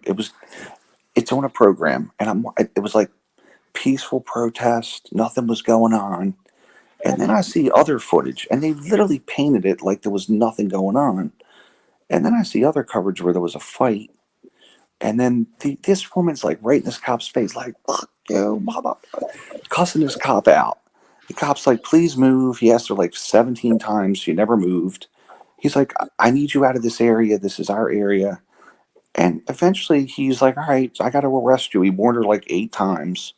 And finally he arrests her and puts her in a paddy wagon. The coverage that was legit coverage.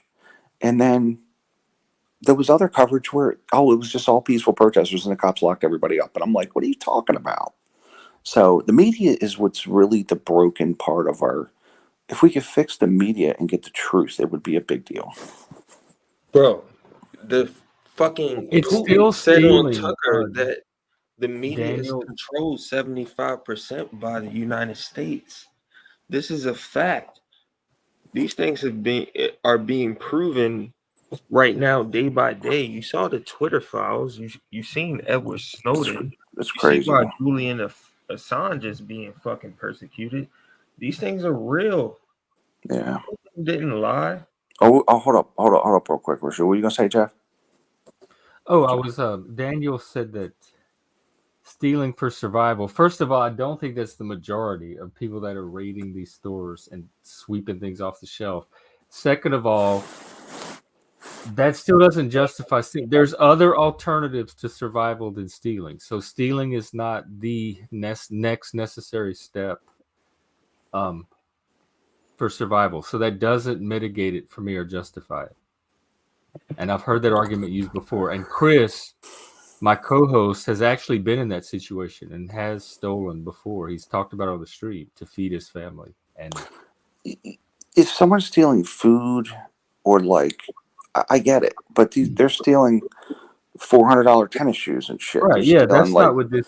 They're stealing like let's- electronics. It's not people going to the grocery store Can I and address stealing something that bread he to said? feed their family. Let me just address something that he said. Right. You don't have to. The alternative doesn't have to go to stealing, right?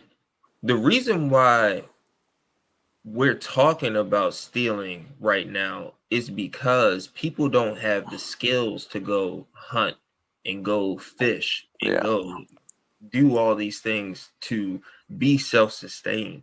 Why don't they have them? Because they have the same. Because we live in luxury, sir. We're human. Oh, you mean actually? You're not being Technology. figurative. You mean actually hunt, actually kill, like. Yeah. Sir, you can't just go down to a river and just think that you can just pick out water, right? you have to clean that water. There's bacteria in there. There's certain things you need to also, understand. like in a figurative sense, and he's saying in a literal sense, but in a figurative sense, people also don't have the skill set. Like people that are stealing for food. Do an alternative. Yeah, they don't. Why is that? Because we all started out with the same opportunity for that, and so everyone should have the skills at that point to feed. Well, listen. I'm a black guy, right? That doesn't matter, right? I have to take. I was born in a metropolitan area, right? I'm the only person who legally has guns, who knows people who hunt, right? None of my other family do, right? Yet my friends who hunt, their kids know how to hunt too, because that's what they do, and then their fathers taught them, right? So it just happens like that. Being as though I'm different, I can teach my child that. You see what I'm saying? So it's all about the knowledge that's being passed down and where you get it from, right? So yeah, that's kind of where I was going with this, was education. But what I'm saying is stealing is a much more primitive way of just being like, hey, I need something, let me go get it. Versus we're more advanced than that as a civilization. Why are we resorting to the primitive? You think that inner city people are more advanced than that? Is this mostly happening? I think that if we were hit with an EMP, it's in San Francisco. I think it's mainly kids. Like it's mainly kids stealing. Yeah.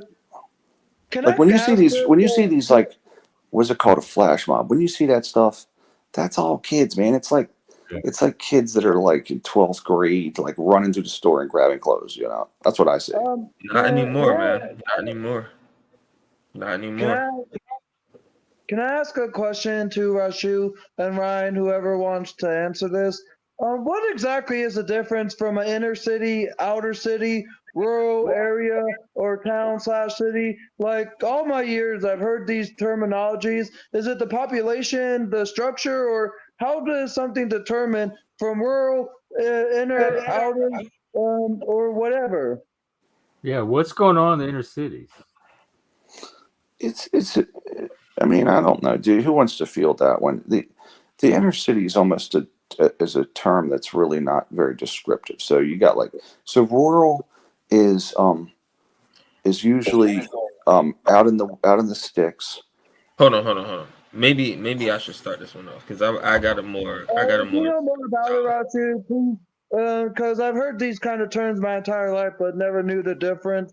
And one time I was asked, like, what kind of city do you live in? And it listed all the different definitions, but I had no idea if the city I live in was rural, inner, outer, or whatever term that is like differentiate bigger versus smaller cities. Okay, we'll take it. So, inner city means more population dense, right? You have a more dense population in this area. And then once you start to spread out, it gets less dense, right? Which means there's more space. So in a city, you got housing, whereas though you have no property. You might, at the most, you might have a front yard and a backyard, right? If you have like a townhouse. But then you have apartments. But if you go outside of that, you'll have subdivisions, you'll have small housing, you'll have bigger housing. Ryan can give you all the technical terms on that, right? That's what I'm talking about being in the inner city. It's the more populated, the more people you have in a condensed area, the more crime you see. Right. So kind of like Phoenix, Arizona, which is the capital, would be the inner city for Arizona, right? Exactly. It's even a little bit also more. There's this association or connotation of it is like with black people and crime. Right, but It's more not black. just the Well, whole you gotta densely understand. You gotta populated understand this. area. It's the parts where the black people are tearing everything up and Yeah. selling the drugs and gang banging and all That's the that. connotation. You That's can the you can look at it like that too, but you gotta understand that a lot of black people who wanted to make more money moved from the South up to the cities to make money at these places. So you see more black people in the inner cities because that's where they were left because their family came up there to work in these well, and certain there was a lot of factories in the cities at the time. yeah, a lot of factories and stuff like that. Yeah. Yeah. So basically, and without like the inner city, if you think about it, you got like most cities have a beltway around them, like a highway surrounding them, a Right. circle. The inner city's inside, and then the greater metro area is outside of that, right?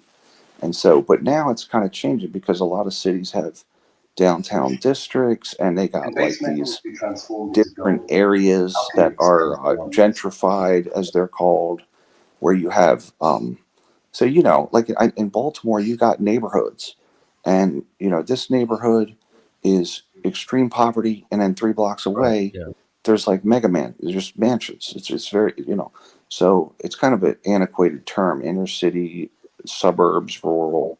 Rural is where you typically have a lot of inbreeding of you'll find there's a guy there by the name of Be Brave. Sorry, that's from another show. I can't say that. But I'm rural. I'm probably inbred. I've always thought I was. that's where my people are originally from, was West Virginia. So the hills of West Virginia. Well, they had my grandfather was from a dirt floor. He was likely conceived and born on a dirt floor. Conceived on a dirt floor? Well, I wouldn't doubt it. They didn't have a bed, so it was just alcoholism and break out some leaves or something.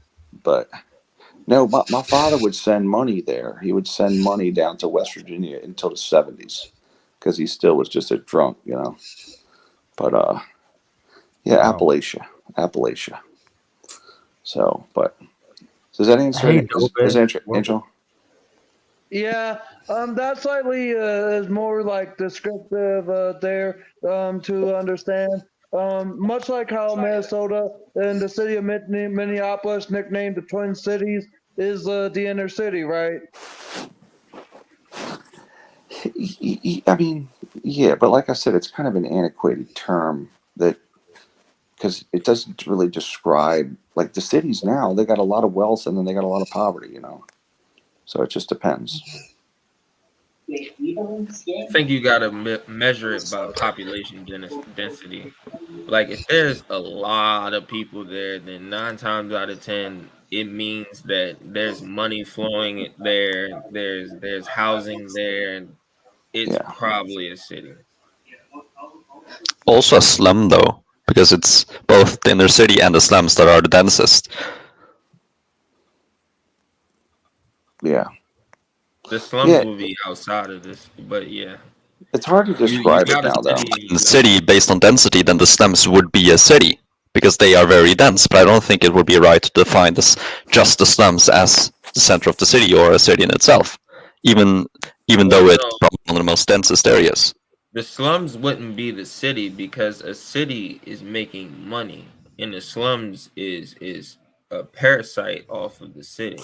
Well, there are slums in North Carolina, and there's single-family homes. There's slums in West Virginia. It's, in rural areas. So I think slums can be anywhere, really.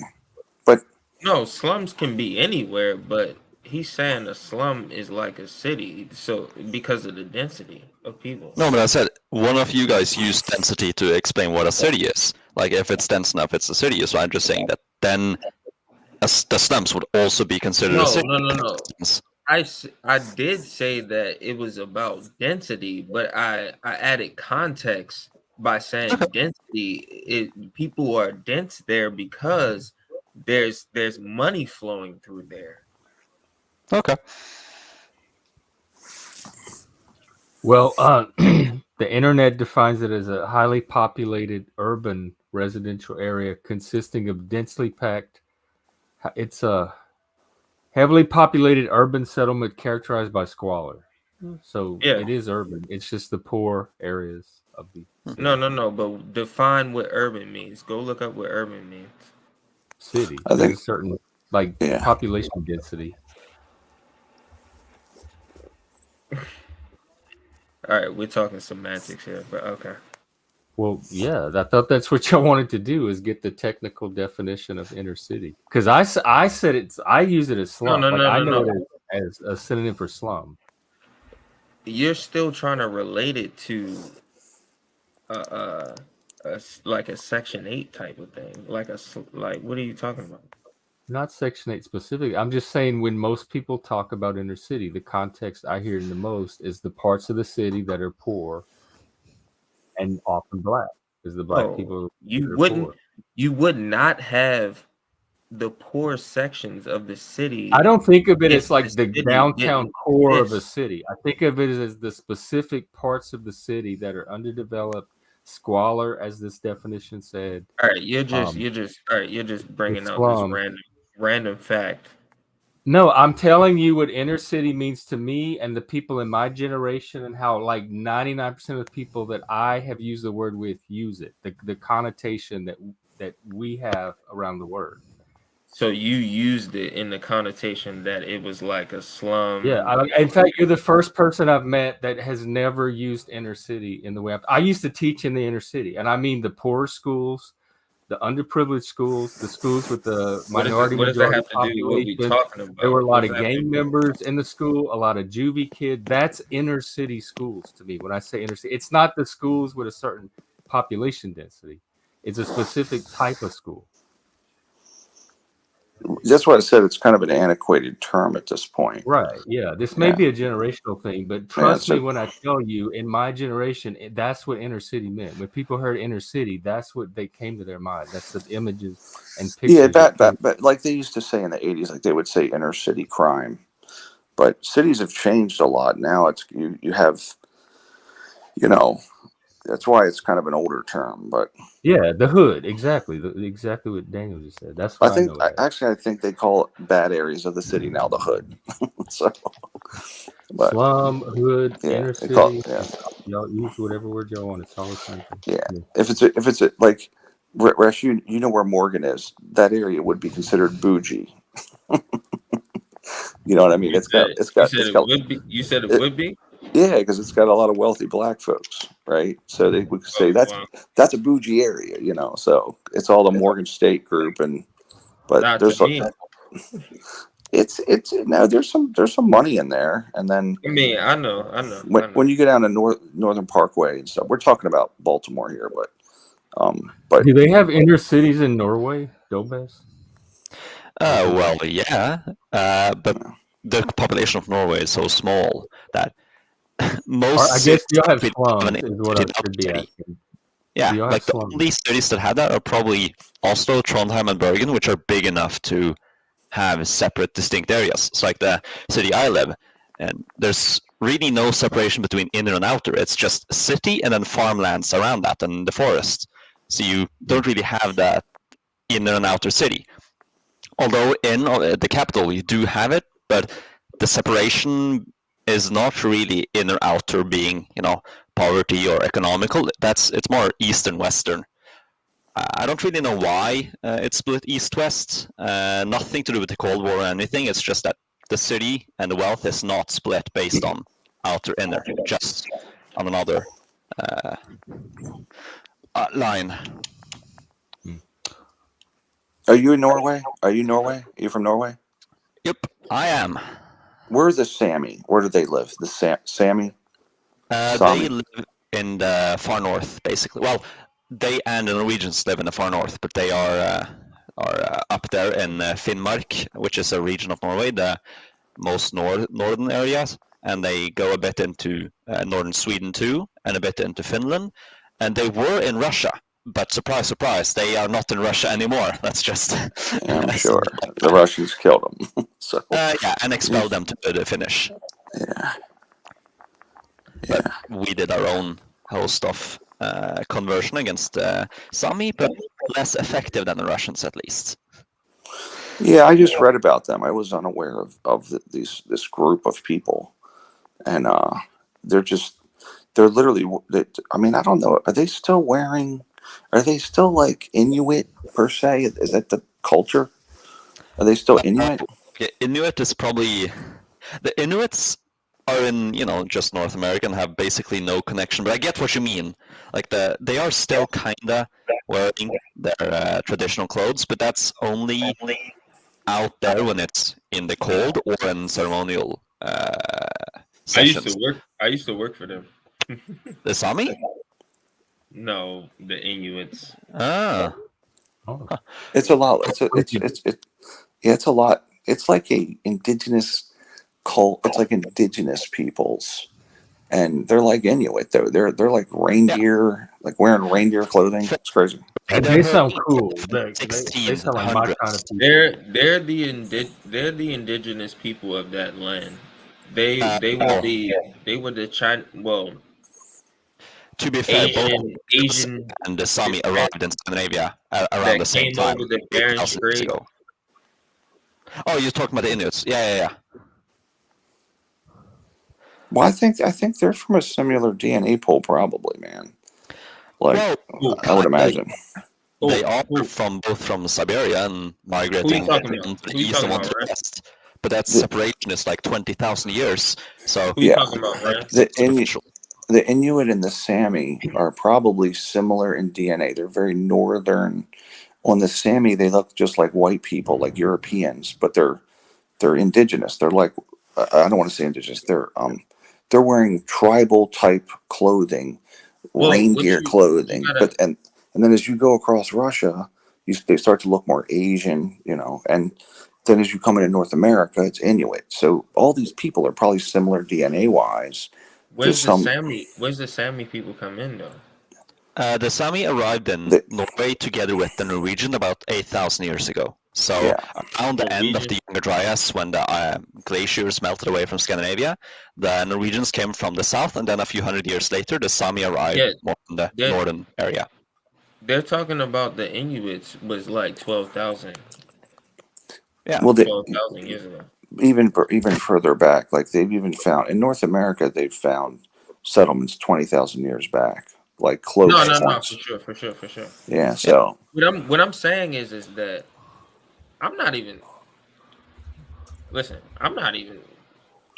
arguing against you guys. I'm just saying that DNA has tracked that these people are like have Asian descent throughout that whole area. And then you have Europeans that has mixed over time. And I was trying to see like when the mix had probably started. Like I thought the 50. I mean, like people started walking out of Africa approximately in multiple waves, like 300,000 years ago. Yeah, and then 50,000, and then they weren't riding on dinosaurs. I thought they rode out. But yeah, and it's funny because I try to tell people this, like DNA wise, there's more DNA diversity in Africa because we were there the longest time, right? Like in other words, humans were there for millions of years, evolving from Homo erectus to, Not only that, it's because it's warm in Africa. Things can survive. When you go to cold areas, it takes things that can adapt to survive. Especially during an ice age. Well, two of them. Exactly. Yeah. But I agree with what you're saying. Destroyed the genetic diversity. Yeah. So your microphone is a little distorted. Dolbez, it's clipping or something. Oh, maybe I should. Oh, I can hear it. Is it better now? Yeah, no. It's better. No, it's not. I can hear kind some of popping in it. Oh. I don't know why, honestly. But I'm using the same microphone but a different computer, so maybe I should switch in a while. So Norway. Whilst I'm not. I want to ask Norway something, Jeff, if that's cool. It's up to him. About I want to take a trip to Svalbard. Do you know where that is? Yeah. Our crown colony up in the Arctic Circle. Yeah, look, man, I've never been to the Arctic, and it seems so remote. It's like, so me and my wife will do these far-flung trips, and we're trying to do them while we're younger instead of when we're like in our 70s and we can, or 80s or whatever, right? So I'm like, honey, I want to go to the Arctic. This place is desolate. I don't think there's anything there. Let's go there and camp or do something. Of course, we'll have to have some kind of weaponry against, no, a polar bear. And the thing is, like, everybody in the world's a citizen of Svalbard. I'm pretty sure you can just get in. Citizen, but you don't need a visa. Everyone can go there, but you are not a citizen of Norway because it has Norwegian territory, but it's visa-free for absolutely anyone. So my thought was I could bring a weapon to kill grizzly bears in case they try to attack me. This was just I'm kind of brainstorming it, But I don't know how feasible that is, right?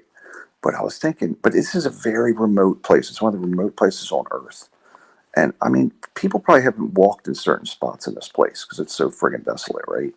So do people travel up there from Norway? What do you know about it? Is it cool? Is it a good place to visit? Can you kill grizzlies? Let me just say this before y'all respond. If CT was on this panel, he would say, "You are the white explorer." He would say that. There's no question. He'd start talking about all this stuff. You're right, but now I really respond. Yeah. Okay, so I am Norwegian. I do know quite a lot about Svalbard. Some of the fun facts are one. There's the seed vault there. So in the event of a nuclear apocalypse, all the seeds of like millions of plants are on Svalbard to be reseeded. Yes, I read that. Yes. Yeah. But also, one very funny thing, which maybe will get gun-ho Americans to like it. It's not only allowed to have guns, it's mandated. It's illegal to not have a gun. What? I like it. I like it even more. Tourists, but at least for citizens, you can't live there if you don't have a gun. And it has to be like a heavy caliber gun too, because polar bears are scary, and you will encounter them probably while still live there. That's actually kind of base. Personal responsibility. We don't want to have to clean up. And also, it's illegal to die on Svalbard. Like, of course, they can't stop you from dying, but like, it's illegal to die there because you won't be, like, the soil won't actually decompose you, so you'll just stay there as a rotten corpse. Just permafrost. It's like being on the Andes in the Himalayas. That's like being on I forget what mountain that is, but everybody Himalayas. That's it. Yeah, I think it's the Himalayas. Yeah, it's so cold they just freeze and sit there, like they're in a freezer. So you think it's worth the trip? For me, it's like 20 hours. You got to go to Norway. You got to get on a boat or take like a jump plane. So it's very involved. But it seems it's almost like my wife's like, it's not a bad idea, but it's so remote. Getting there is hard. But I figure I'm only going to go to the Arctic once. I go in November, maybe catch the Northern Lights, and then I'm out of there.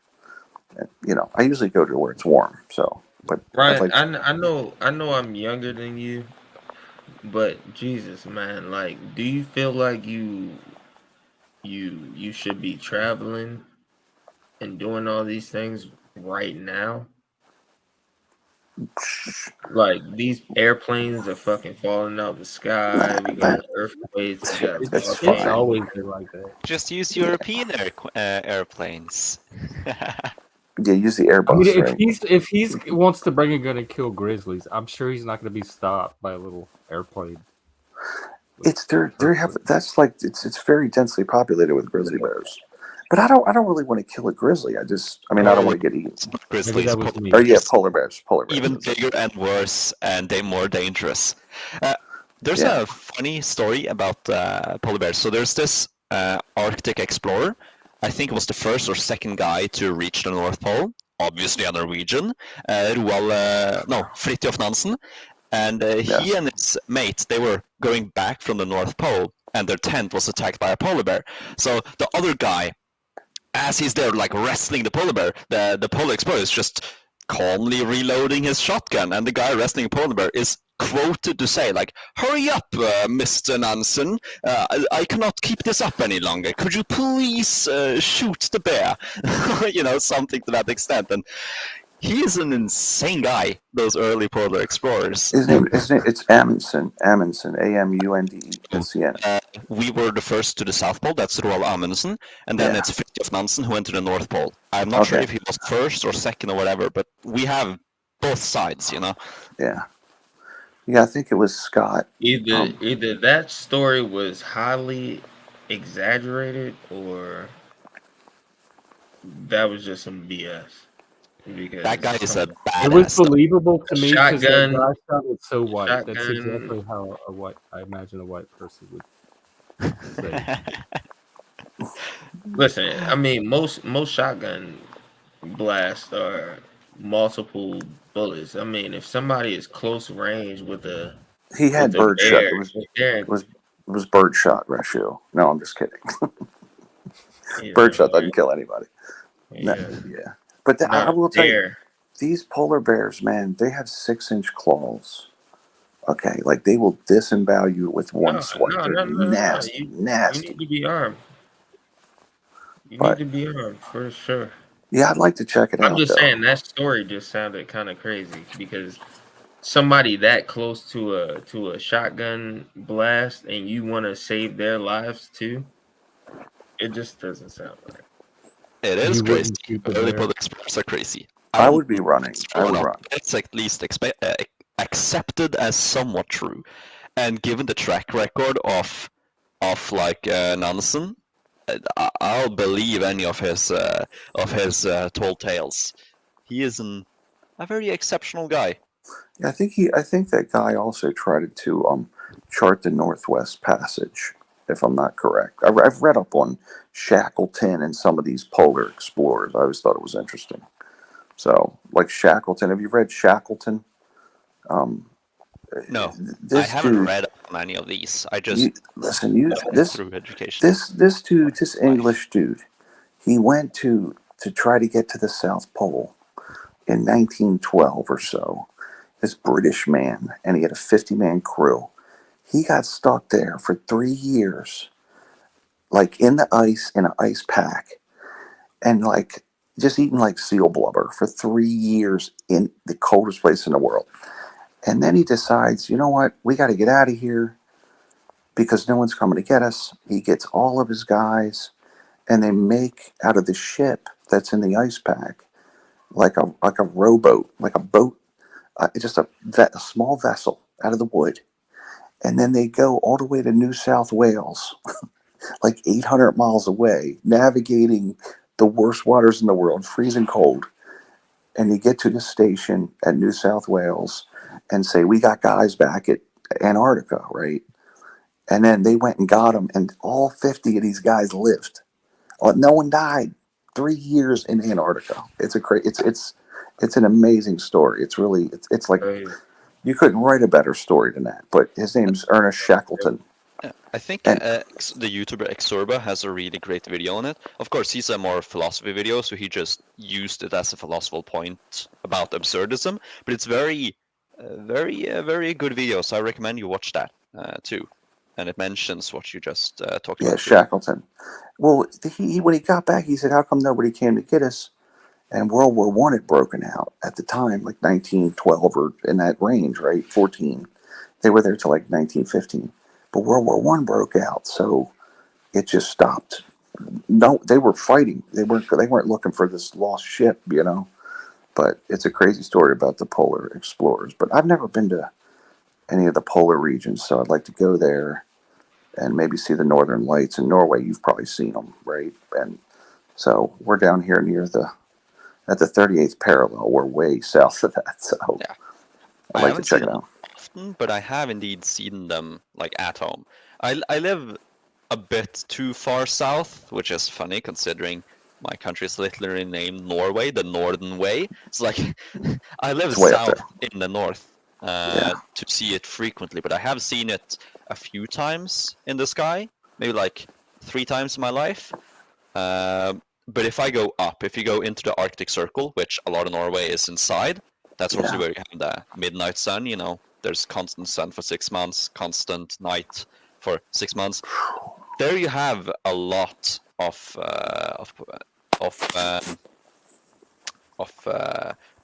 northern lights too. But also, if you're going to Svalbard, do it You in see? the Do you summer see any? season. Do you see any anomalous type of things in the sky? I've seen a plane. No, I'm not seeing any UFOs or strange birds with robotic eyes or anything like that. I'm not talking about that. No, But I haven't. it's open sky though. You know, it's probably pretty pure air too. There's no, because it's not very populated. I would think Norway. You know. Yeah. So Pretty good air all around and all over. Good air, good nature, good man, economy, good people. what's the biggest city? They like. Oslo. You know, how many people? 700,000 people. How many people? 700,000. That's it. Is that the metro area or the city? Well, that's the main city. The metro area is, I think, 1.1 million. But the population of Norway is just 5.6. Like, we are a pretty small country. Yeah, there's more people in DC, Washington DC, that are in the whole country of Norway. Yeah, there's more people in DC metro. For context, in the single city of Moscow, there lives more people than all of Scandinavia. So all of Denmark, all of Norway, and all of Sweden in just the single city of Moscow. Which, you know, Scandinavia is small, but that's also to our benefit because it, you know, we are proportionally much more powerful and bigger than our population should be, basically. Yeah. Well, it's definitely it's got to be cold all the time. So most people don't want to live that far north, probably. So, I mean, not all the time, but it seems like it's cold up there. It's all what I can see. So. Last winter, it was negative 30 degrees Celsius for about 4 weeks straight. So I can convert that to Fahrenheit if you want. It's like negative 50 or something. It automatically inputs positive 30. That's negative 22 Fahrenheit, degrees Fahrenheit. For 4 weeks.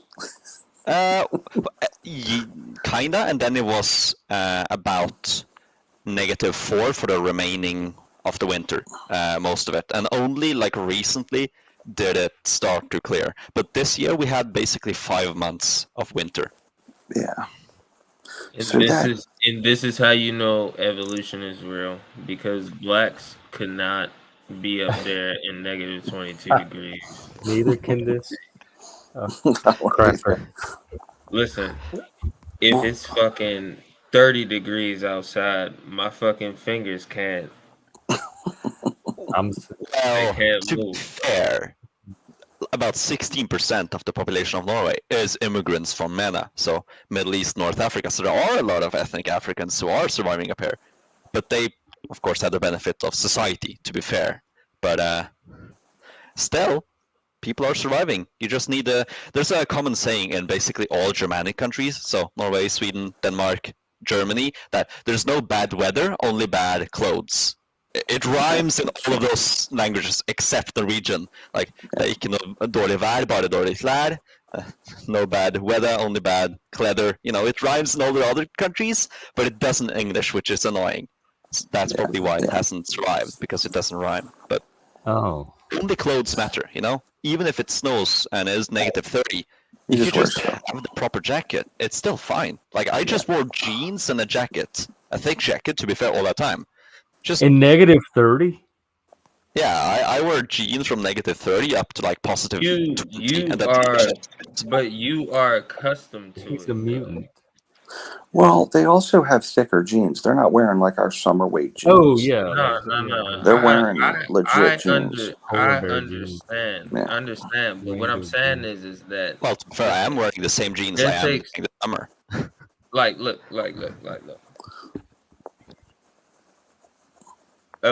Black Americans can't just go back to Africa and just try to just think that they can just be Africans. Yeah. No, there's viruses, there's bacteria over there, there's a bunch of shit that's going on over there.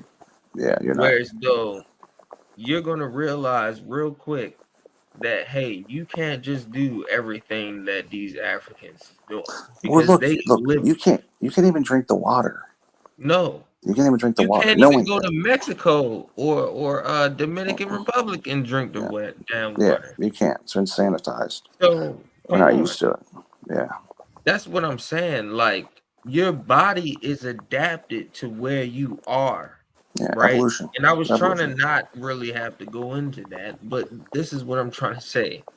Y'all are out there, even your Middle Easterns out there in that cold weather, y'all have adapted to that cold weather. I'm saying me, Ryan, anybody like us was to go out there and put on those thick pants and all those other shit, we would still be like, yo, this shit is not for us. You know, That's what I'm trying to tell you. when I go skiing though, like it's been down to 0, and I'll just wear more stuff. I wear like wool, a lot of wool and stuff like that. Yeah, but that shit is still unbearable, man. Like, come on, man. It's been cold as hell. It's been cold as hell in the past couple of years. Well, not recently, but like probably like a couple years ago. It was really cold out here, and it was nah. Well, it's not that we don't hate the winter too, but it's just that I'm not saying I winter we miss the summer, and when there's summer we miss the winter. Like, oh, where's the cold? Please, can it be cold again? And then we have it for like a few months, and okay, I would miss the sun. I would miss the sun. It would because you're not getting the whole like in this. You're getting a long day and then a long night, right? So that would eventually be depressing, I think. But I'd love the summers. Oh yeah, well it is depressing. There's literally a term like seasonal depression. People just get more depressed during the winter. So like the span of separation is that at least in my city, during winter solstice, which is the shortest day of the year, there's about 5 hours of sun. During the longest day of the year, which is summer solstice, so 22nd of June, there's 18 hours of sun. So that's I'd be up. I'd be wound up. Like, this is great. Well, in the summer, it's annoying to go to bed whilst the sun is still out and it's still bright. But it's really comfortable waking up while it's bright. It's like the winters are much better in the evening to fall asleep, but the summers are much better to actually wake up and do stuff. Yeah. It would be hard. Just the winters would be hard, but you know, I mean, you could. I'm gonna tell you what, man. I went to Hawaii, and it was the opposite of what you're describing. Like look, man. Every day, it was. I literally printed out the weather for the week, right? Or we were a couple weeks. It was 69 to 80 every single day was the temp, and it was dry. It's kind of dry, but like it gets to be. I don't know. It gets kind of boring. I mean, the weather's amazing. It's the best weather I've ever had in the world, right? And it's very close to the equator, so you get a similar. The Earth doesn't tilt that much, right? So, you know, now there is winters and summers, but the weather doesn't vary too tremendously, you know. So it's just interesting because that urge that you're talking about right there is. On one hand, you're becoming one with, you know, nature, right? Which is a good thing, right? Your atomic clock is syncing up, which does happen. There's a lot of studies behind that. But at the same time, your mind is like, listen, my time is money, right? We have to still try to, you know what I mean, figure out a way to get some money. Am I incorrect in that? well, I'm more talking about the variation in between the northern areas where they get almost no huge weather variation versus Hawaii, where it really there's no variation from winter to summer. It's very little, because they're right at the equator. They don't get a lot of variation between temperatures or anything, So it gets kind of like, it gets kind of boring, I guess. So whereas like where we live, even RaShu, we go from shorts to long pants to winter coats, So there's more variation when you go. Like Norway probably still gets up to 60 to 70 degrees in summer, maybe 80. You guys hit 80 up there? Fahrenheit 32? You hit 28, 26 in Norway? I don't know what that would be in Fahrenheit, but yeah, like it can be up to 30 degrees Celsius, like 86 probably, maybe 1 or 2.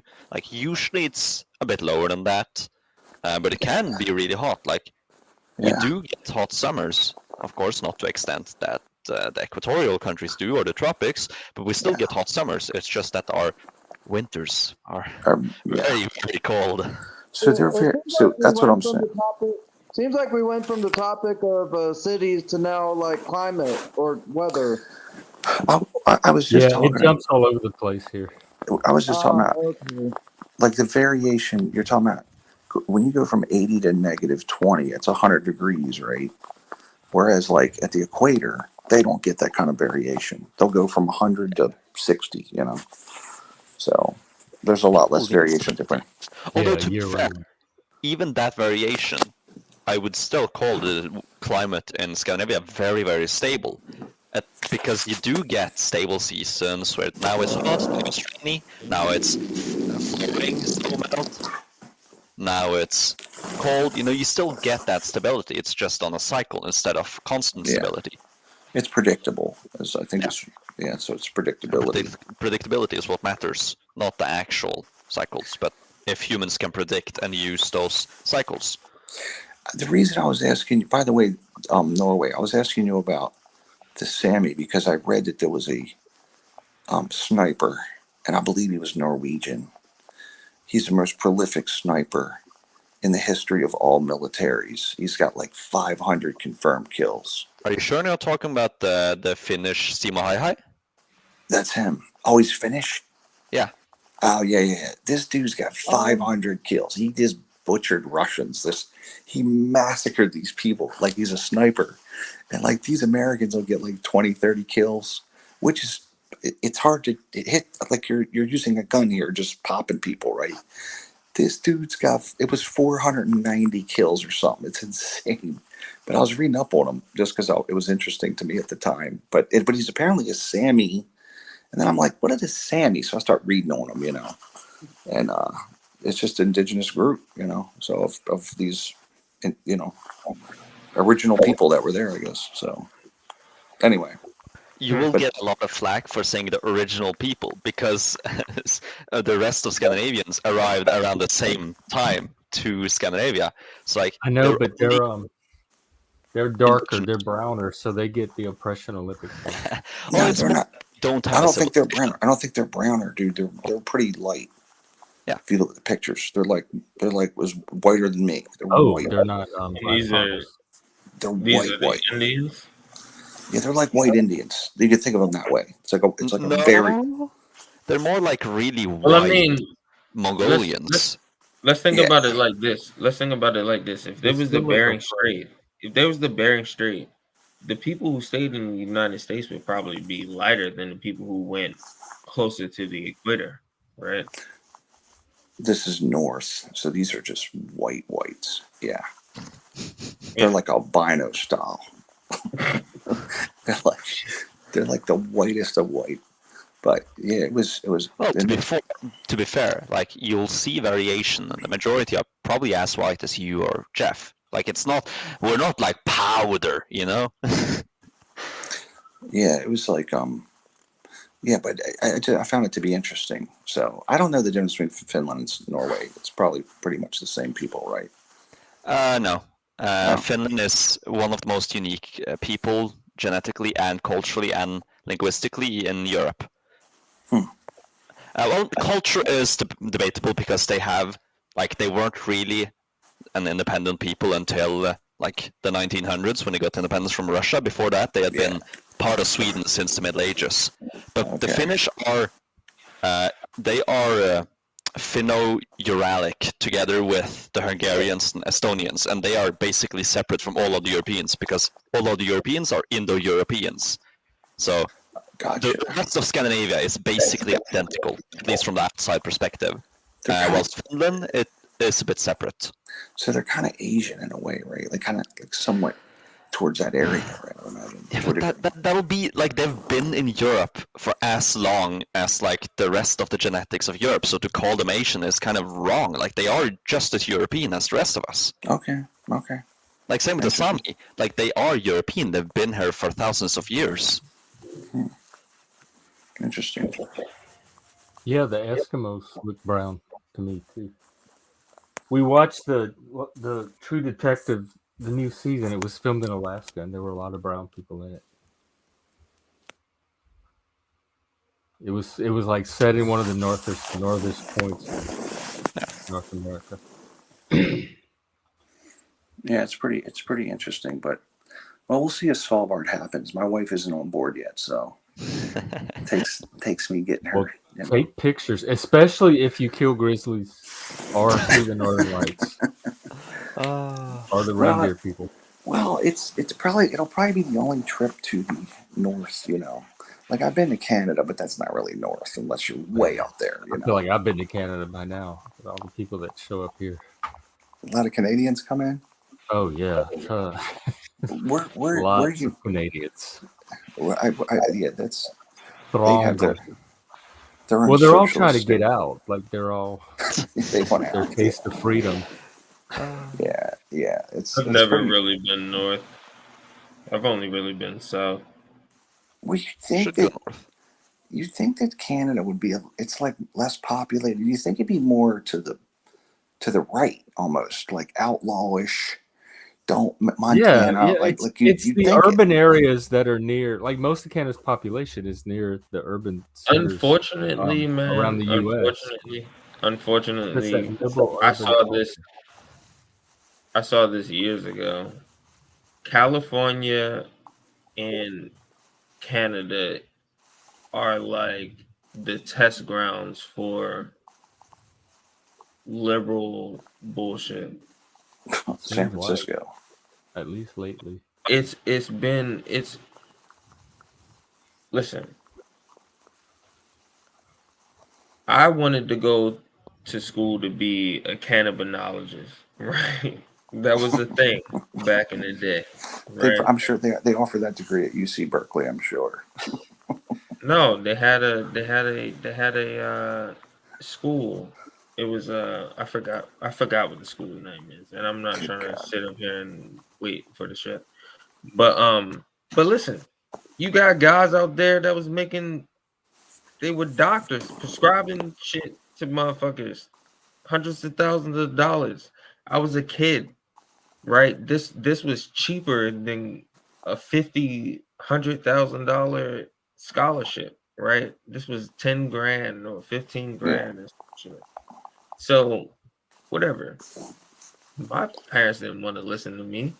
Whatever. I started getting it. Electrical engineering is going to do you way better than that. Yeah. So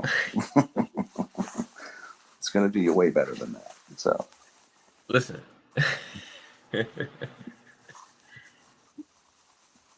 Listen. That came after. But what I'm saying is that I started working under my dad in the family business, doing like home remodeling and stuff like that. One of the guys that worked with him, his like brother-in-law was a lawyer. He had just put all his retirement money into dispensaries. And I was sitting there trying to tell my dad, like, hey, this is an investment you probably should make, right? He doesn't have a retirement thing that can just keep creating residual income, right? So I'm trying to, but yeah, here we are. Well, did you ever become a cannabinologist? Nah. Maybe you get an honorary degree on lived experience. Life wasn't going in that direction for me. Yeah, I wanted to be that too when I was like 18. But then I grew out of it, I guess. So the thing is like it's the same thing with like Bitcoin, and I might be rambling off the point right now, but it's the same thing with like Bitcoin, right? There are certain, or not even just Bitcoin. Let's say the transgender agenda right now. There are certain things that people can see in society where you can just envision 5 years from now how this can snowball, right? You got people out here really trying to justify the fact that minors can consent to have sex at young ages, right? This shit is how is this going to snowball in 5 years, right?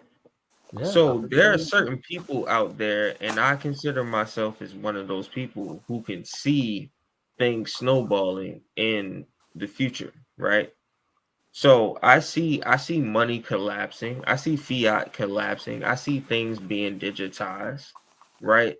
I see Well, believe it or childbirth. I not, don't see all of I'm that. pretty sure you heard this, but last year Best Buy stopped selling physical media, and I just got like notification. It appears Target is going to stop selling physical game media. Oh yeah, all that makes sense. That kind of stuff does. But Bitcoin, listen, man, here's the thing with Bitcoin. It's too wild. It's wild, okay? It's like at 14,000, then it's at 60. And all it takes is Jerome Powell making a joke at breakfast to send it down by 20,000 points, right? You know, the Fed Reserve Chairman comes out and says, yeah, I think we're going to do away with digital currency. It's going down by thousands of points, right? So that's the issue for me. It's too questionable, you know. But with every like new form of like banking app, or like like your Venmo account there, Jeff, and your Cash App, like that has direct deposit. With every single like form of transaction now that you can withdraw or deposit money, I think maybe ATM machines and banks may be existing in the next 50, 60 years or so. But it depends on if digital currency can make the transition, because I know people still hold cash in their wallets, but I know that is like a hard thing to get rid of. Mm-hmm.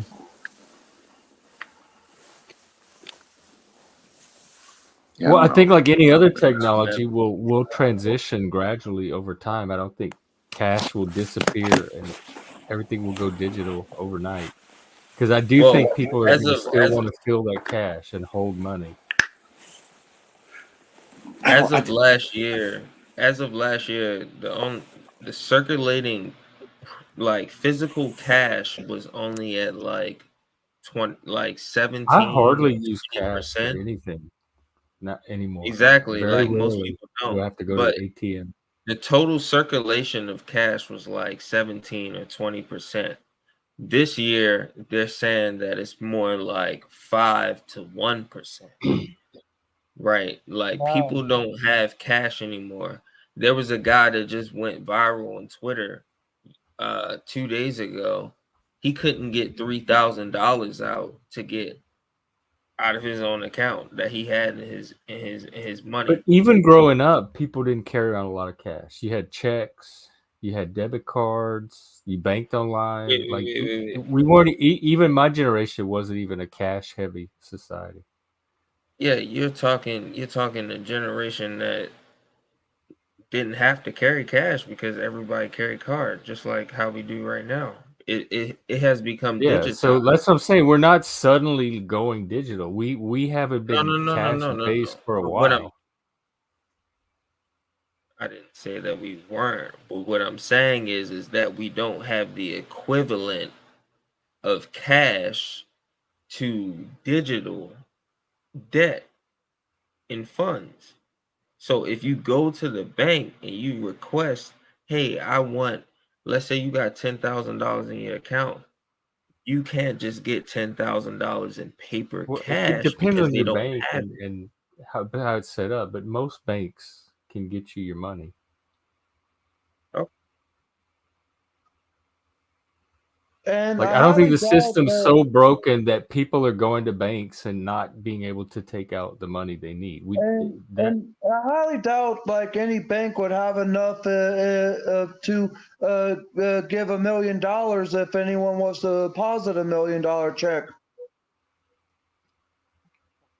I see where you're coming from, RaShu. Like, if I want to take out $5,000 of my $10,000 balance in my account or on my Cash App account there, if I had that much, I wouldn't be able to because it may not have the equivalency of what you're saying within the system of the ATM or any form of bank.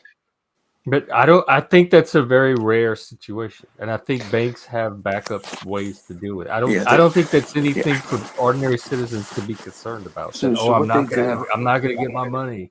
I Yeah, think you're gonna get your money, and so I don't think it's a realistic fear.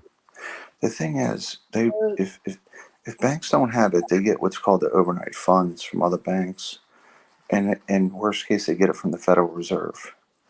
The issue with Bitcoin is not if it becomes the global trading currency, it'll hammer the dollar, and the dollar is the world's reserve currency. And I don't think the United States government wants that because they'll have to pay their debt back. So I think that if Bitcoin is becoming the reserve trading currency or denominations of Bitcoin, the United States government, we'd have to pay our debt back. They're going to blow it up. They'll say, hey, it's illegal. Brian, I'm not threatened by Bitcoin. I Brian, don't see it becoming the world currency. If Bitcoin ever, which I don't think ever will happen for as long as me or you are living, but if it ever did become America's top currency or like permanent currency in replacement of the dollar, what do you think that would do to like everything that is like transferable in this world? Do you think people would start being paid by a Bitcoin ratio, or how do you think like that would work if Bitcoin was to be the new like dominant currency? We'd have to pay our debts off every year, and we're 35 trillion in the hole, which is our GDP is 25 trillion. We owe 30. The federal government owes 35 trillion. So even if you gave them all the money for the year, it still doesn't pay the debt off. So it would hammer the United States. At the end of the day, you're talking about like societal collapse. So I don't think that the largest economy in the world, that's literally 25% of the global economy, is going to allow Bitcoin to overtake them as the world reserve currency. It's just, they would put a virus, do something, declare it environmentally unfriendly because it's pretty costly environmentally. So ultimately, the U.S. government, I mean, we as citizens don't want it to become the trading currency. Every country in the world has to trade into dollars. So, like, if the South Africans are trading with the English, both of them trade into U.S. dollars for the transaction. We want that. And then we have what's called SWIFT banking, which is what we took Russia off of, which is why they're hooking up with China and trying to intertrade within that group, right? Because we can manipulate our currency and we have more control, not total control, but we have more control over, world affairs, etc. Why do people trade into U.S. dollars? Right. It's just a reserve currency because it's hard to benchmark. Like, No. So like, why is it the reserve currency?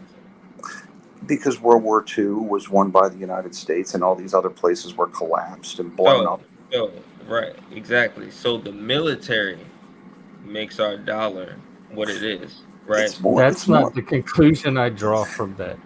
things. It's more accounting. No. Our military protects the fact that our dollar is worth what it's worth, for sure. Well, it doesn't have to go off of what the World War II. No, I'm talking about. I was trying to draw attention to the military. Oh, you mean currently because we have a strong military? Yeah, but we provide stability. The military is one reason where we have the status we have, and the status we have. The military is the reason it's not a why direct the dollar correlation. holds The military the value that it established holds. the dollar and keeps it as the currency. So think about it like I haven't talked in like what 15 minutes. Jesus. Okay, well, let me tell you about this panel. Interrupting is normal here. Where some of us are autistic. I don't have a neurodivergent. problem with If you're you gonna whine and interrupting. bitch I about don't have a problem interrupting, with you go interrupting. find you another fucking panel. I'm so fucking tired of Dude, these whiny can little you relax? snowflakes that can't you relax? navigate. Can you relax? Don't tell sir? me what to do on my own panel. Bye, dude. I love you, Jeff. Don't come on my panel and tell me where to keep my emotional level, how to react to things, and complain about interrupting when everybody does it on this panel, including myself. That is a norm here. We've discussed it before. He may not be familiar with the panel, but I'm letting him know, and don't push back on me when I'm trying to let you know how the panel runs. Oh shit. All right, so listen, I'm going to explain this, and then I'm at 3% on my phone, so I have to go anyway. But all right, so listen, here's the deal, Jeff and other panelists. So, I believe that we have good accountants, right? Like if you audit our books, our total our numbers are pretty good, right? So everybody trades into dollars because it's a good benchmark, and you can trust the accounting. So if you have Brazilian, whatever, I think it's a Brazilian peso, and you want to trade with the French don't know if the Brazilians have inflated their currency or not, right? And the Brazilians don't know if the French have, but they know Americans have good accounting. Like the trust factor, you can trust that the U.S. hasn't. That's why everybody buys our bonds. That makes Even sense to when, me. even when our bonds are at 3%, if people have cash and are expecting inflation, you're going to lose your value. They'll buy U.S. bonds as a hedge because it's we have a very trustworthy system. And like our government has a GAO, which is the Government Accounting Office that have accountants. They get audited. All these agencies get audited, and then KPMG, independent people audit the government. So it's What's actually, going on with the Fed? Because I don't hear a lot of trust, at least in this corner of the panelverse, about the Fed. Some people have even asserted it's a branch of government above the three branches that actually is controlling the other three branches. So because they have to get their money for it. So it's supposed to be an independent corporation that focuses on liquidity. So in other words, when I say liquidity, access to cash, right? So in other words, like I have a bank and someone comes in and says, we need $20 million. I might have a lot of that loaned out because they loan the money out, right? They got to hold certain amounts in their coffers. Banks operate on loaning the money that you put in them. So basically, banks started to not trust each other, and so they couldn't get money. Like someone wants to borrow all this money, we can't loan it to them, or someone would call in and say, we need our money back. So there was a liquidity issue. So they set up a central bank so that capital was available, and they would get it from the Federal Reserve Bank. So the Federal Reserve is basically 12 independent banks that operate independently as a way to get cash. And then over time, they started to set rules like, hey, we got all this inflation. We got to get some of this money out of the economy. So the Federal Reserve would pull money out so that the inflation would pull off. Or, hey, we're in a depression. The Federal Reserve would say, okay, we need to put more money into the economy, right? And this is shit, I'm at 1%. I'll call back in on the iPad if I drop you guys. But so basically, by pulling money out and putting it back into the economy at the right times, it can prevent inflation or stimulate the economy. It's supposed to operate independently. It's supposed to have the president nominate, Congress approve. It's supposed to be very independent. But in the last, especially this administration, it's become, he's trying to pull it into the government, but it's become less independent lately. But this is very recent that the the Fed's doing something to cause some distrust. Well, yes, and also there's been times where there's been hiccups, but like during the Reagan administration, it worked well, and it's just they caused a lot of inflation because they kept the rates low during COVID, and they kept the rates too low. It overstimulated the economy, and they didn't count on the Biden administration injecting $2 additional trillion into it, which damaged the economy. He passed the bill, the American Rescue Plan. So they weren't coordinated. Like, so if the government doesn't, so do you? Because to me, during COVID, everybody was fumbling and doing the best they could with a novel situation. They were, and that we haven't had inflation in 40 years, so they didn't anticipate that, and they overcooked the supply chains by having too much available money. I mean, essentially. Well, and their financial puppet masters. So the federal government there's a screwed up. whole other narrative. I don't know where these people get their expertise to know all this stuff, but there's a whole other narrative about the Fed, and they play like they're one of the central villains in some of the conspiracy theories. I understand how they work.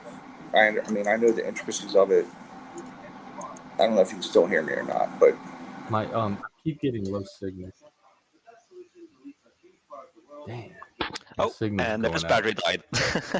Yeah, that's what I was just about to say. But I love you, Jeff. I was super happy to have met you this evening. You're a great guy from what I can tell, and hope to not hope. I'll be coming on your streams again. I'm not leaving as of yet, but the conversations we had, I actually enjoyed. Oh well, thank you. I appreciate it. We're here every day.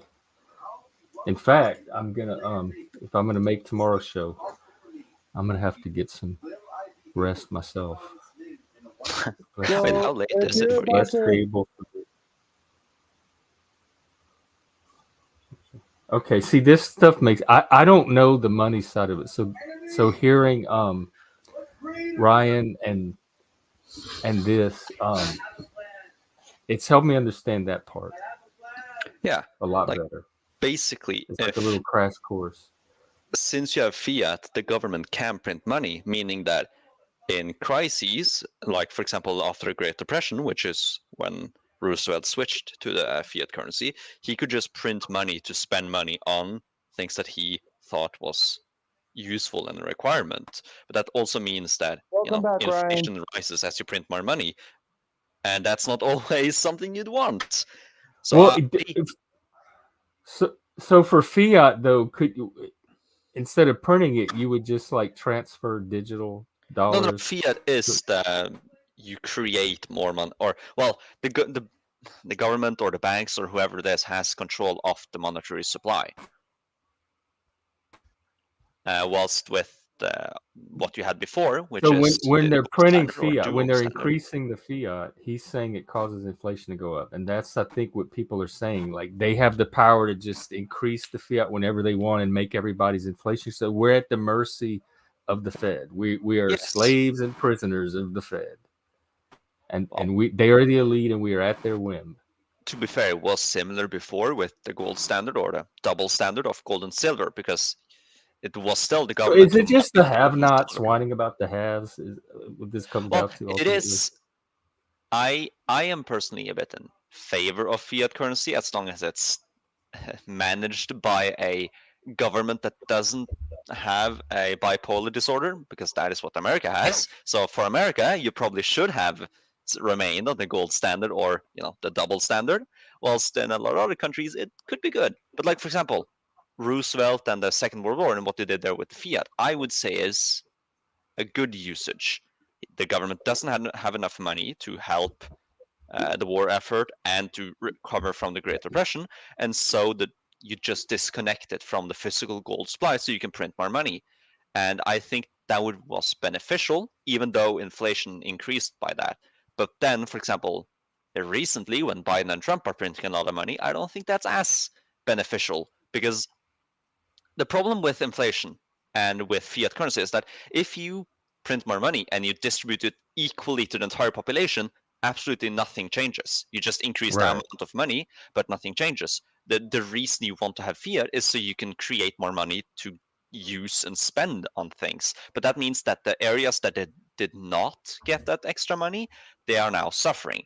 So, for example, if you print a lot of money to help the military, to pay wages to the military people, they will increase their wages, but the rest of the people, their real buying power, purchasing power, will go down because inflation increases as the total monetary supply And is it the increases. Fed that's determining where the money goes, or are they just increasing the money and Congress is apportioning it to different I areas? think it's. Or does I the don't. Fed have the power to influence the sectors at their will? I think the executive branch is the one that decides where the money is spent, but it's the I don't know what Okay. it's called in America. Like we I have thought the similar Congress one held the in. purse. I'm not But either way, exactly. it's one of the branches of government like guiding the flow of this money. It's not the Fed sitting there saying we're going to put this much here and less here, etc. Well, I'm not American, so I don't know who yeah. is in control of the money in America. I just know that you are a fiat. I think that's one of the nation. questions. And next time we have this conversation, I think that would be a good way to start it. Who is in charge of the money? Because I always thought it was one of the branches of the government, at least. It probably is. I think for some just reason, because I think I keep associating the power of the purse with Congress, but that might be during wartime. Treasury prints, but are not in control of it. So who is control of it? Congress or executive? Either one, I'm okay with. I just want to make sure it is one of the branches, which it seems like it would. It makes no sense that a country this advanced and intelligent would not would just say, "Here, Fed, control our money for us."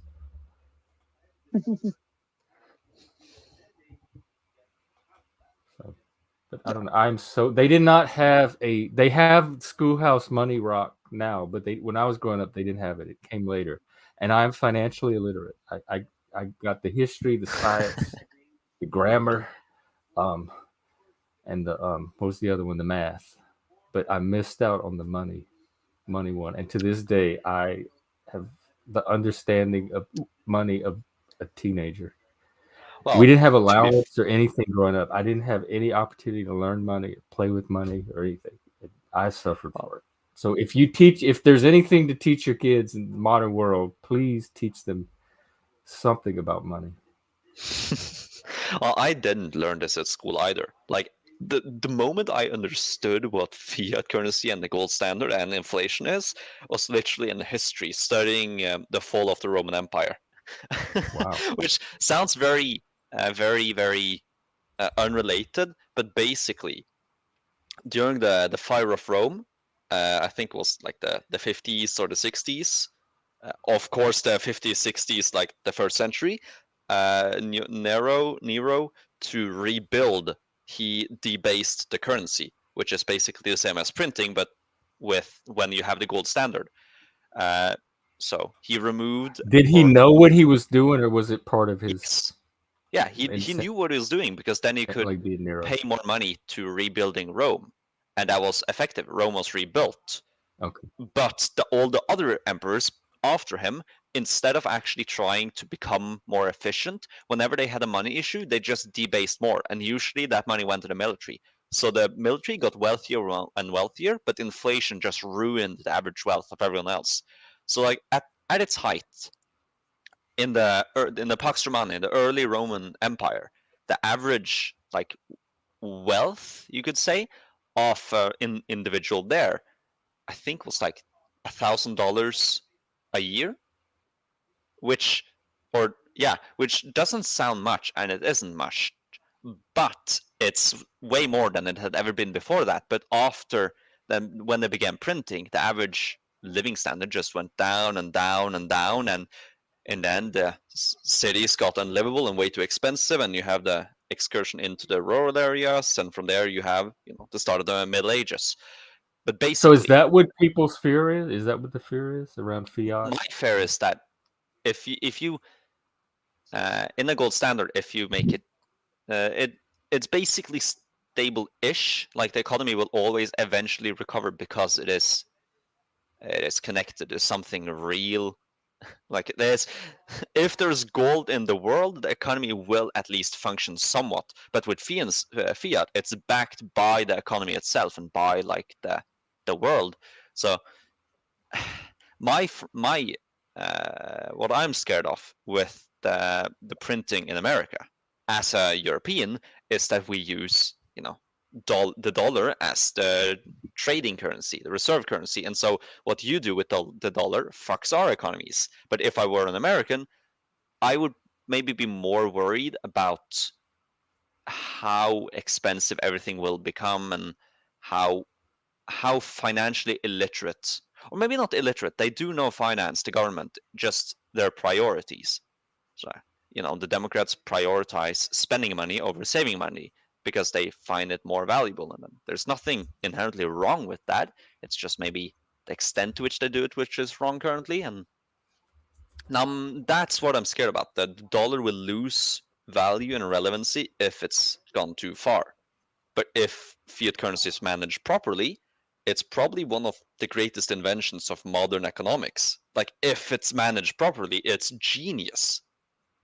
It's just that it's difficult. So it really depends. It's whoever is in power Yes. in America at any given time. That would make me nervous. For example, too, Roosevelt, who especially introduced it, with the he used latest it crop correctly. So when did we switch to fiat? I don't. It was with Roosevelt and his New Deal. It's like to recover from the Great Depression, and in the 30s, In basically. 33, Roosevelt began fiddling with the requirements, and the final move, President Nixon in 71. Wow! After I was born, so yeah. Most of my life, I was born right before we switched to fiat, so I've only known the fiat model. Yeah. Although the issues So with everything it I know about exactly money pop and have into that. experienced about it in the United States has been under the fiat system. Yeah. And it to be seemed okay. fair, I mean, it seemed to work. It's Yeah. all I know, but it seemed functioning economy. like I would say I remember it's the gas been lines in the functioning 70s, quite but I don't know well if that was related until to the fiat. recent printing spree of Trump and Biden. Until those two, like the system was functioning pretty well in America. But the track And record COVID. isn't. Yeah, but well, their printing was in response to COVID. I don't know about Trump why he printed so much. That may be just natural, Right. but he did. But Biden was Oh, COVID he and everything printed too? else and welfare, and now the debt slicing of all the students. That is, again, it's good for the people who receive the money and bad for everyone else. Like the students gain a lot from just losing their debt, but everyone else will suffer because now Oh, everything the is talking more about the student expensive. loans. Yeah, like that is one of the major areas where Biden is printing money to do. So, but Oh, if I we didn't can know pick he the was track doing it record- through printing money. Oh no, that's one of the main reasons he prints, to print money to be able to slice the debts. So students have it better, everyone else have it basically worse.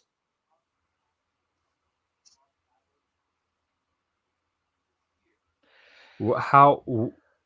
Because what goes up for everybody else? Well, inflation, because you increase the amount of money in supply, but you don't distribute it equally, and so Because they the don't have value loan of the money that payments people have go down. anymore. So the money that would go to a loan payment now goes into the economy, but nobody else gets that money. So Yeah, like they gain a lot. Those who receive the money printed from fiat, they gain, and everyone else who doesn't, they lose.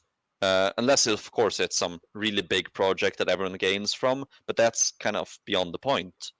Like those individuals who receive the majority of the fiat will receive the benefits, while everyone else will suffer. It's just, I'm not necessarily saying that's a bad thing either. Like the American school system with universities is horrible. Like there's definitely something that needs to be done, and debt slicing could be a part of it. But printing new money to do it, now that's stupid. yeah, I didn't know they were printing new money. I thought they had loopholes or something they could write off certain amounts. I didn't know they were actually paying off the debt with new money. I think they're also using their own debt to do it. So most of the American debt, well, maybe not most, I don't know the exact percentages, but a lot of it is treasury bonds paid for by Americans. And I think they use part of their debt to pay off student debt, which I'm no economist. I don't know how that works, but that sounds stupid, using debt to pay off debt. Yeah, I don't know. That's where I'm stuck too. I don't know any of this stuff. I feel dumb. If this is how people that are not smart feel. I feel it now. I feel so stupid about money and finance and economy. I'm glad I'm not an economist, because that would be a very complicated field to go into. I think it's one of those fields like the weather. Like nobody really know. They just try to get close or predict. But it's not an exact science you can ever know. Yeah.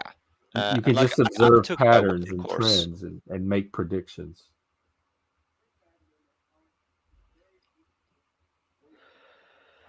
Although, when I have said that I'm favorable to the fiat currency because of personal experience and logic and what I can see, but at the same time, if you just look at raw statistics, fiat currency you could say it didn't begin officially, but it started beginning at max 100 years ago. So that's 100 years until it truly fucks us, which is basically now. Now we're seeing the bad side of it. But we've used gold and silver since the dawn of humanity, and it's still persisted for 20,000 years. So if you look at pure statistics, there is some merit to gold and silver that I think we have gone away from. But it also depends on what you want But to do as a however nation. we switched to fiat, however the change was made, and it sounds like it was FDR and Nixon, and so it was a series of leaders. It was done legitimately through our political process, which reflects the will of. So it wasn't like somebody coming in and imposing something. It emerged from the will of the United States people. So somehow we decided as a country to switch to fiat. It wasn't a conspiracy that gain from somebody it a came and lot. hacked our government and economy to impose fiat. Yeah, and you gain from it a lot. Fiat doesn't mean bad. It's just that the recent usage of those abilities the government gains from having a fiat currency they are used wrongly by Trump and Biden. But before that, of course, you'd still have a bit of a bad usage here and there, but never to this extent you have now. And so, for the vast majority of the time you've had fiat, it's been a positive thing. Which comes down to leadership. You want. Yeah, exactly. That comes down to leadership. You want the best leaders for your country. You're only as good as the leaders you put in. So we have our fiat system, and with the right people, it sounds like it would be fine. And with the wrong people, it has the potential to have negative consequences. Yeah, and the issue isn't that I'm blaming the Democrats mostly here, but that's also a bit because they have just been in government the last 4 years dealing with COVID, and they have legitimate reasons to want to print it. But their big issue is that they rate moral achievement over economical stability. It's they think it's valuable to do the morally right thing by sacrificing a bit of stability, aka printing more money. And in a non-crisis situation, I would probably agree. But in the situation we are now with COVID that was, and with the wars in Ukraine causing a lot of oil dips and fluctuations there, and then you also have the basically restarted Cold War with China. This is not the period to spend and to basically spend stability. But that doesn't value.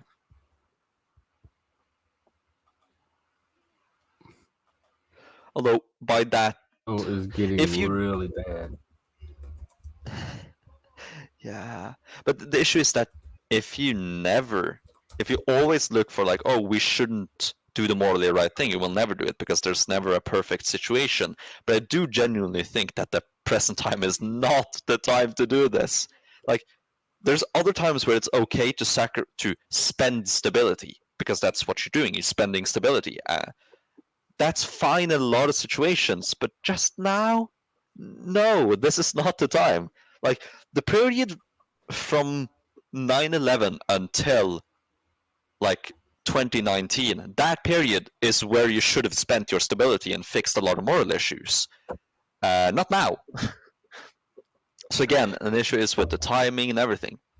Yeah, that's why I think I kind of think, yeah, I kind of think we need to get them out of there too. It's the moral stuff. That's what started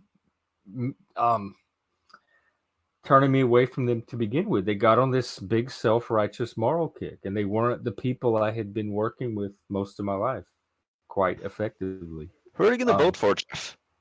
Are you going to vote for Trump? When they get off of that, and the Democrats were actually pretty good when they focused on practical matters and issues. It's when they took this turn into this bizarre moral vision that they started to alienate a lot of people.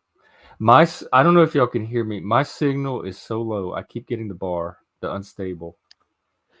We can hear you. I don't even know if I'm coming in. So I might just.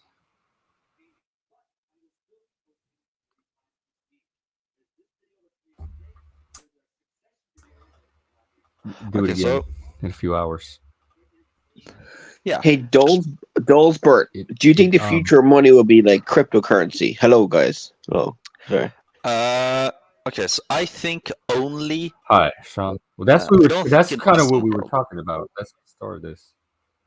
I don't think in the Western world, but in the third world and where it's very unstable, yes. It's like you already have a lot of people in like Venezuela and Argentina using Bitcoin instead of their currency because their currency is more unstable than Bitcoin. But at the same time, if they had that capability, they would probably prefer to use something like the dollar. But Bitcoin is very unstable, but it's more stable than a lot of currencies of the world. And so in those areas, yes, I can see Bitcoin being used because it is connected to the whole world. So even though if it's more chaotic, it still has more stability than a very, you could say, bad place economically. But in the Western world, where we already have a stable, functioning economy with systems in place and a history of all this, no, I don't think Bitcoin will ever replace. Maybe not ever, that's a bit extreme, but I don't think it will replace our current system anytime soon. What about a central bank based cryptocurrency? World cryptocurrency or something. What's even the point? Like the point of cryptocurrency is for it to be independent from any, like it's crowd controlled, not controlled by something central. If you want a central bank controlled crypto, that's basically what digital fiat currency already is. Not exactly, but like similar enough. So why would you even, I feel those people who would push for crypto being used by central banks, they just like, they like the word and the idea of crypto, and what do you gain from having a centrally controlled crypto? It's just less stable, but still government controlled. You just, oh yes, I want a government controlled monetary system that's unstable. That I don't see any gain from doing that. The big bonus with crypto is that it's independent from any centralized government control. And the big negative is that it's unstable. You keep the instability if you make it government controlled, but you lose the independence. So I don't see in any world, I cannot see a single reason for why a stable civilization like the West, or China for that matter, would switch to the cryptocurrency. Where the government has no control or no ability to control the economy, yes, I can see them switching because the instability of the market is preferable to the instability of the government. But in the West, no, never. Okay. What do you think about a gold-backed currency, going back to the gold standard or something? I like the ability for drastic change, but I also like stability. So I wouldn't be opposed to going back to a gold standard because it is stable and it is safe. You just lose a bit of the extra growth or the potential for growth. So I wouldn't be opposed to it. I don't think it's going to be the end of the world if we go back. And if in the next century we'll experience war after war after war and conflict and chaos and instability will just continue to rise, going back to the gold standard might legitimately be a good thing. But as long as there's no big need, I don't see any reason to. So if America just gets some better leaders, which is possible, even though it seems very hard for you guys, I don't think it's reasonable to switch back. But like, if you keep having horrible leaders over and over again who just can't manage the system, switching back to the gold standard might be a really good thing. So, like, in a very unstable time, the gold standard gives a bit of stability that is very much needed. Yeah, I don't know why people say it can't be done. I don't know why they say. Well, I heard it. Gold for it, but like, we didn't use the gold standard for most of history. We used a gold silver standard. We used both. It's like, just add in silver and we'll have enough to make it work. So I think most people who say it won't work is that they are not addicted, but they see the way that the government currently functions with printing masses of money and all that as the base, as like the default, when that in fact is the strange one, the outlier. So it's easily possible to go back to the gold standard. We just need enough of the minerals. So like, if America starts buying up the gold reserves of a few countries, and maybe if we accept that to go back in a double standard, both gold and silver, buy up a lot of silver, yeah, it would easily be possible. And it just would maybe take 10 or 20 years and probably at least 8 years of conservative rule, because the Democrats would never do that. Not because nothing against them. Like, if it wasn't for Biden and the recent 20 years of the Democrats, I would definitely vote Democrat if I was in America. If we ignore the past 10, 20 years. Yeah, but they I are have most of my life. Yeah, but the Democrats are not the party that would be willing to sacrifice Something happened to potential. them. It's this mind virus. Yeah, the Democrats will never do that, for both good or bad. And it's good to have a party that values morality over economics. It's probably bad to let them do their thing uncontrolled. Yeah. So, it's good to have parties that have different opinions on what is right and wrong. That's a really good thing, and why America is suffering. I would say you have a two-party system.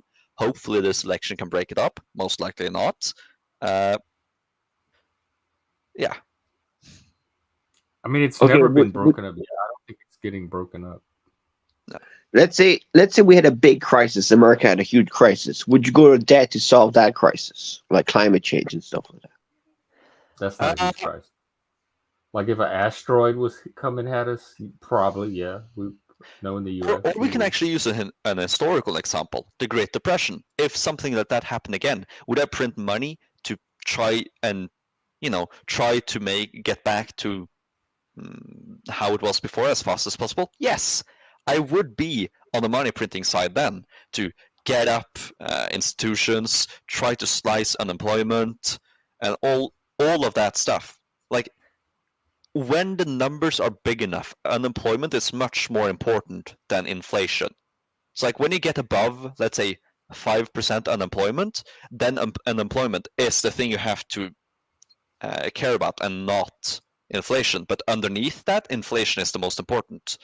So if the crisis is big enough, yes, I would very much use and print money, even if long term that might hurt. But that covered. You know the Inflation Reduction Act that Biden did? It is $700 billion for renewable energy stuff, batteries and chips and all that. Do you think that's good or bad? I mean, I don't think Biden is that bad compared to Trump. Well, I don't know. well, I'm not American. I'm not familiar with all the ins and outs of the politics, so I don't know what you're referring to. He just spent recently. He just did a bill where they would spend 700 billion, and it's called the Inflation Reduction Act, to bring back jobs into like renewable energy and microchips and stuff like that, and infrastructure. And he printed out thin air, probably. Like if it just distributed money, yes, then he probably did reduce inflation. But if he printed money to do it, then on paper he may have reduced it, but in actuality it has increased. So like, how did it do it? Where did the funds come from? It's a budget reconciliation bill. Okay. It was passed by Congress. Yeah, no, I have nothing against Biden personally. Like he's just an old man who's way too old to be in office and probably should get a doctor's appointment for his dementia. And he's just a cozy old man. But my issue with, well, I have issues with all of American politics. I'm very glad I'm not American. But my main issue with the Democrats is that even in crisis situations, they value morality over economics. In like non-crisis situations, that's a good thing. I think that you have at least a big party that values morality over economics. But in a crisis situation, that is a bad thing. And they have consistently just fucked up everything so much. And yeah, but where have they fucked up? COVID was fucked up by Trump. The war in Iraq and Afghanistan was Bush. What really big thing has the Democrats fucked up in? Present inflation and the monetary issue. Like the entirety of Europe is suffering from Biden's printing spree. Like literally in my own country, everything has gone up by like 10 or 20% because Biden prints. Like because the reserve currency is the dollar, the effect of dollar inflation will impact the rest of the world much more than it will impact America. So like his printing spree damages the rest of the world more than it damages America. Like I have literally seen, but before my eyes, since he arrived in office, that everything is like close to even 30% more expensive, whilst the wages have barely increased at all. And like, yes, you could blame it on Russia and the current crisis, but no, you can't. The oil prices are not the issue. Norway is a major oil producer. We are earning money from the war, yet everything is still going tits up in the economy. And I will blame Trump somewhat because he is part of the printing spree, but the majority of the printing spree is Biden, and that fucks up the rest of Europe. So from an American perspective, yeah, you could probably say Biden has done a lot of great stuff, but I'm not American.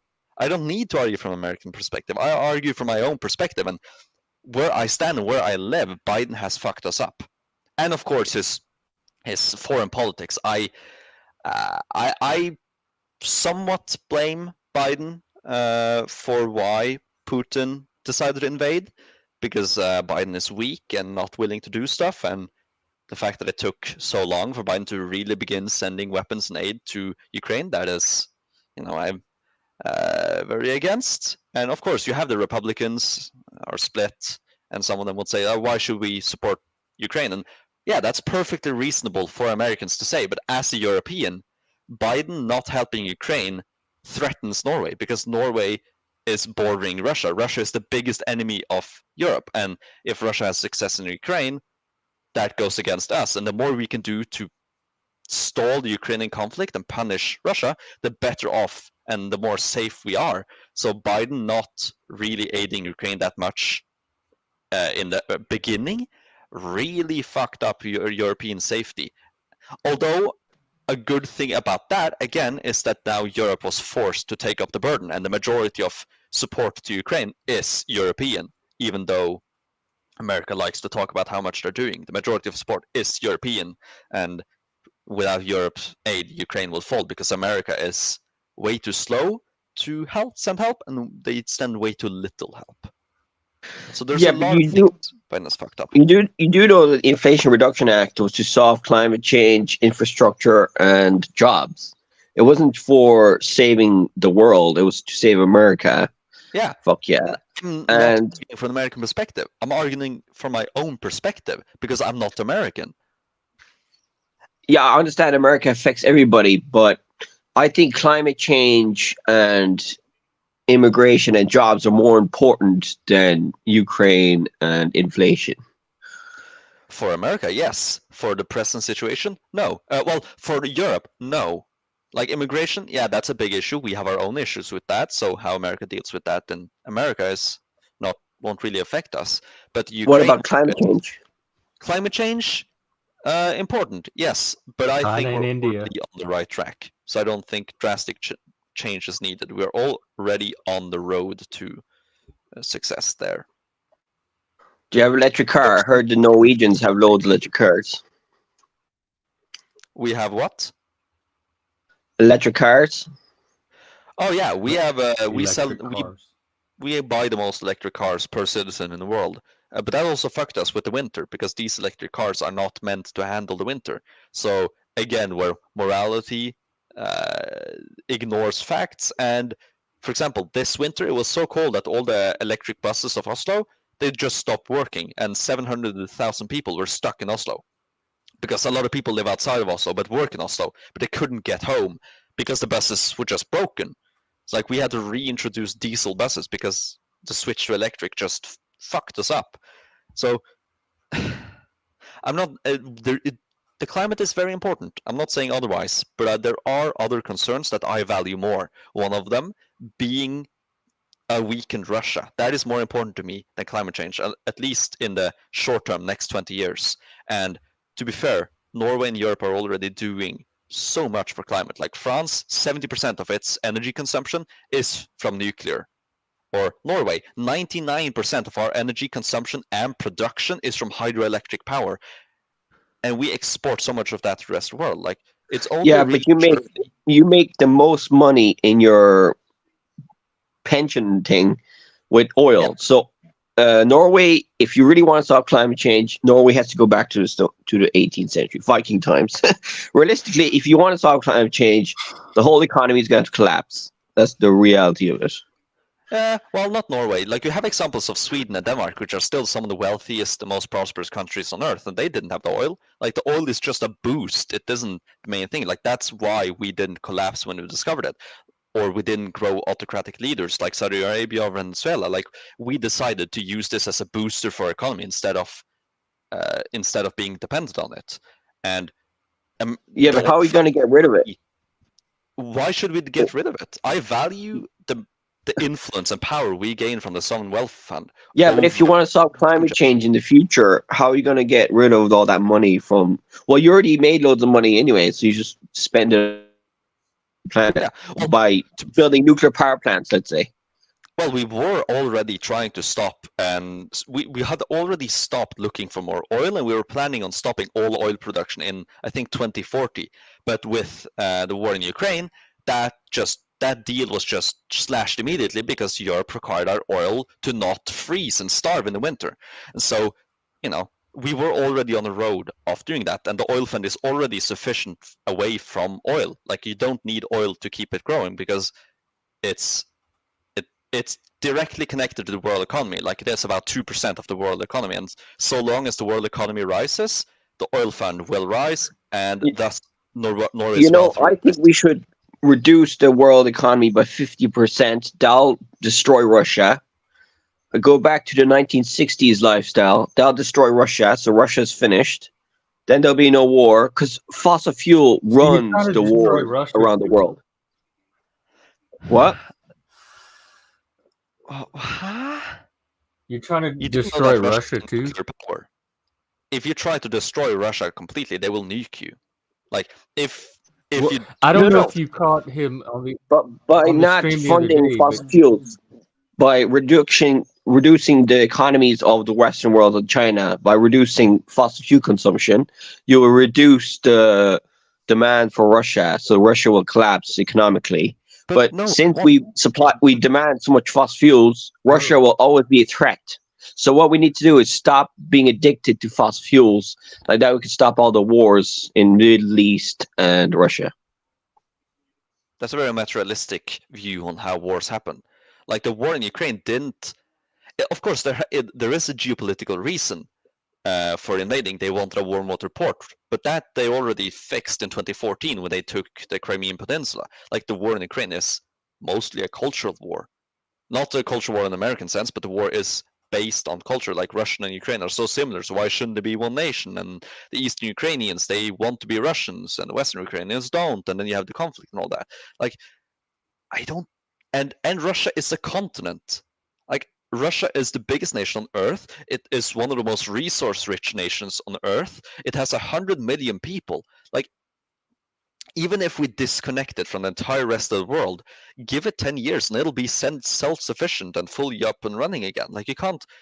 The only way to completely collapse and destroy a country the size of a continent is by killing its people completely. Like, countries like America, China, and Russia will always be irrelevant and always come back again and again and again because they have so many people and they have a whole continent worth of resources. You can't just destroy it.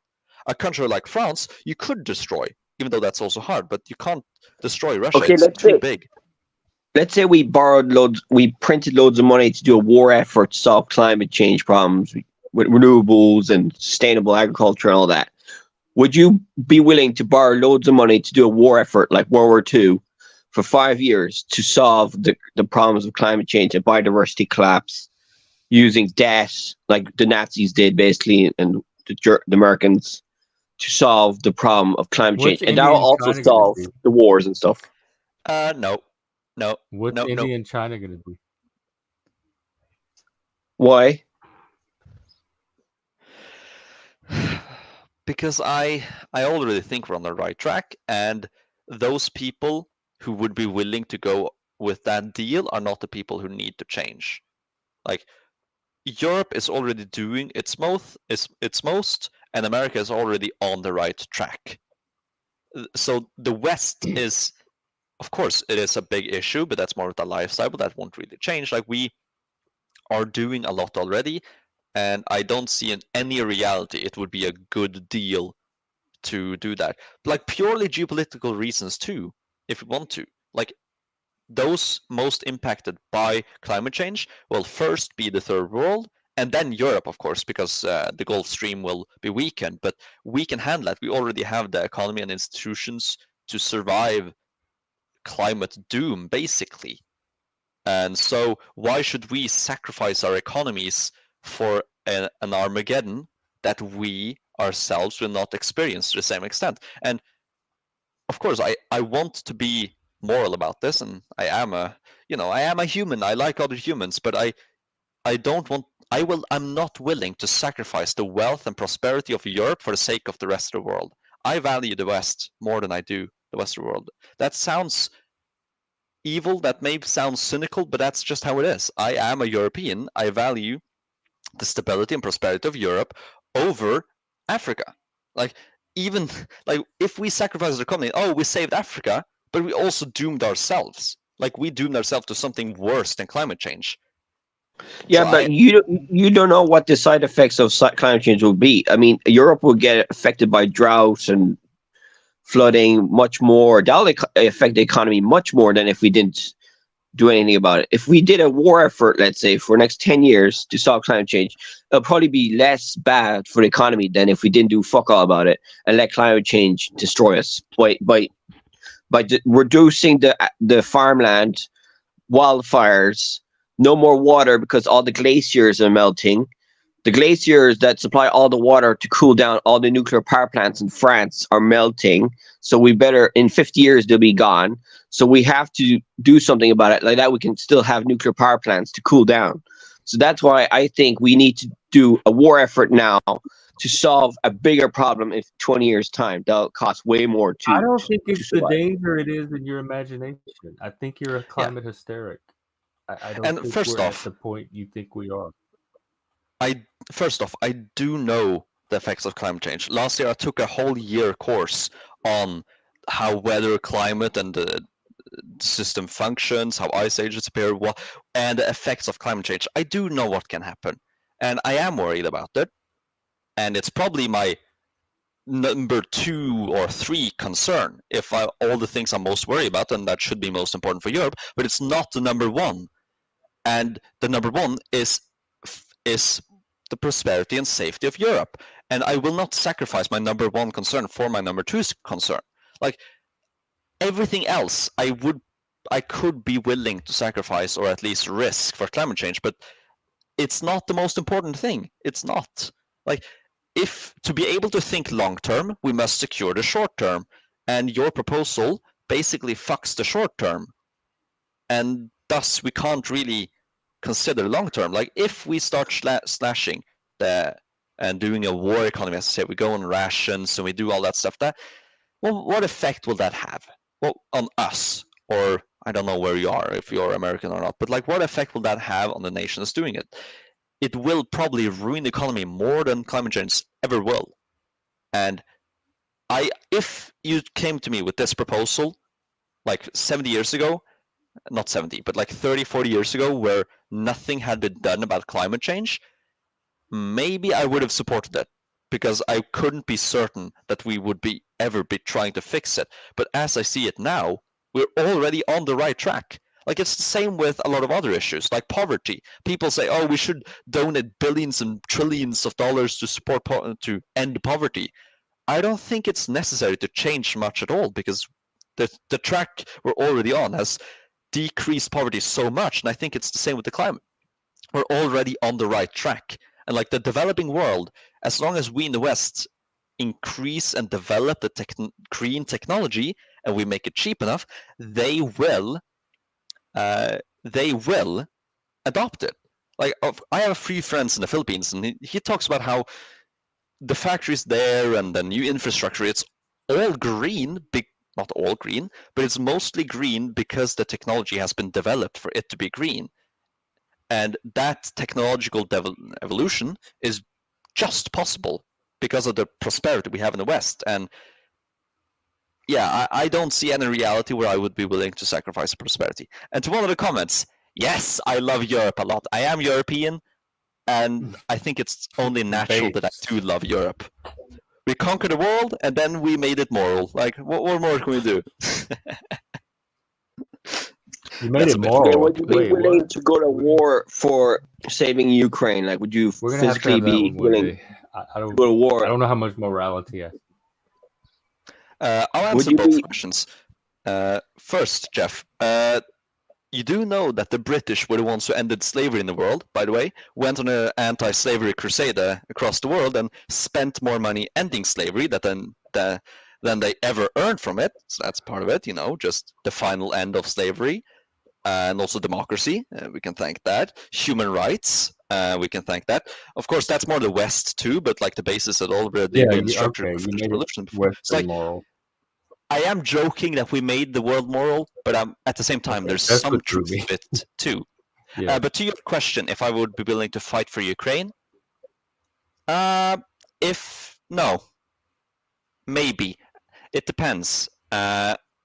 If there's signs that Russia is able to continue after the war, then yes, I would. And to be fair, we already kind of are fighting Russia, at least with the economy, because a lot of our economy is being shifted to help their war effort.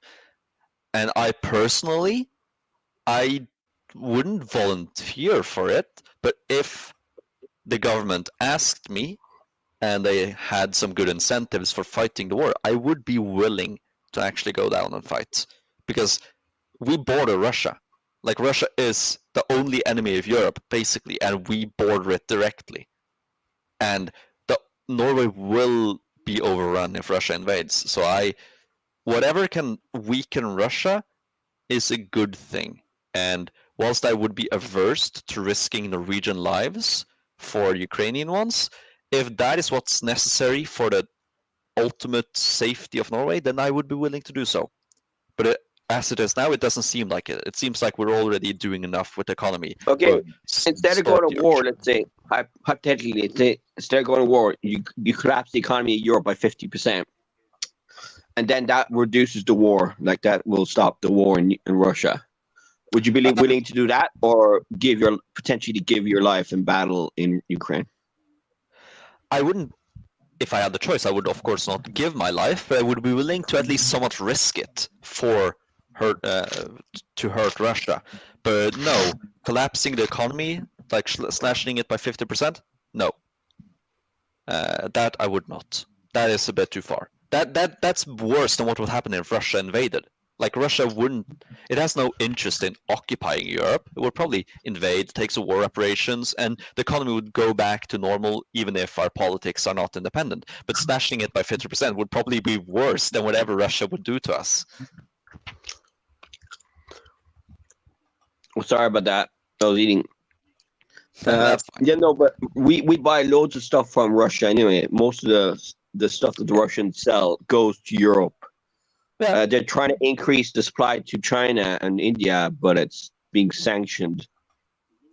So if we reduce the economy of Europe by 50% using a war effort, but we make it in a good way, like everybody has food and all that, and then Russia and China collapse because they don't supply us any more stuff, then that's just the war. Dreaming, though. That's just dreaming. Yeah. Well, it also solved climate change as well. So you kill use one stone to kill two birds. You sound very one bloodthirsty. stone to kill two Second stones. time this conversation has come up that something really bothers me about it. Yeah. Actually, to put the phrasing around, like what it seems like your proposal will do is kill one bird for two stones. Like you're not killing anything other than yourself. Yes, the world is dependent on the Western economy. So if we slashed it by 50%, all our enemies would suffer and maybe collapse, but we too would collapse. Like the reduction of 50%, that is We'll be poor, but we won't die. We'll grow veg and stuff. But yeah, I think collapse is his goal. I don't think he's happy with the level of civilization we've reached. I think he associates it with consequences for the planet. Like, we have spent 1,000 years trying to make life as good as possible in the West. I don't want to go back 200 years just for an enemy, which is already... It's dangerous, of course, but we have nukes. Okay, that sounds unrelated, but like we have nukes. France has nukes, Britain has nukes, America has nukes. Like Russia can only indirectly hurt us unless it wants a total war. And Putin is a smart guy, he doesn't want it. So it'll be just a Cold War scenario again, and that is preferable to an economic collapse. Like I don't know what to tell you. Like no, but the economic collapse will also solve climate change. And climate change is a worse threat. It has the potential of killing way more people than if we just keep on going as we are now. Like if let's say we did your thing, right? I think climate change is going to cause droughts in Europe and it's going to cause wildfires, and that will reduce the economy. Like if this agriculture collapses in Europe, that's what you believe, which is happening in Ireland. The farmers in Ireland had a bad year this year because there's 200% more rain in Ireland. And the EU right now is trying to pass a nature restoration law. Entire global economy. No, the EU are trying to pass a nature restoration law, and there's loads of governments in the EU that don't want to pass it because they think that the farmers are gonna not make money. Well, it's either that or nature collapses, and I'd rather collapse loads of farmers that are polluting and make them grow vegetables than say that. I'd rather save nature, the insects, because I heard there's a reduction in insects in Europe because of all the bad farming. I think you would destroy humanity to save the insects. You are a disturbing person to me. No, I'd rather destroy the economy and save nature than save the economy and destroy nature. Because people, as a result of the destruction of that economy, the destruction of people will also ensue. Like that will involve the destruction of people as well. I'd rather destroy the insects. I kill insects all the time. We used to poison ants. We had ant poison. We go throw it on the ant piles, and the ants. Like killing insects is not a big thing to me. I'm okay with it. I'm talking about pollinators. With the economy that keeps humans alive. I'm thinking about pollinators because I'm a beekeeper, so I understand what pollination does, and I follow environmental stuff. and pollination is very needed for big crops like of course, sunflowers and all that. I'm just saying that if climate change gets really bad, pollination will collapse as well, and we will have to go to organic basically. Solve climate change. Everybody's got to grow their own food. It sounds like you It'll want be like a war effort. It'll be like That's a not war effort possible. to stop climate We change. don't. The only reason we have such a big population that we have now is due to economy of scale. If we are to make every person grow their own food, we don't have enough space or supplies for that. That will, in essence, mean that we have to reduce the world population probably back down to 1 billion. Like 7 billion people have to go if we are to be able to make enough food for everyone without, without doing it the way we are now. And the closest I can compare this to is basically what happened to the kulaks in the dekulakization after the Soviets took over. So I'm not calling it a mass murder. Don't worry, I'm not calling it a mass murder. I'm just comparing the politics. Like if we are sacrificing something so essential for an ideological goal that, of course, they will have consequences and it is important, but we shouldn't do it to the extent that you propose. I don't know. Just no. No, I'm following the science of climate change, and it's looking pretty bad. I follow on Twitter and YouTube, and the scientists are panicking. The climate scientists are panicking. I think you're being radicalized by propaganda. I don't think the science is as bad as you say. Not the actual. Yeah, that's because you're not following it. You're just not aware. Consensus. I think you're absorbing fringe science. No, I follow the proper scientists. Like you can look up. There's Hansen. There's Michael Mann. There's loads of scientists that I agree with. And the solutions to climate change will also make our lives better. I'm not saying the war effort. No, I'm not saying they will not. You don't know anything about my life and what's better for my life. And what I've heard of your solutions so far is not going to make my life better.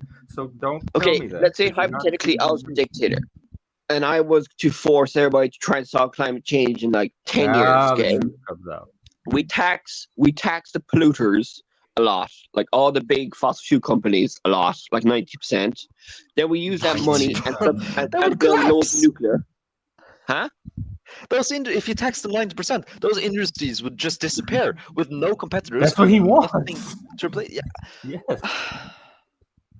Yeah, and then we use that money to build loads of nuclear renewables. Okay.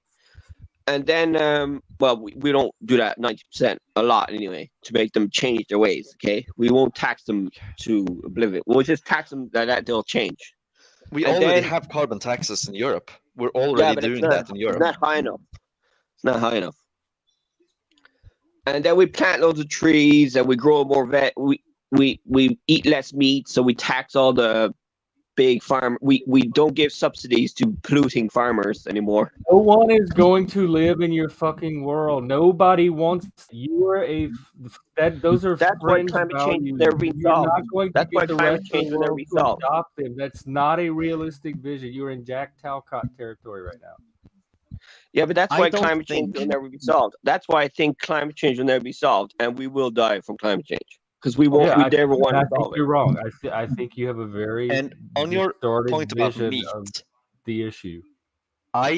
If there's one thing we shouldn't sacrifice, it's meat. Like if you ask me, should we sacrifice the car or meat? I would keep the meat because you know how essential it has been and is to the human, to being a healthy human. Like the biggest in history, in prehistory, if you look at the times of human evolution where the biggest improvements were happening to brain, that was when we ate meat. Like meat is essential. We are carnivores. In some cases, we are probably more carnivorous than we are herbivores. Like our body is made for meat.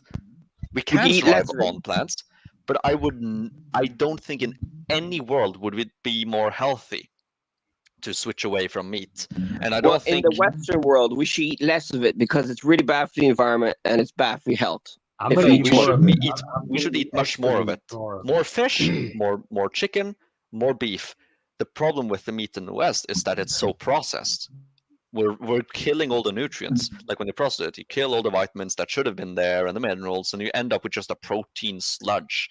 Like what we should do is eat even more meat, but proper meat. And I care more about No, the I'm thinking individual about health the of our whole ethical and society's people environmental. than Sorry, the ethical and environmental side effects of animal agriculture are pretty big. Water pollution, CO2 emissions, and deforestation.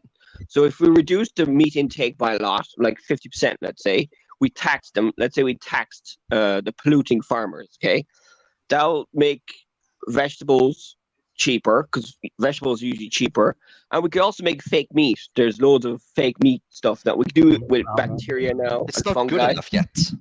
It's not a good Yeah, I know. replacement yet. I'm just saying that the environmental things of animal agriculture are pretty bad for the environment and climate change. So I think we should probably reduce it. I know people are not going to like it because meat is very tasty No, and good you for make you. me want to. You make me want to damage the environment even more. Like that's how bad you are at selling this. Oh, come on, goal, Jeff. Be this a bit idea. nicer. I want to At eat least he has an meat and opinion. tear up the environment just because of people like you. No, but come on, Jeff. It's better than the majority of people who don't have an opinion. He actually has a well-founded opinion that he bases on statistics and logic and he reasons pretty well. Even if we disagree, his we have to give opinion him credit for really that. bothers me. It bothers me. Like I don't know if it as much or maybe more than some of the woke people and their ideas for imposing a utopia on the rest of us. Well, when you have extreme problems, you have to have extreme solutions. I don't think That's we the- have the extreme problems you think we have. I think that's in your head. Something got into your head. Propaganda. You're radicalized. You're not extreme problems. Like now we have overpopulation, we have pollution, we have what else do we have? Yeah, you're just. I Climate know you're change, looking through a certain war. filter, and you're going to see everything that way. It's not just climate change or this issue or that issue. There's a pattern to your vision that I'm noticing, and it involves reverting to a more primitive lifestyle and or eliminating the population that doesn't want to go along with it. There's certain things about modern society and the way people that seem to really, really bother you to the point that you're willing to be aggressive toward them. And also, another point, you said you want to, we need less people and we need to fix our population. We don't need to do anything. Like the population of the West is already collapsing. It's already halving by the next century. So like you will get your halved economy, but you will get it without collapse if you just wait a few years. Well, not the halving the economy, like we'll be more efficient. It'll probably even grow, even though we are losing people. But I mean,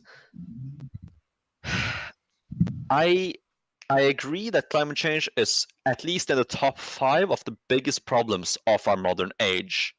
I do not disagree at all that it is a massive problem, but it is not the top one, and nature will not die, humanity will not die.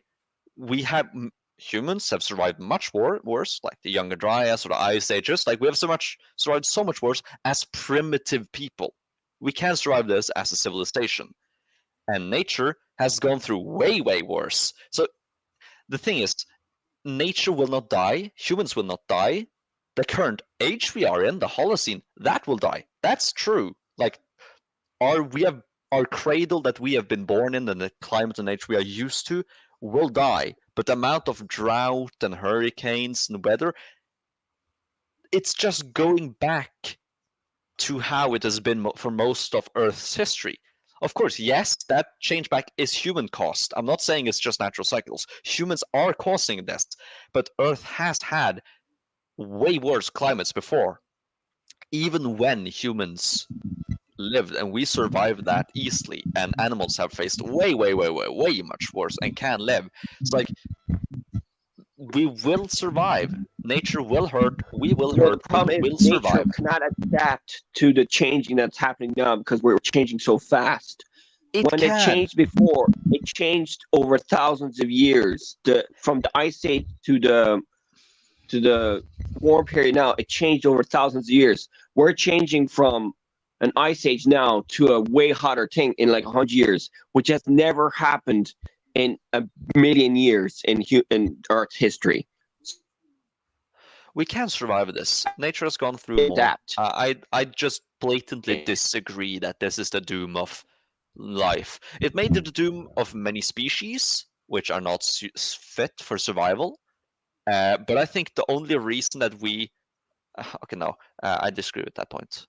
But like, nature survived the asteroid impact of like 64 million years ago. It survived multiple mass extinctions where like 60 to 70% of all life on Earth died. It can survive us.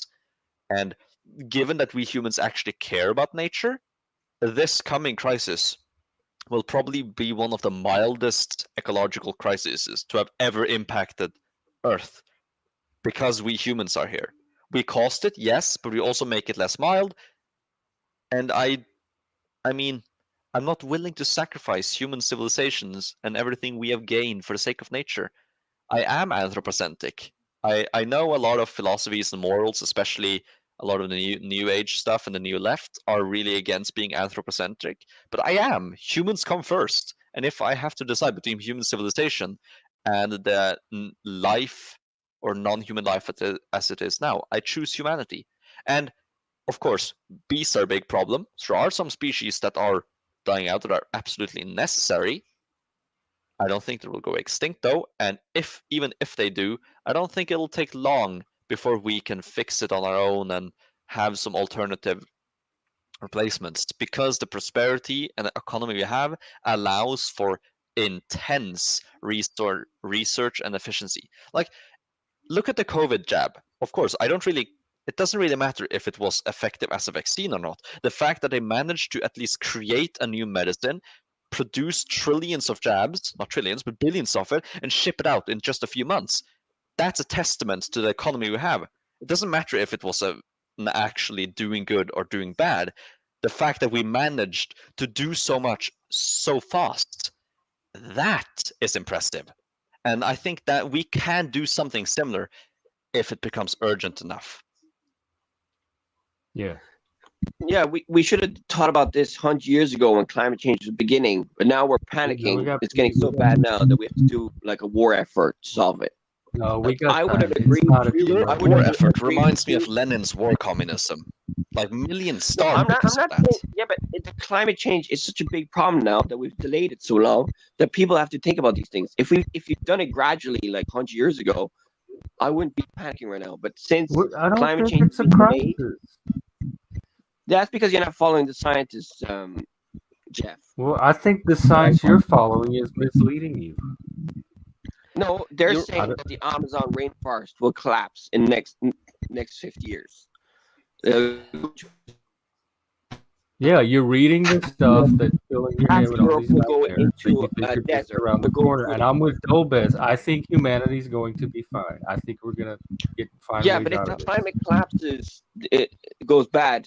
Civilization will collapse anyway. But So either I just said I don't think that's going to happen. I don't think that's going to. I don't share your fear. I don't have the same fear, the same emotion, yeah, but you're not anxiety you're following the having. science. So what you're saying doesn't resonate with me. Right. Okay. But anyway, so You're trying to get me to be scared of something that I'm not scared of. We have to have priorities. Like, that is, we have to have priorities as a civilization. And I don't, like, the big issue between us is that we prioritize differently.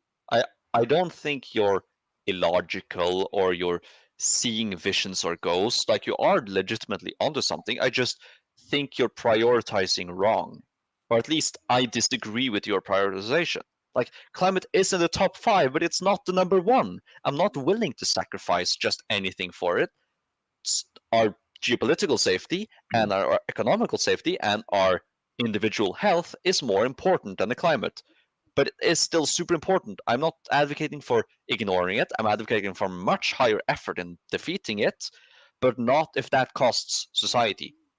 Like, for example, what the Greens did in Oslo, where they forced the switch to electric cars, or, I mean, electric buses.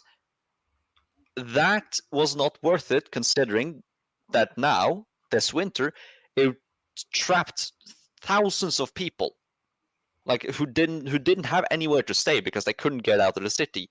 Like, there needs to be some measure of reason and logic and prioritization. What is most important? And how much should be allocated to what? And I do agree, a lot needs to be allocated to the climate. It is one of our biggest issues. And I do think for example, France and Norway are doing it right. Most of their energy consumption is from renewable or nuclear energy. That's good. We are going the direct road, and we could probably do it much faster, and we should probably do it much faster. But the speed that you are proposing will sacrifice everything else as fuel for that train wreck. Like, if just it's too fast. We can't do it. But just we should go faster. We should do more, but not to the extent that you're proposing. We should double the effort that we're currently doing. Yeah, probably in the West. We have the economy to be able to handle a doubling of effort, but a tripling, quadrupling, that's probably more debatable. We probably don't have the money for that. And so we shouldn't do it, because that will risk us. But yes. You know that a lot of the solutions for climate change will not be spending money, it'll be reducing consumption, which will collapse the economy as well. Yeah, well, you can... I am willing. I would actually personally be willing for everything to become a bit more expensive, if that is to limit consumption, all that. But my main reason is more geopolitical than climate, honestly. It's just that I don't like the idea that our economy is dependent on China and Russia. I don't really. The climate is part of it, that we are consuming way too much, but we're only consuming way too much because it's so cheap. Mm-hmm. And so it's not the main thing to fix. Like, if we just fixed our dependency on the Eastern autocracies, we would probably become more climate friendly, because things would be more expensive, they would be more durable, yes, and probably each individual product would be more polluting. Although, to be fair, it wouldn't, because it doesn't have to be transported across the world. Like, there's tremendous benefit in a globalized economy, and I'm afraid, and I'm wary of trying to just end that globalization, because that is what we need to do to make prices more expensive and remove consumption. But I'm also for at least doing it slowly to disconnect us from China. But I don't. Again, it's that radical slash you have. It's that war communism. I'm saying war communist because that's what Lenin used, not because I'm calling it a communist. But that's the closest thing. You try to do it too fast. You try to put everything. You try to push the result before you have the path laid out. Eco-socialist. Eco-socialist. I would like, let's say, put tariffs on goods from China and bad countries. I'll put tariffs on their goods. Then I'll use that money for renewables, all the solutions to climate change. Honestly, maybe tariffs on that, and use the money for research into climate, not climate itself, but research into more efficient power production and general production. I would be for that. But again, that's more because I want to weaken China and Russia than the climate's. Like, climate is important, but I would. Yeah, but you're killing two stones there.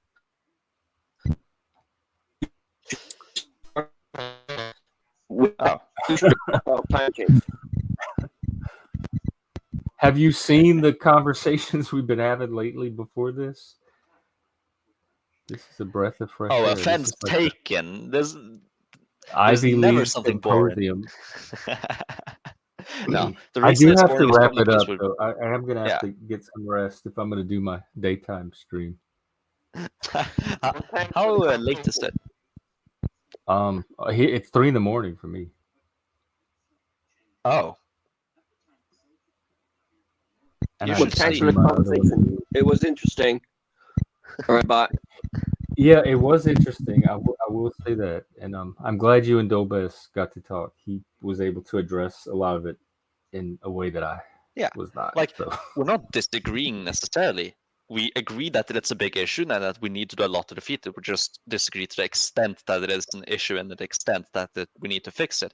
So, like, he's not a. I don't think it's as big of an issue. I'm just not worried about it. It's one of our I grew up biggest in issues. Louisiana with pollution and all. None of this stuff has given me a reason to freak out about it. I've just accepted it as kind of like a modern norm.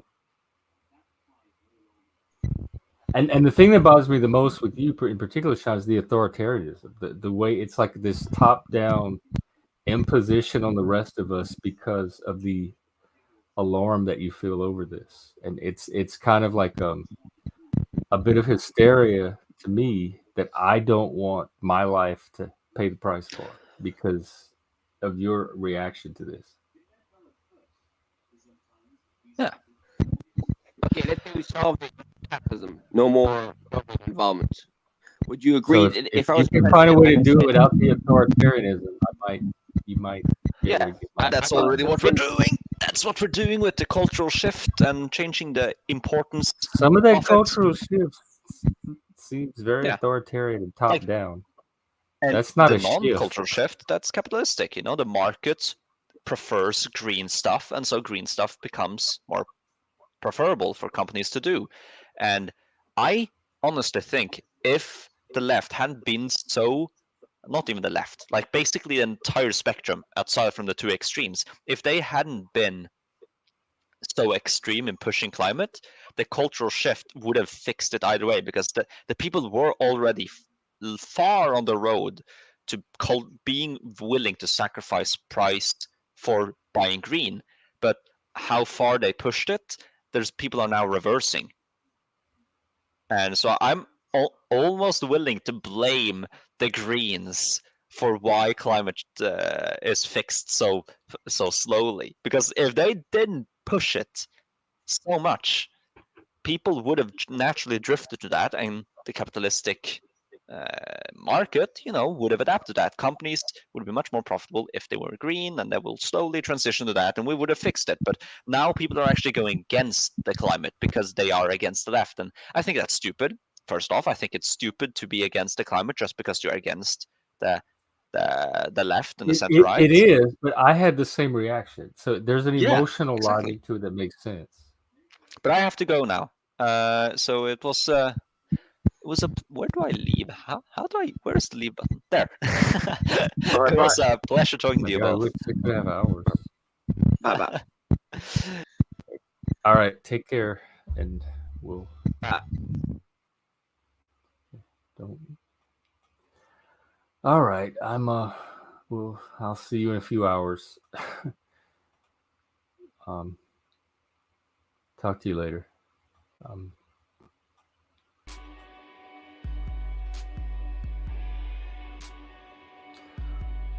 There we go.